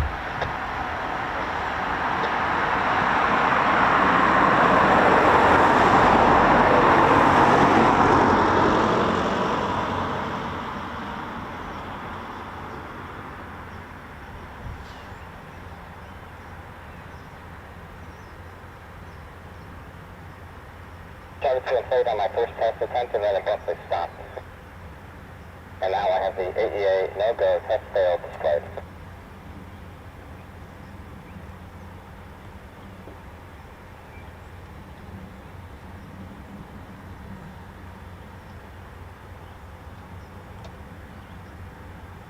For men, just try reseating your PSP connection and give it another test and see if it doesn't work. Otherwise, it could either be your G-kit or it could be the seat itself. Roger.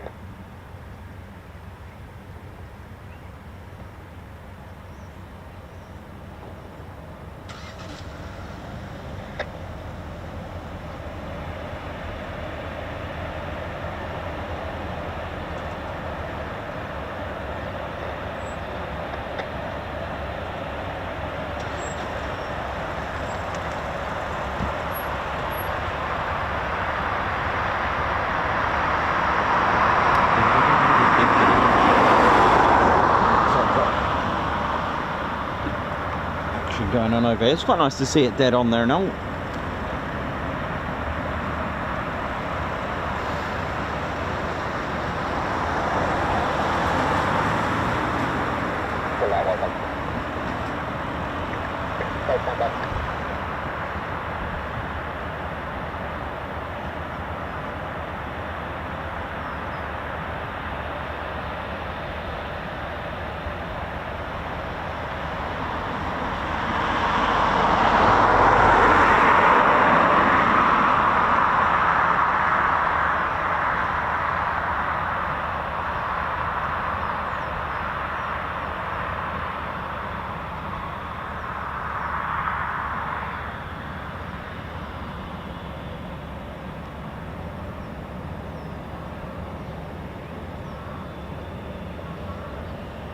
Diamond, from Diamond from the edge, if you disconnect your little white valve, do you hear a rush of air when that puts down?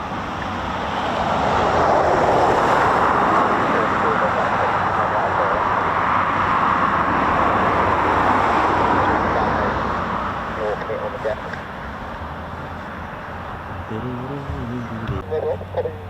Another R&M to come up. Don't think Moggy's going out at the moment. The 3 white valves, nothing happened. There seems to be a lot going on at the minute, so let's hope for some more Foon action. Oh, looks like a pilot there. Cool. Shut down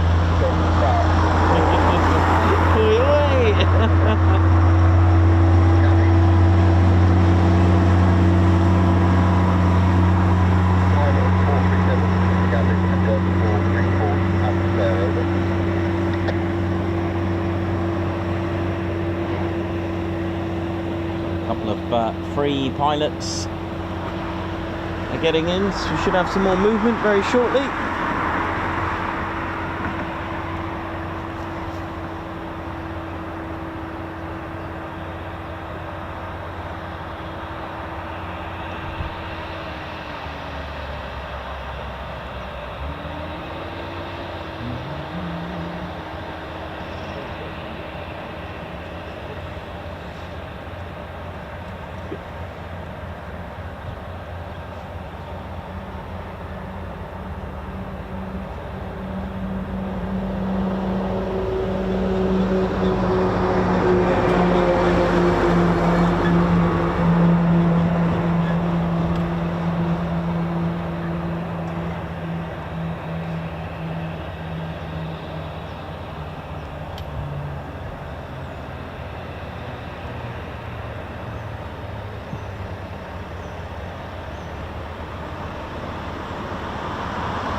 Good.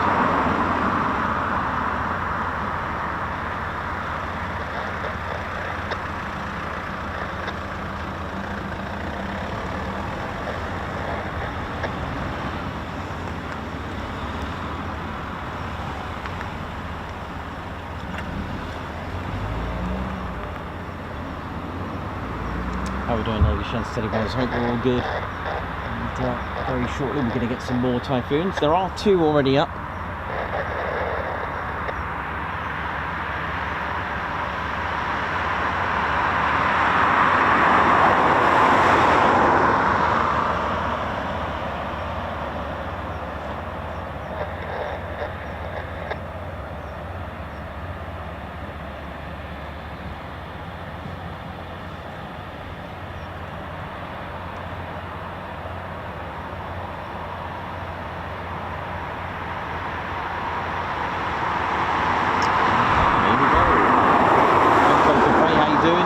Andrew C, Angela Farley, Alex Blackcat, Dieter Gikeri, how you doing? Andrew Williams.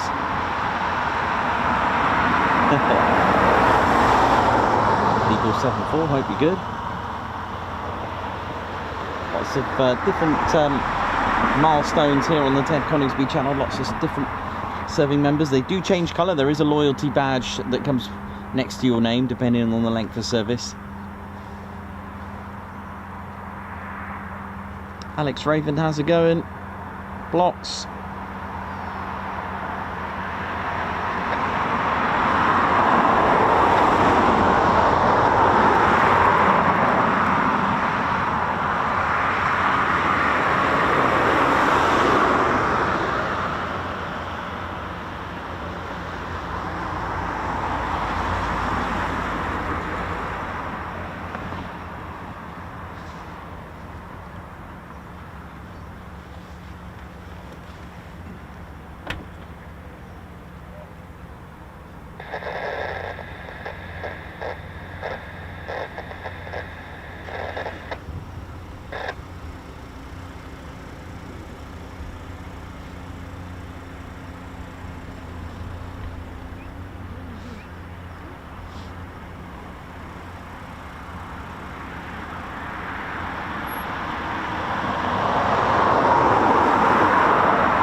We're ahead, this is frontline message.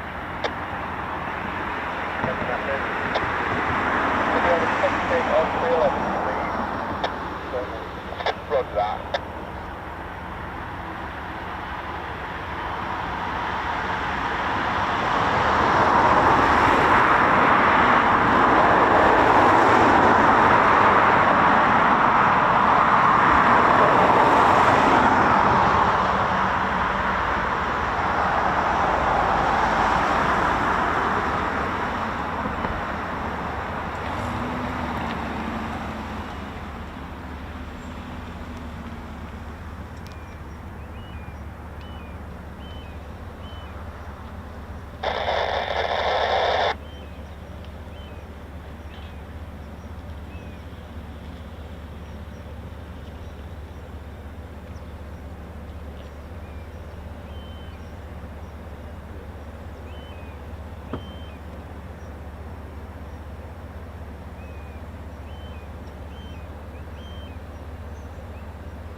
How are we doing, ladies, gents, steady bears? Welcome to the Ted Coningsby channel.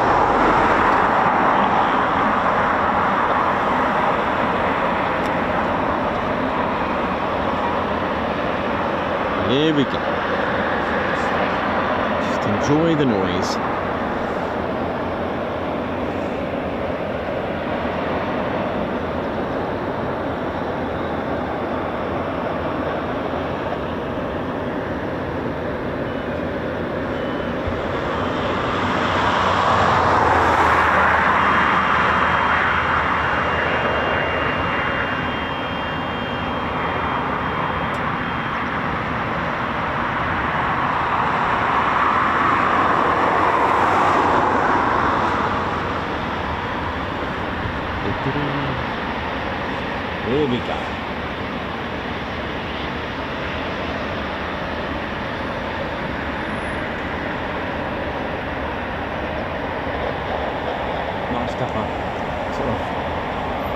almost front-facing startup.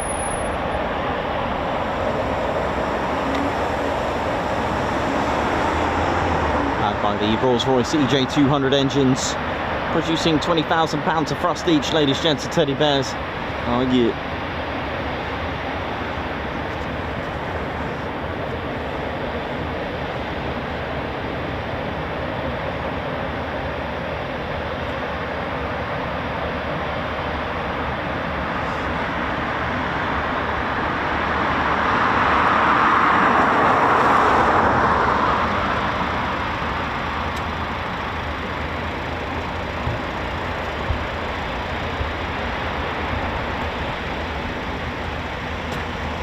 LEJ approach, good. Watching from Germany, how you doing, man? Hope you're good. Oi, oi.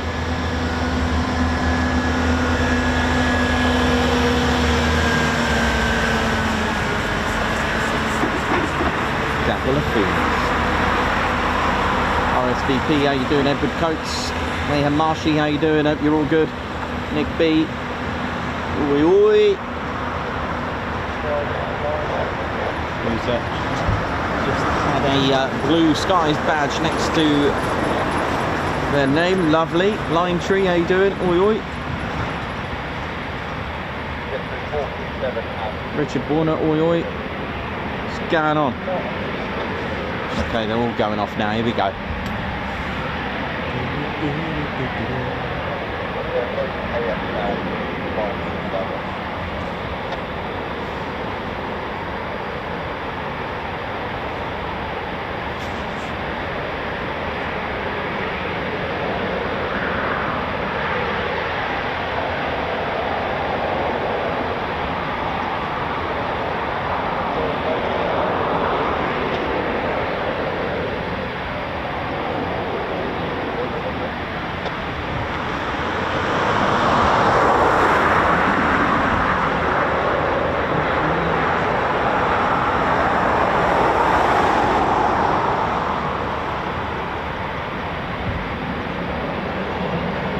Here we go, ladies, gents, and teddy bears.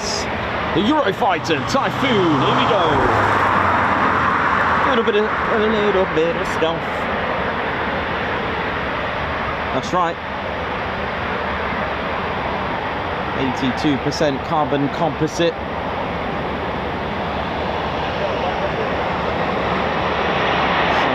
So there's only about 15% of the Eurofighter's surface is actually metallic, with the remaining being the carbon composite. That makes it difficult to detect by radar.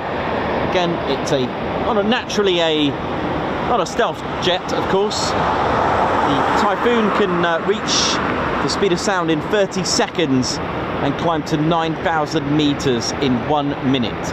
How's that then? Hey?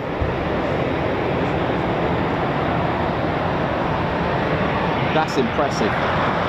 That is an amazing climb though.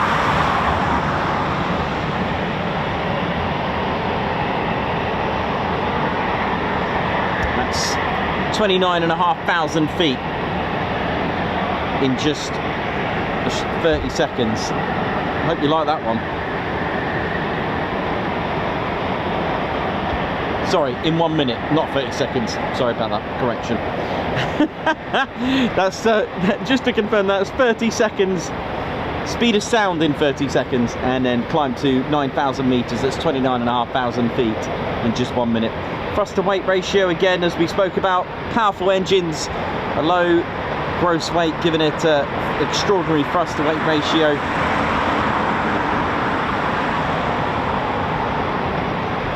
It's called different things in different countries, of course. Here in the RAF, we call it the Typhoon FGR4. In German service, it's the Eurofighter EF2000. In Italy, it's the F2000A Typhoon, and in Spain, Typhoon. That's it. There we go. Made in 4 different countries.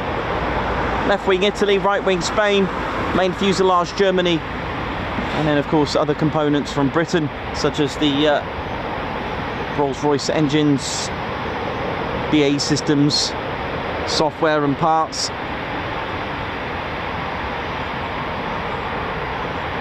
The Typhoon's wingspan is less than a Spitfire. The Typhoon has a horn.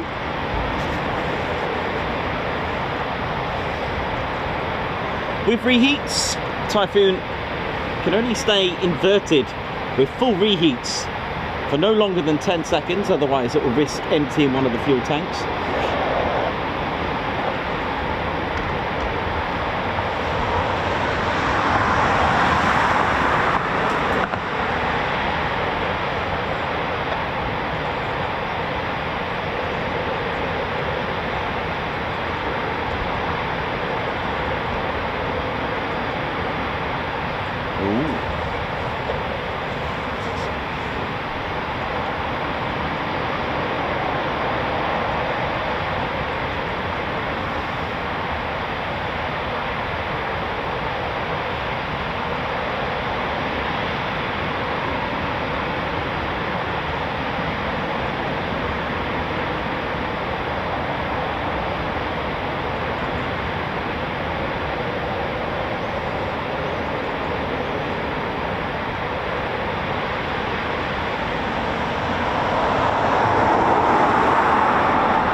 Yeah, so the Typhoon has a horn of opening and closing the horn, the canopy. So every time you open the canopy, it will open the horn as well. So it'll play the horn, and when it closes, the horn goes off as well. Pretty cool, huh?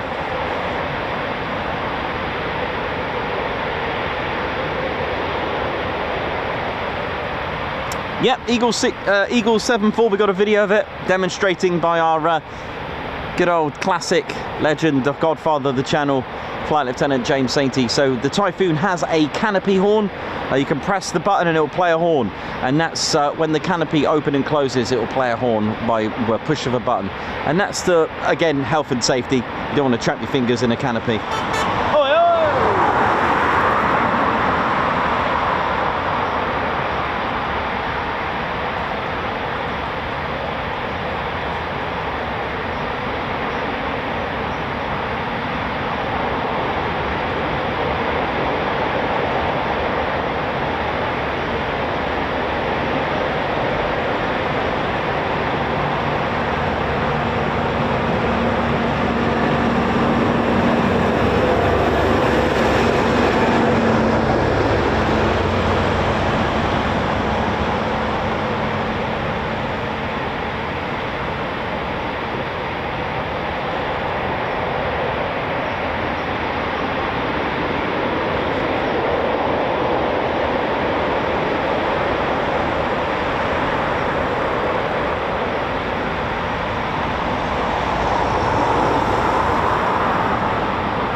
So of course not forgetting Airbus, BA Systems and Leonardo as well.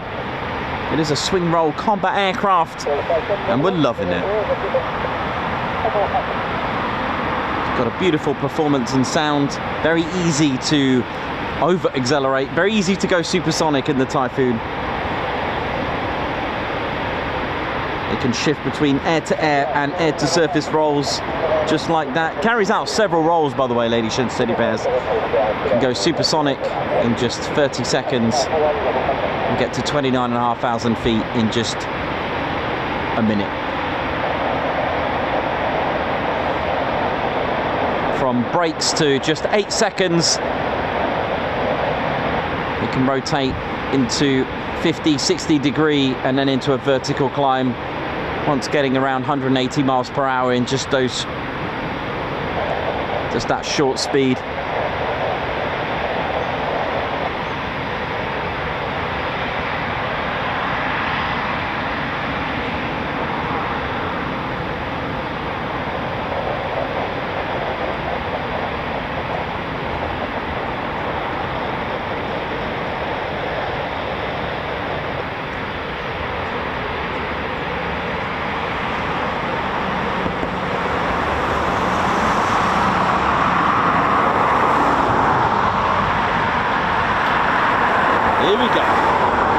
Typhoon, Tom.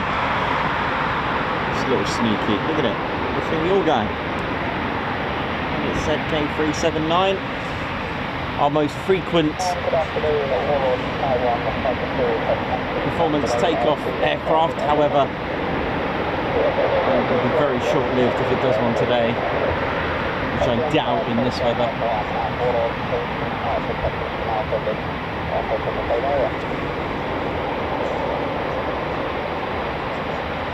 Another flight departing, or taxiing very shortly as well.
Here we go, taxi from the main to Alpha 1.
Nice to see an English electric lightning there. Look, oh yeah, look at this. Can you see that?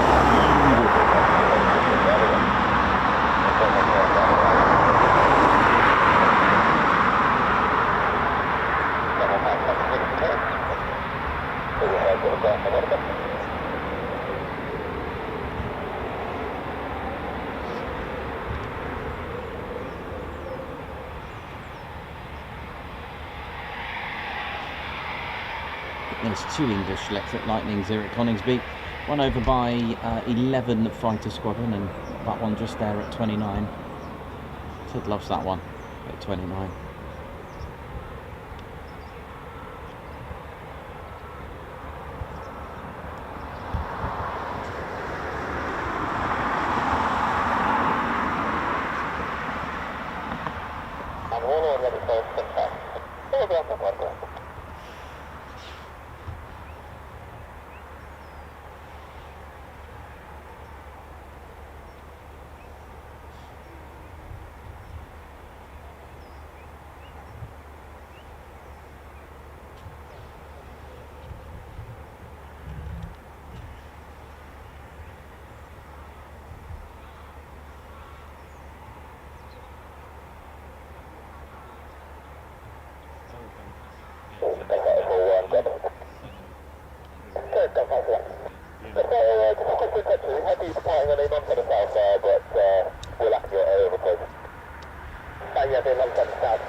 you can't see the one on the south side of the base from here, but you can do.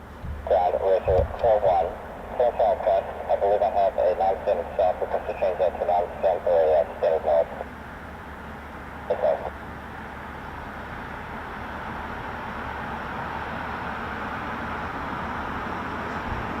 Okay, get ready for phone time. Shame about the skies, very grey.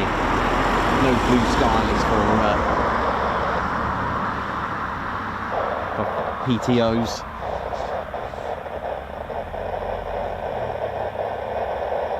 Big Al, how you doing? Hope you're good. Davey, oi oi. Danny Hewley. Liam Mitchell, how's it going? Oi oi to you. Sharon Chapman, thank you very much for the super. And if you just joined us, hit that like button. Let's get this going up and up and up. Come on. Hit the like button and of course subscribe to your one and only Ted Coningsby channel.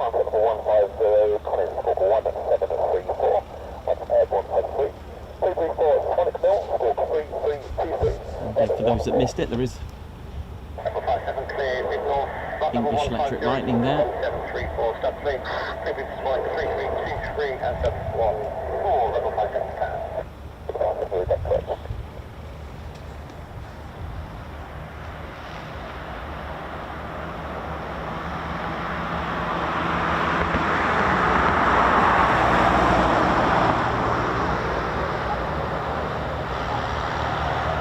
Looks like we've got more fools on the south side of the base. There we go, look at this.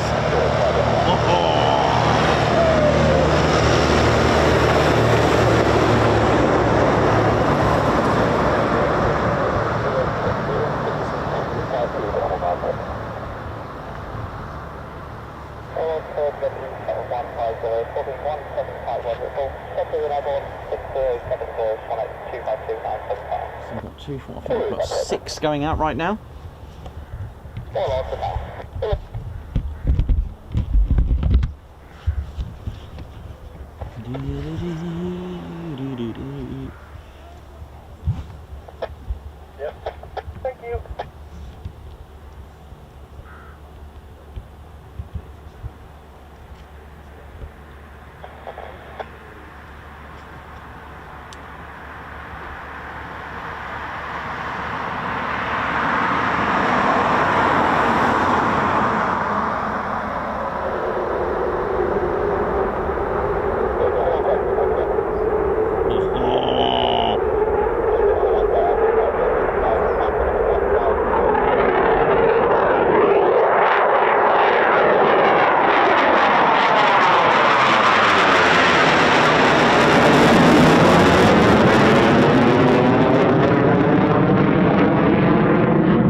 The gist of that. Beautiful. But it is our #1 most PTO'd aircraft, and just couldn't help not putting the reheats on, right?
704 knots.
Beautiful. There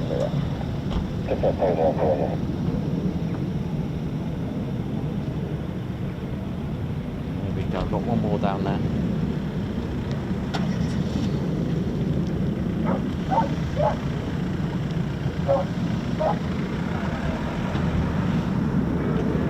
Oh, a proper scent that, again, ZK379, always up to something.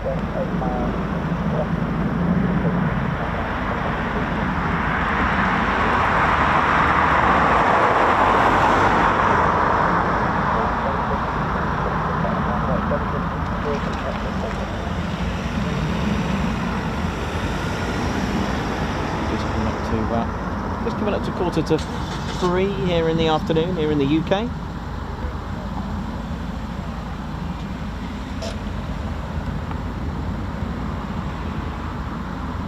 Here we go, our next departure.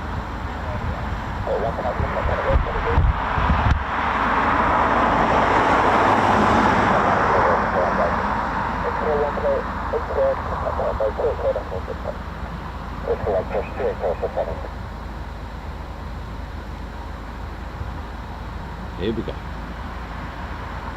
Let's ride in the Typhoon. Here we go. On this grey, murky day. It's going to be like this pretty much all week. I'm not sure about Friday.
What else we got over here? What's going on over there? Okay, we've got a pilot in 382. Not sure what's happening with Moggy.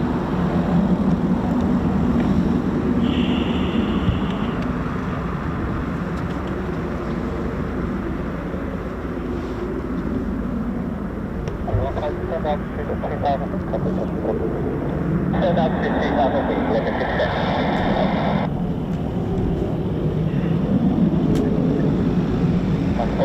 Double copy. Copy, Platinum Fighter. What's the port? 6 birds and 4. 6 birds and 4 by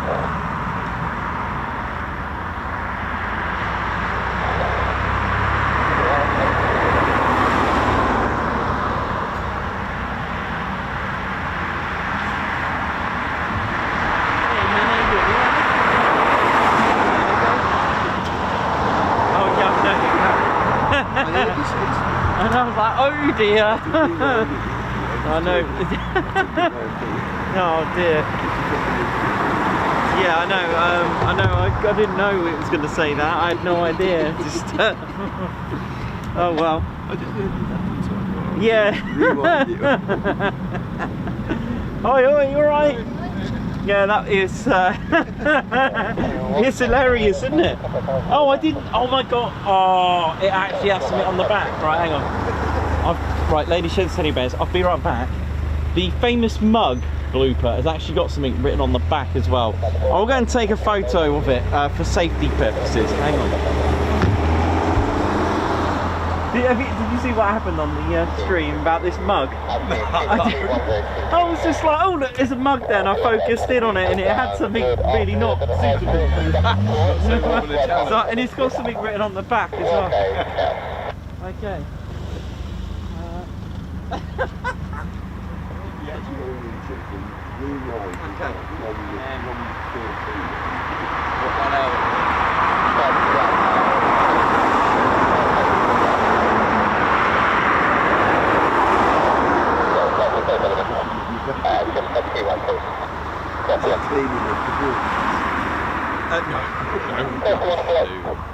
I like the definition on the back. I might have to buy the tape it home with me and clean it up and then put it in the auction. As seen on TikTok. No, as seen. As mistakenly seen. Yes. Chaos flights in the bag.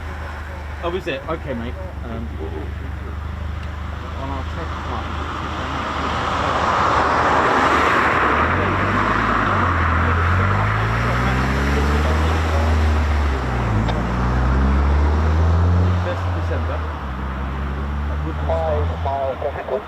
There's actually 4 tickets left. It was sold out, but 4 of people that were coming can't make it, so we're released. 1st of December. I've got 4 tickets left. Pools open. Merchandise and things. Hopefully, fingers crossed for a bit.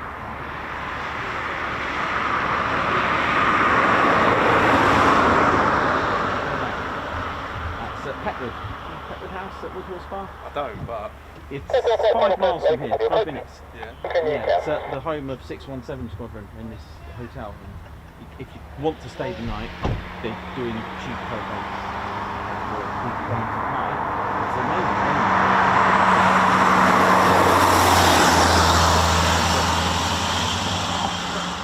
It's like a museum hotel. It's really cool. Really good. It's got a Barnes Wallace barrel on there, in the ground. It's a popular wedding venue. In fact, that's where I was going on my wedding, and the lights went on. Ted was in the car when I did my first video. Oh wow. Yeah, so it's got a nice connection. Yeah, that's pretty cool.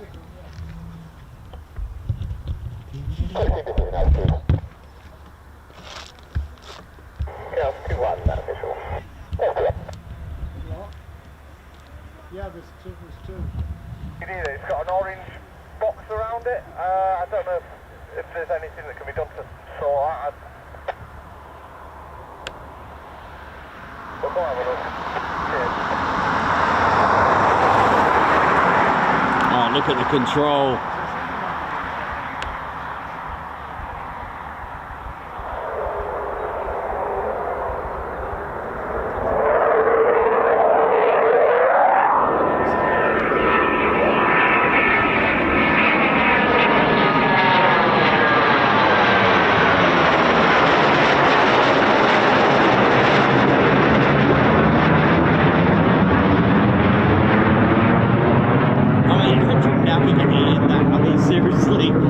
actually do a circuit in that.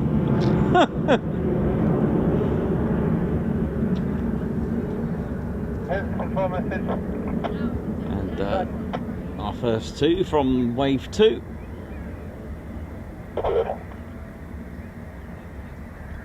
This one come back. So this will turn to the south and won't go past here as they're one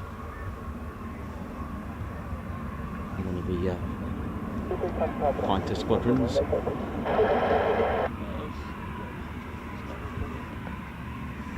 Causing chaos. Of free fighter squadron.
Is that Moggy? Oh, is it? I'm just going to check. Oh, I don't know. There's still a HUD cover on. Oh yeah, I don't think that's going anywhere. No. Yeah, so it's the one next to it to the left. Yeah.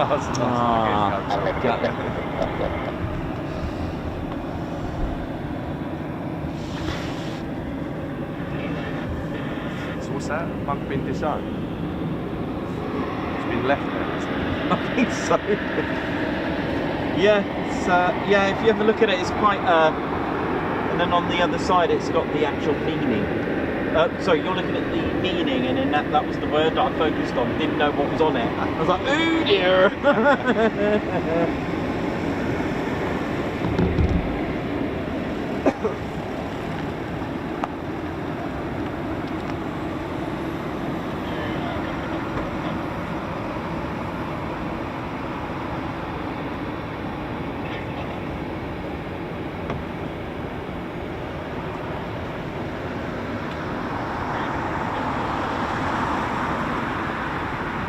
I don't think there's a tanker up, is there? I don't think so. Oh no, it's one started in the hangar. There was a bit of conversation when I was asking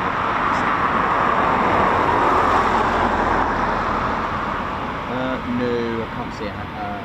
There's no tanker that's up. not a bad thing. No, Yeah, too long. that's it. No, absolutely.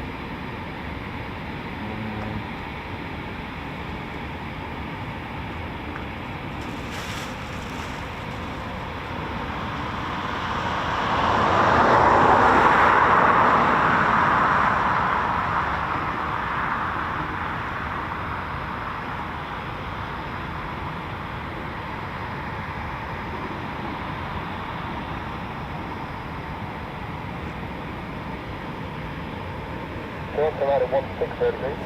1630 degrees.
Right, on 824 vertical. 824 vertical, accepted.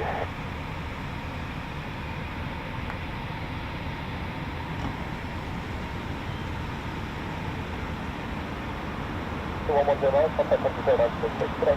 Okay, 15, calculate. 15, back. Right, we want to report down. I identified Kennedy, back to left side, no turning. Left the point, down at 10, 2,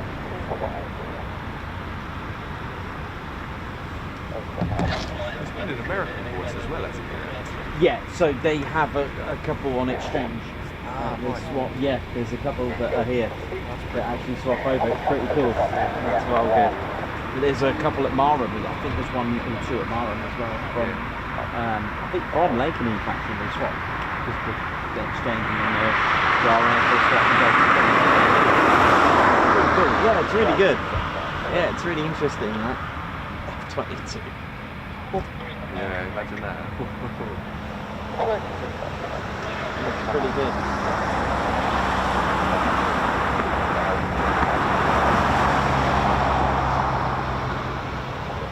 Now, we're 3 flight path. 6 miles, 1,500. Here he comes back. I think that other chaos that did the low approach is coming back.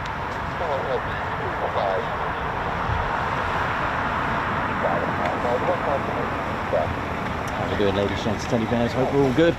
Ted Coningsby channel live here at RAF Coningsby Ted HQ. And aircraft to depart still.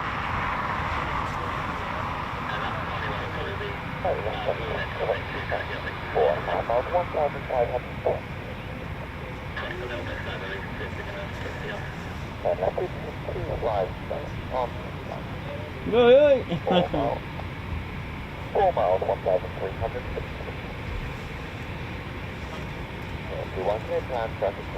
Clear to land, circuit clear, here we go. 4.5 miles, 1,200. Turn left into 25 on 220. 6 miles, 1,004. Turn left into 25 on 5 miles, 100.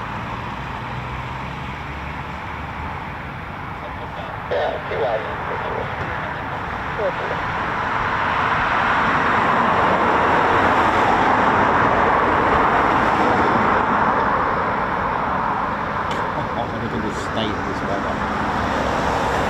I mean, seriously. How bad is that?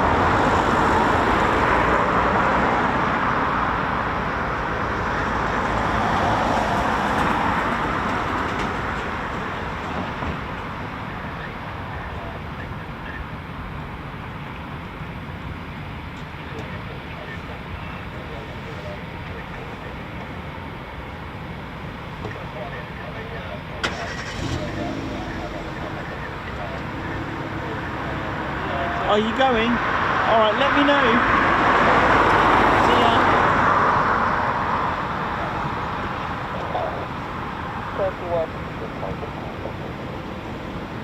Yeah, let me know about that. They're 20.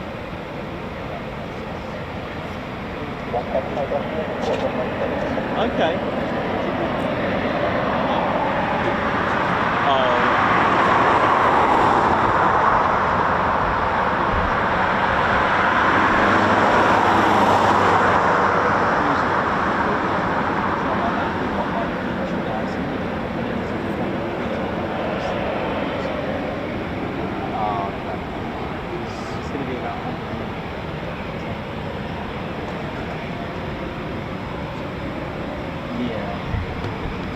Okay, mate. No, I understand.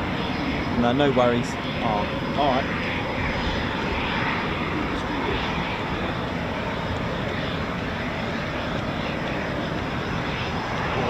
All right, buddy. Yeah. Take care. See you next week. All right. See ya.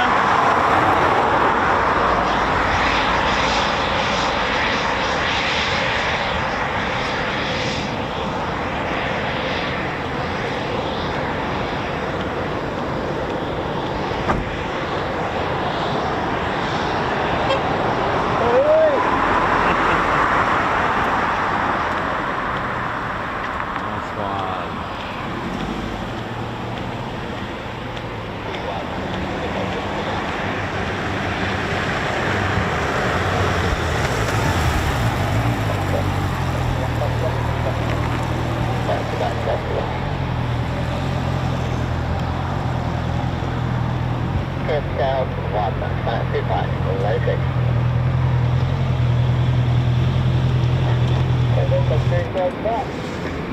Thank you.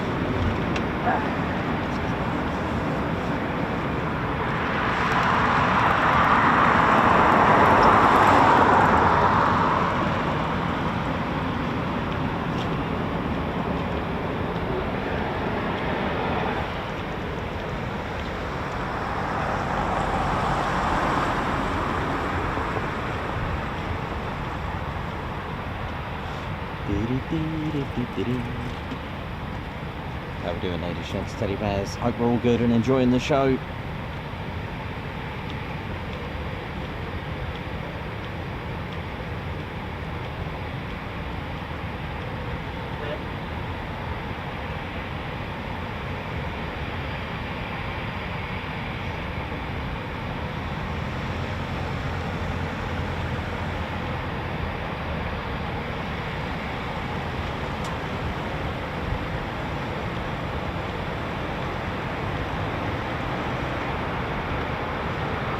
Sharon Chapman, how's it going? Hope you're good. Andrew C. Davey, keeping everyone informed with our with top info there. Thank you very much. Keith Smith, how you doing? Gucci Man, how's it going? Oi oi. Hope we're all good.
Right, let's have a look what we got. So we've got one spooling just here, got another one in the hangars there. Where are we?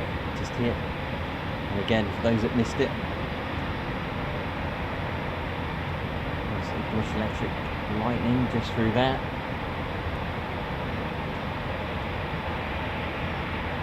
So if we just move it just to about here, that would be quite nice, wouldn't it, eh?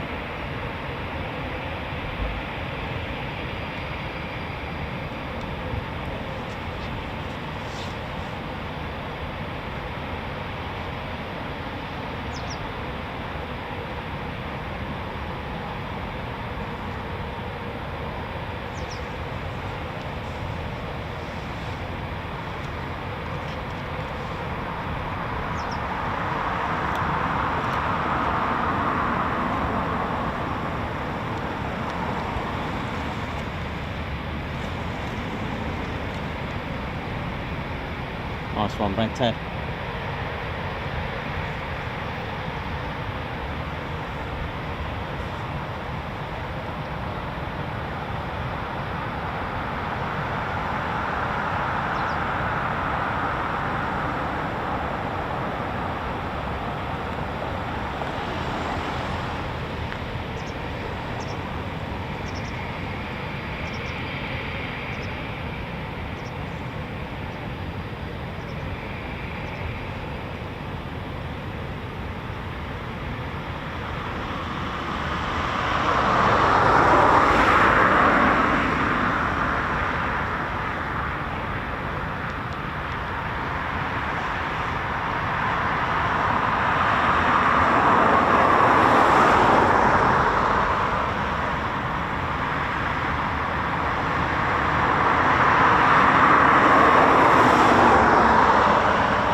Cover 3-1, flight of 2, taxi on the northern ASP with Echo 1 is 2 POB.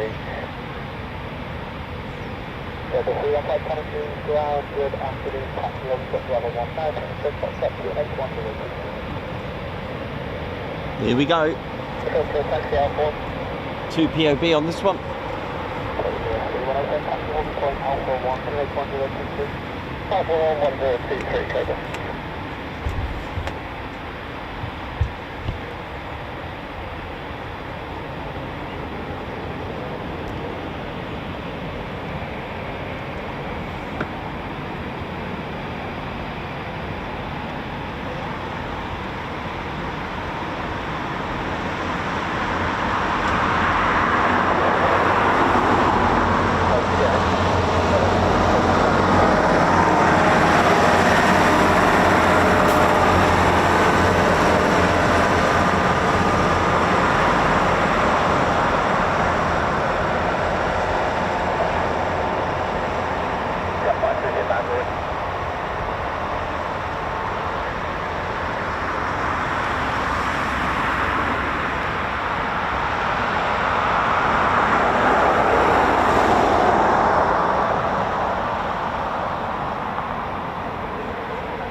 Steady guys, tuned into the one and only Ted Coningsby channel.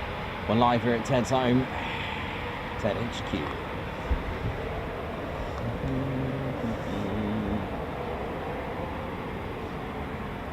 Two Typhoons taxi. Here's our second one.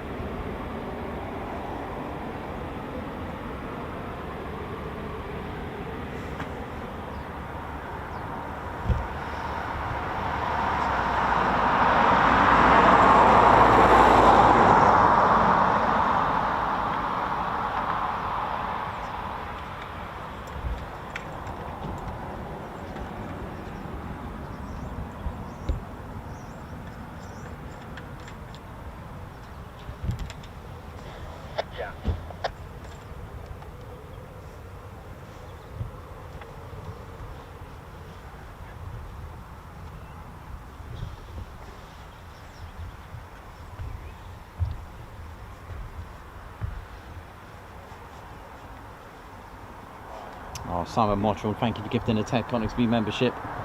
Oh yeah, hope we're all good. Here we go, more foons.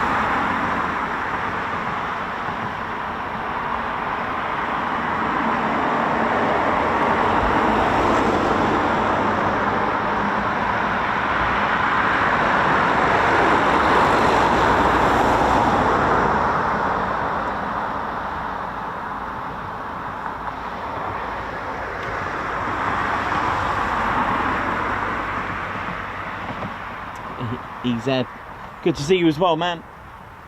Lovely, nice to see you today, lad. I was the bloke on the big black bike. Good to see you, man. Nice one. Sharon Pilkington, hope you're well. Summer Motron, oi oi.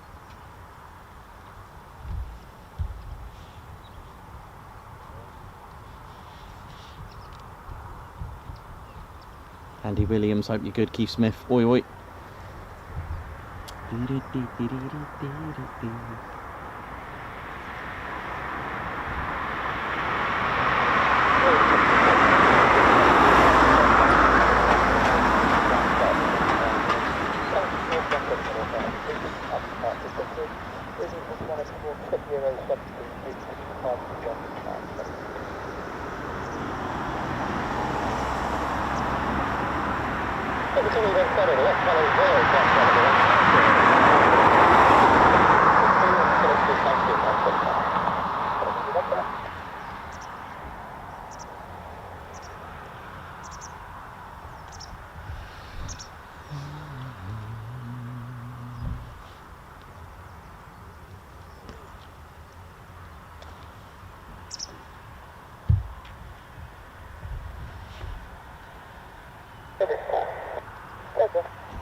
Point, I haven't seen Tally today. Where's Tally?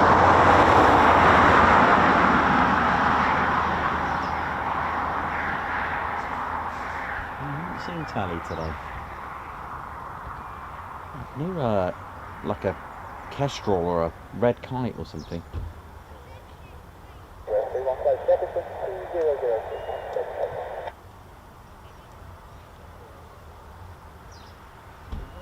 Oh, actually, yeah, now I can hear a Tally. Oh, yeah, Tally's here. It's in the car park. You're right. Well spotted. Well listened out for, by the way. That was really good. I'm impressed. Just behind me. Let's get these fools.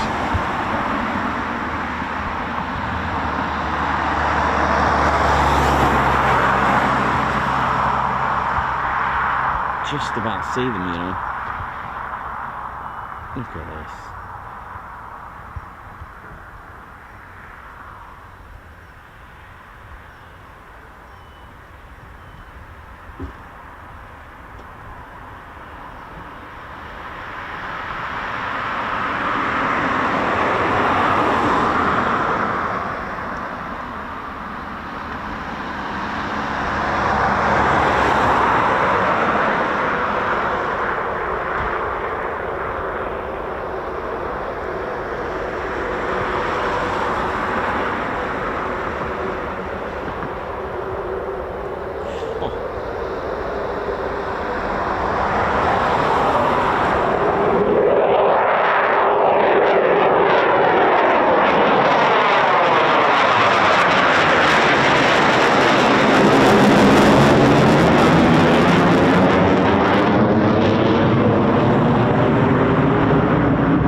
request level passing. Passing flight level 80, Cobra. Over 32, request level passing. 432 passing, flight level 80. Cobra, we're at squawk 6072. 6072, Cobra 31.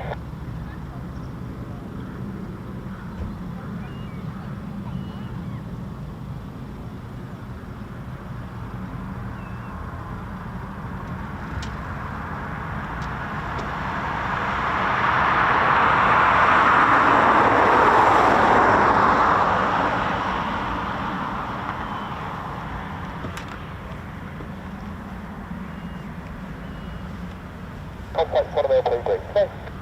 Cobra.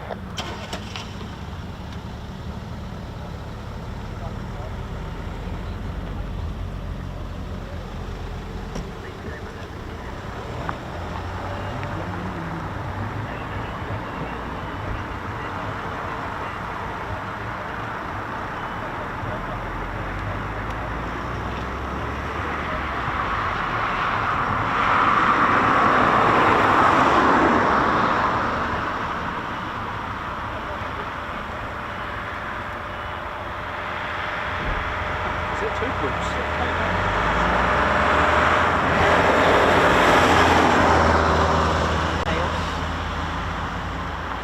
Yes. I'm sure it was chaos. Yeah. This last, what? This afternoon. Can't even remember. Oh, what? 2 different squadrons from over that side? Yeah. Yes, it was. It was, Yeah, it was 3 and 11. Yeah, the one was raising.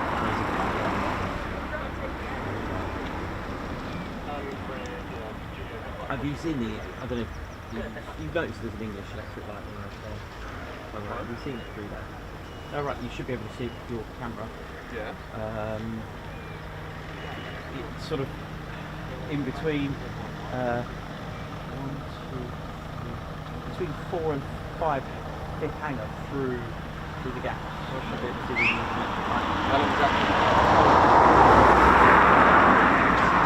Yeah, you might have done. And there's another one you can really see up to the gate. There's another one if you go on Old Fen Lane and go right to the end of the crash gate. That's cool. It's got 11 markings on there. That's Squadron. That's quite cool to see. Can you still go down there from your bed, mate?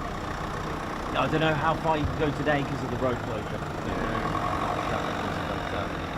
Yeah, that's where I went last time. Devon Lane around. Yeah, that's it. Yeah. That was like, I was trying to work out. It must be about 12 years ago. Yeah. Oh, yeah, it's years ago. Cool.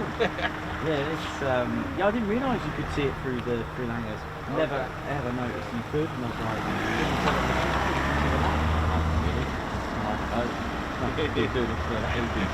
didn't know you could see it from here. And then you need to be on base to see it, not because it's on the base. You can see you can see a Harrier just sort of lined up by tower. Cobra.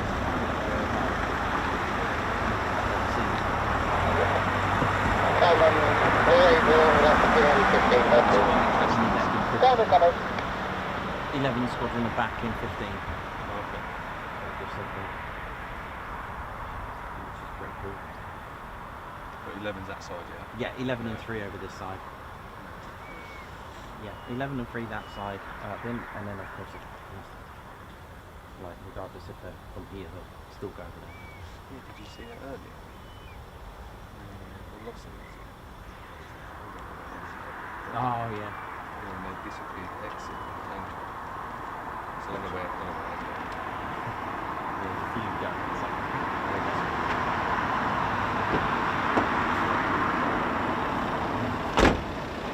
Cool, man.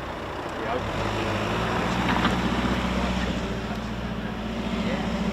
definitely.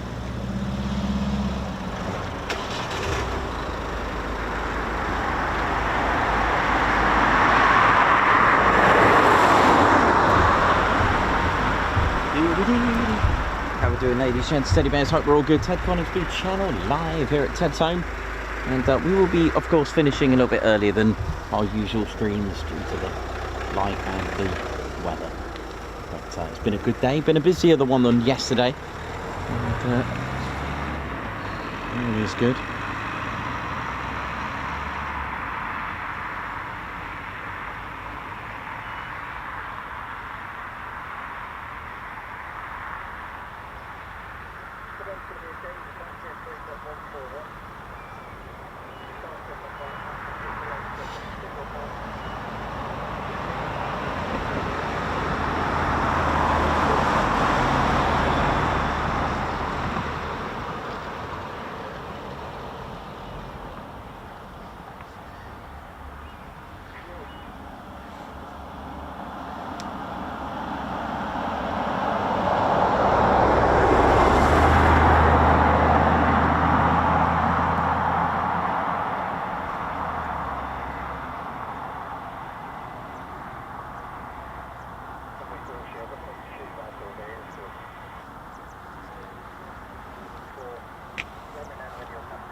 Mr. Rowling.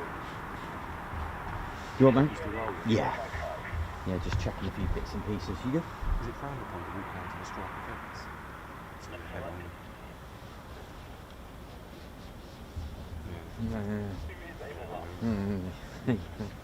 Yeah, it's a message from here. Yeah. So, yeah. But I won't point that way. Alright, cool. Alright? Yeah. That's easy what you got to do, man. Devil and Dave. Yeah. No one. Should that'll be there tomorrow. Yeah, I'll be good. Right. Here we go. So we're just gonna. Let's have a look what time it is. 15:27. Yeah, we'll just catch an arrival and then we'll call it a day, ladies, gents, and teddy bears.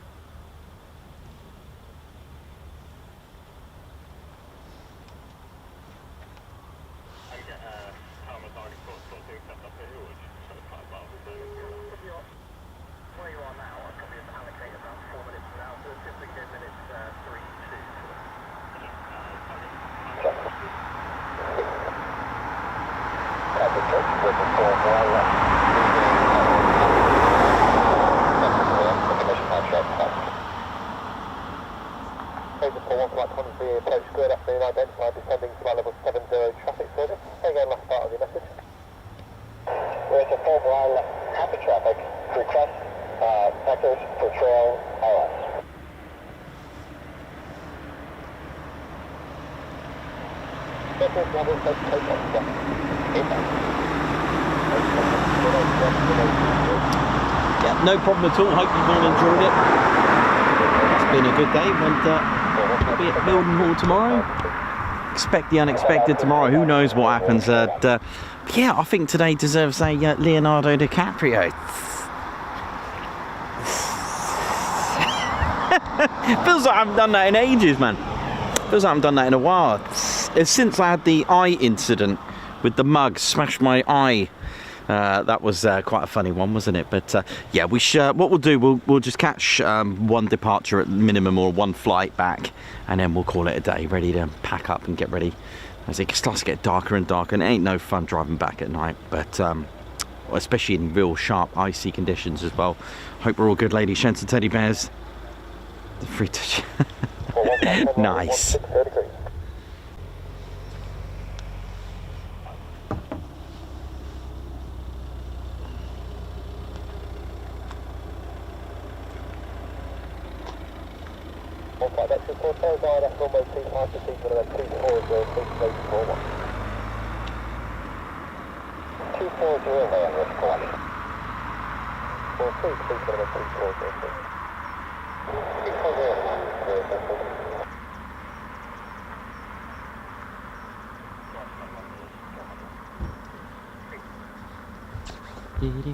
Over 41 flight, continue descent to altitude 2,000 feet, cockpit touch box, please. Over 4 miles, descend after 2,000 feet, then the cockpit touch, please.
Flight 10 riding 18 degrees.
4-1, here we go. And we've also got Warlord 5-2 heading back as well very shortly.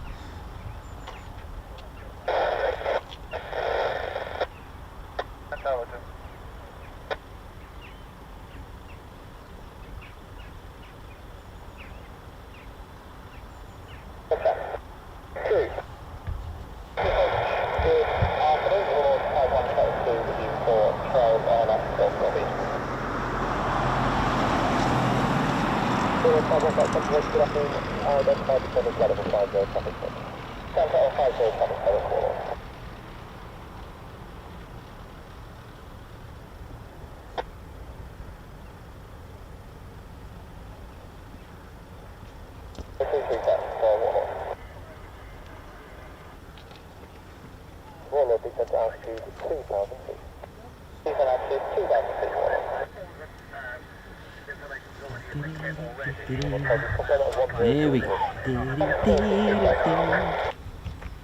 These all lit up there now. Oh, it's that time of year.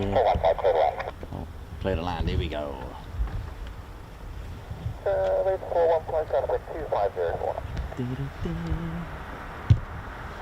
go.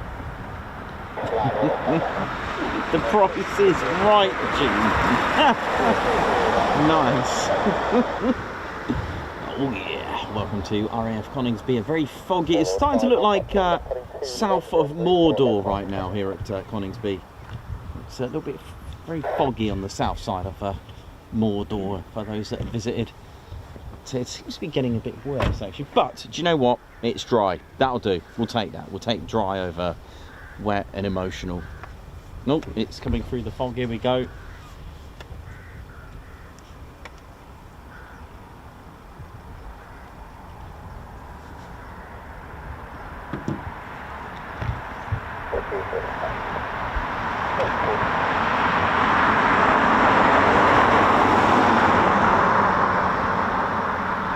To land.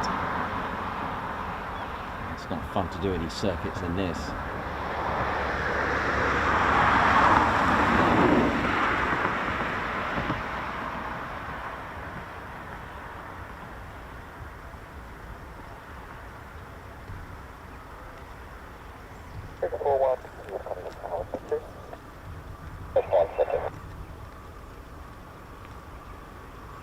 No standing.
to the front.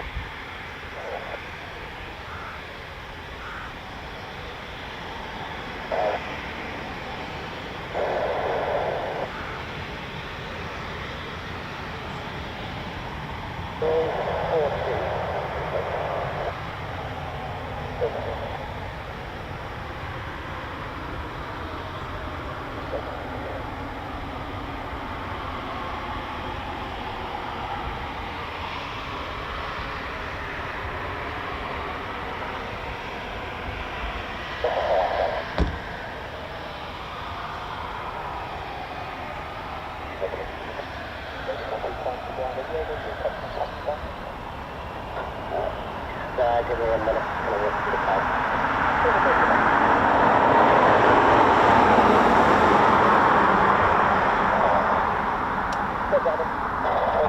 Down, no changes. Okay, the no field steering stereo is rated. And it's time to clear the short stop. Because of the car now, expect 6 steps of an outbreak is all happening at the time. Down a couple.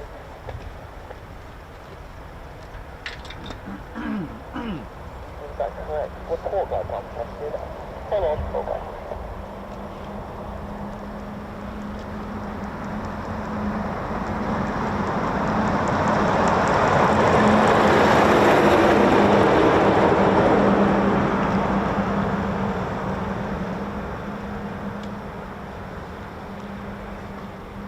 Okay, 8 miles left there, Tyler.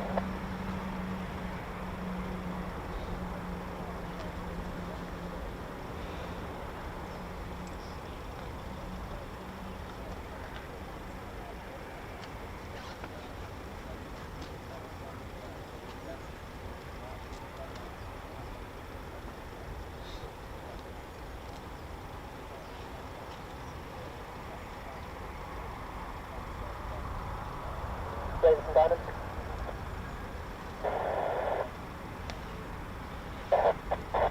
What's the current presence on the airfield at Razor 2? Stop. Copy. 5 coming, good up.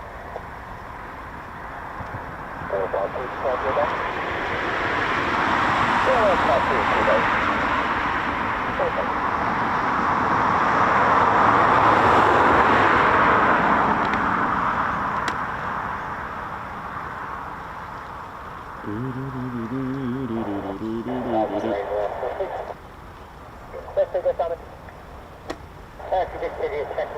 I've got a nasal clearing, an SDS caution.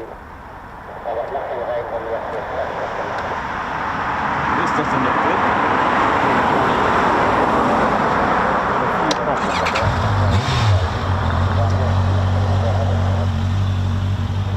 Please copy that, just double checking, but that sounds like it will be the course action.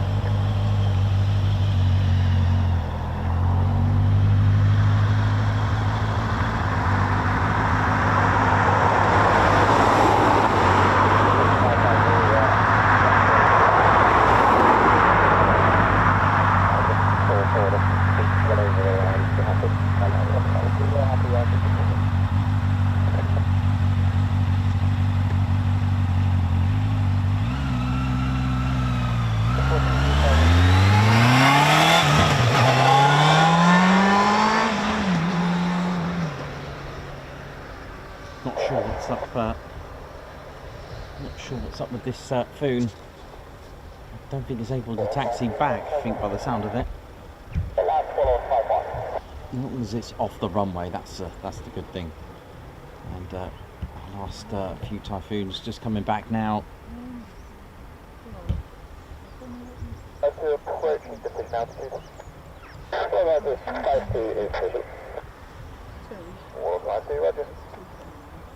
God, look how bad that fog is, all that low cloud. It's horrible, isn't it? It's that time of year though, and it gets worse when we get the fireworks tonight, although the visibility for fireworks is not going to be great as well, is it? I've always said I'd rather have this in rain anyway.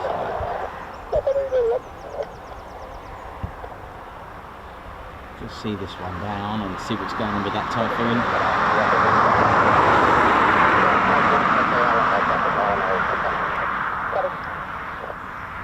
sure what's up with that. 14, I will shut down and get out here. Engine is on the way. Oh, pilot's just going to get out and leave it there. Yeah, pilot's is just going to get out. Oh, what a way to end the show. Pilot's leaving the Typhoon there. It's not responding. Oh dear.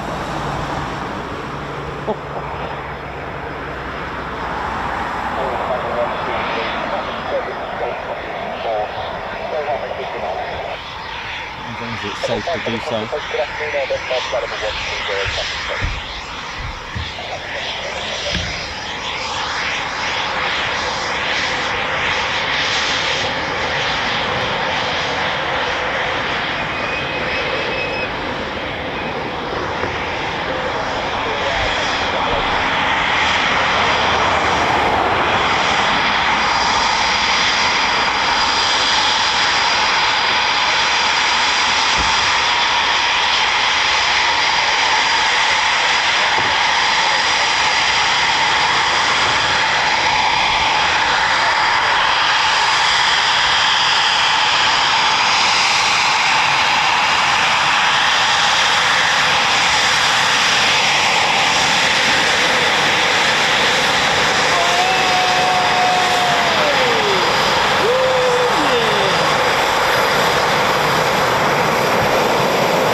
No, this one came into land and it's had a bit of a issue with the gear or the brakes or something like that. It's just it's not going very well. I don't know what's up with it.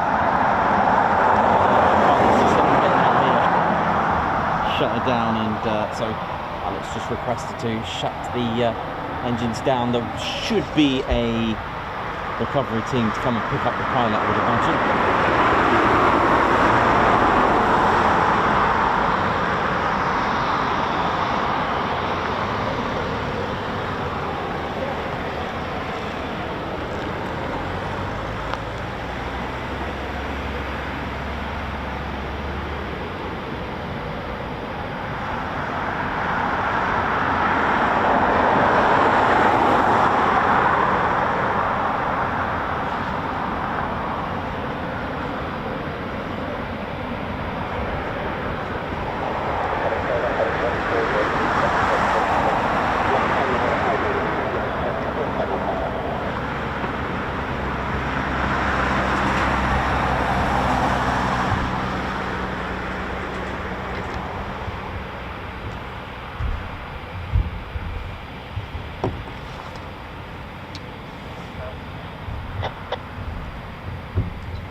Control, that message. Are you in the C-bar? Yes, I'm walking out now.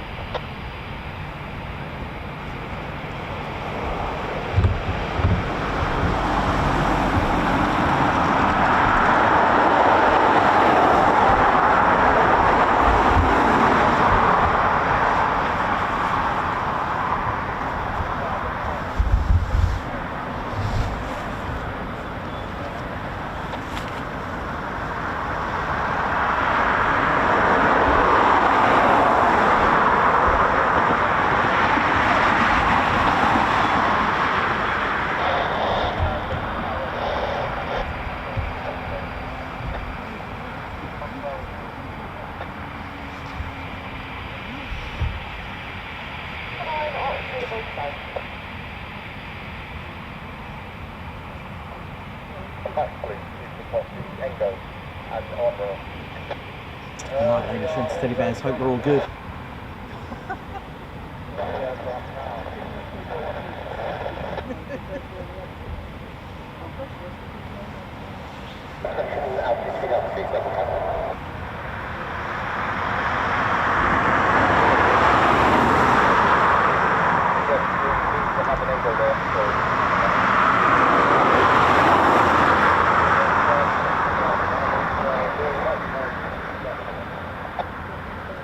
So you get over?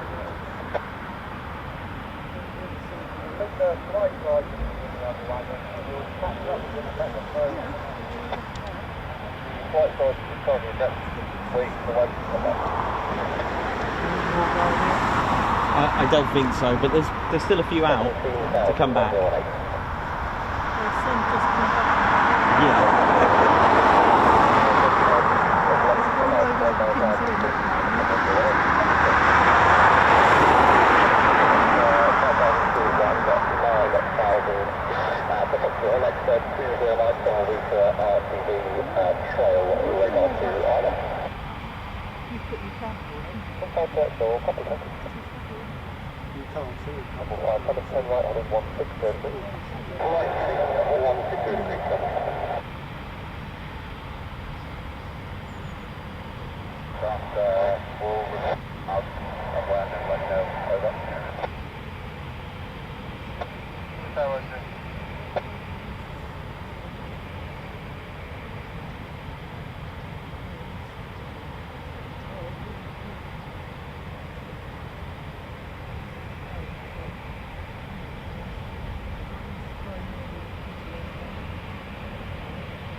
Come to the rescue of this Typhoon. That kind of sums up our day as well.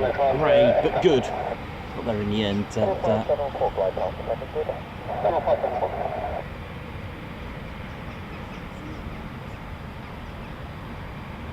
happen. It's getting worse and worse, the visibility. And thank you as well, Jeff AGR Models. How you doing? Thank you very much. And a big shout out to Jeff AGR Models, who has supplied a few of our models that we show on the Ted Coningsby streams. So big shout out to Jeff at AGR Models. Thank you very much.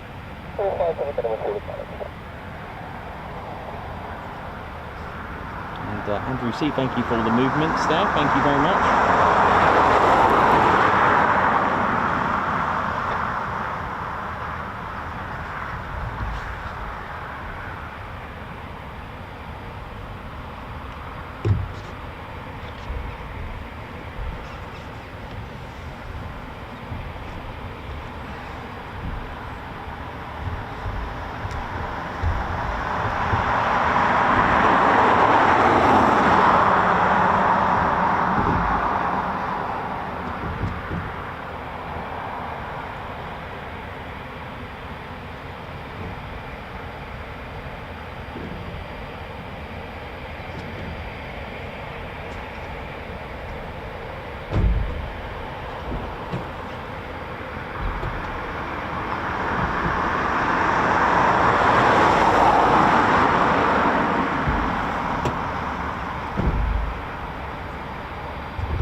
everyone all good. Ladies, gents, and teddy bears, how we doing? Thanks for tuning in today, and hope you all enjoyed it. So, I've got Milden Hall tomorrow, and then Lakenheath on Thursday. And a big thank you to everyone that's tuned in today. There we go, this Typhoon been rescued by the ground crew team and the Hedgehog crew recovery team. The Typhoon does have an onboard ladder as well. The pilot can make their way. God, look at the state of the weather. Just starting to drizzle a little bit as well. Right, ladies and gentlemen, probably a good time to depart ourselves. This Typhoon arrives in this really bad weather. You can see it's actually getting quite worse. So we're going to make tracks as well.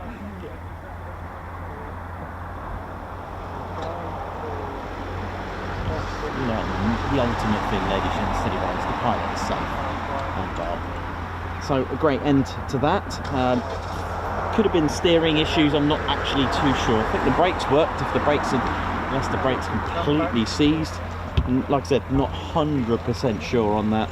But it's either something to do with the steering or the brakes there. But there we go. A fantastic day here at TED HQ. Hope you all enjoyed it. Good fun that was. Just going to move back here a little bit. How are we doing? Hope we're all good, ladies, gents, teddy bears. Ted, you're looking good, man. Looking all smart. And hope you enjoyed today. Ladies, gents, teddy bears, big shout out to RAF Coningsby. Thank you very much. My salute to them. And of course, all of you as well, our viewers. Thank you all so much. And I hope you've all enjoyed it today. Bit busier than yesterday, but the weather has completely depleted and deteriorated. And wow, what can you do? So, ladies, gents, teddy bears, I hope you've all enjoyed today. Thank you, all of you who have supported the channel. My name's Nikos, I'm your cameraman and commentator. This is our squadron leader, Ted Coningsby, and you've been watching the Ted Coningsby channel live here at RAF Coningsby, and we'll see you tomorrow. See ya! Must be a nice way to end it.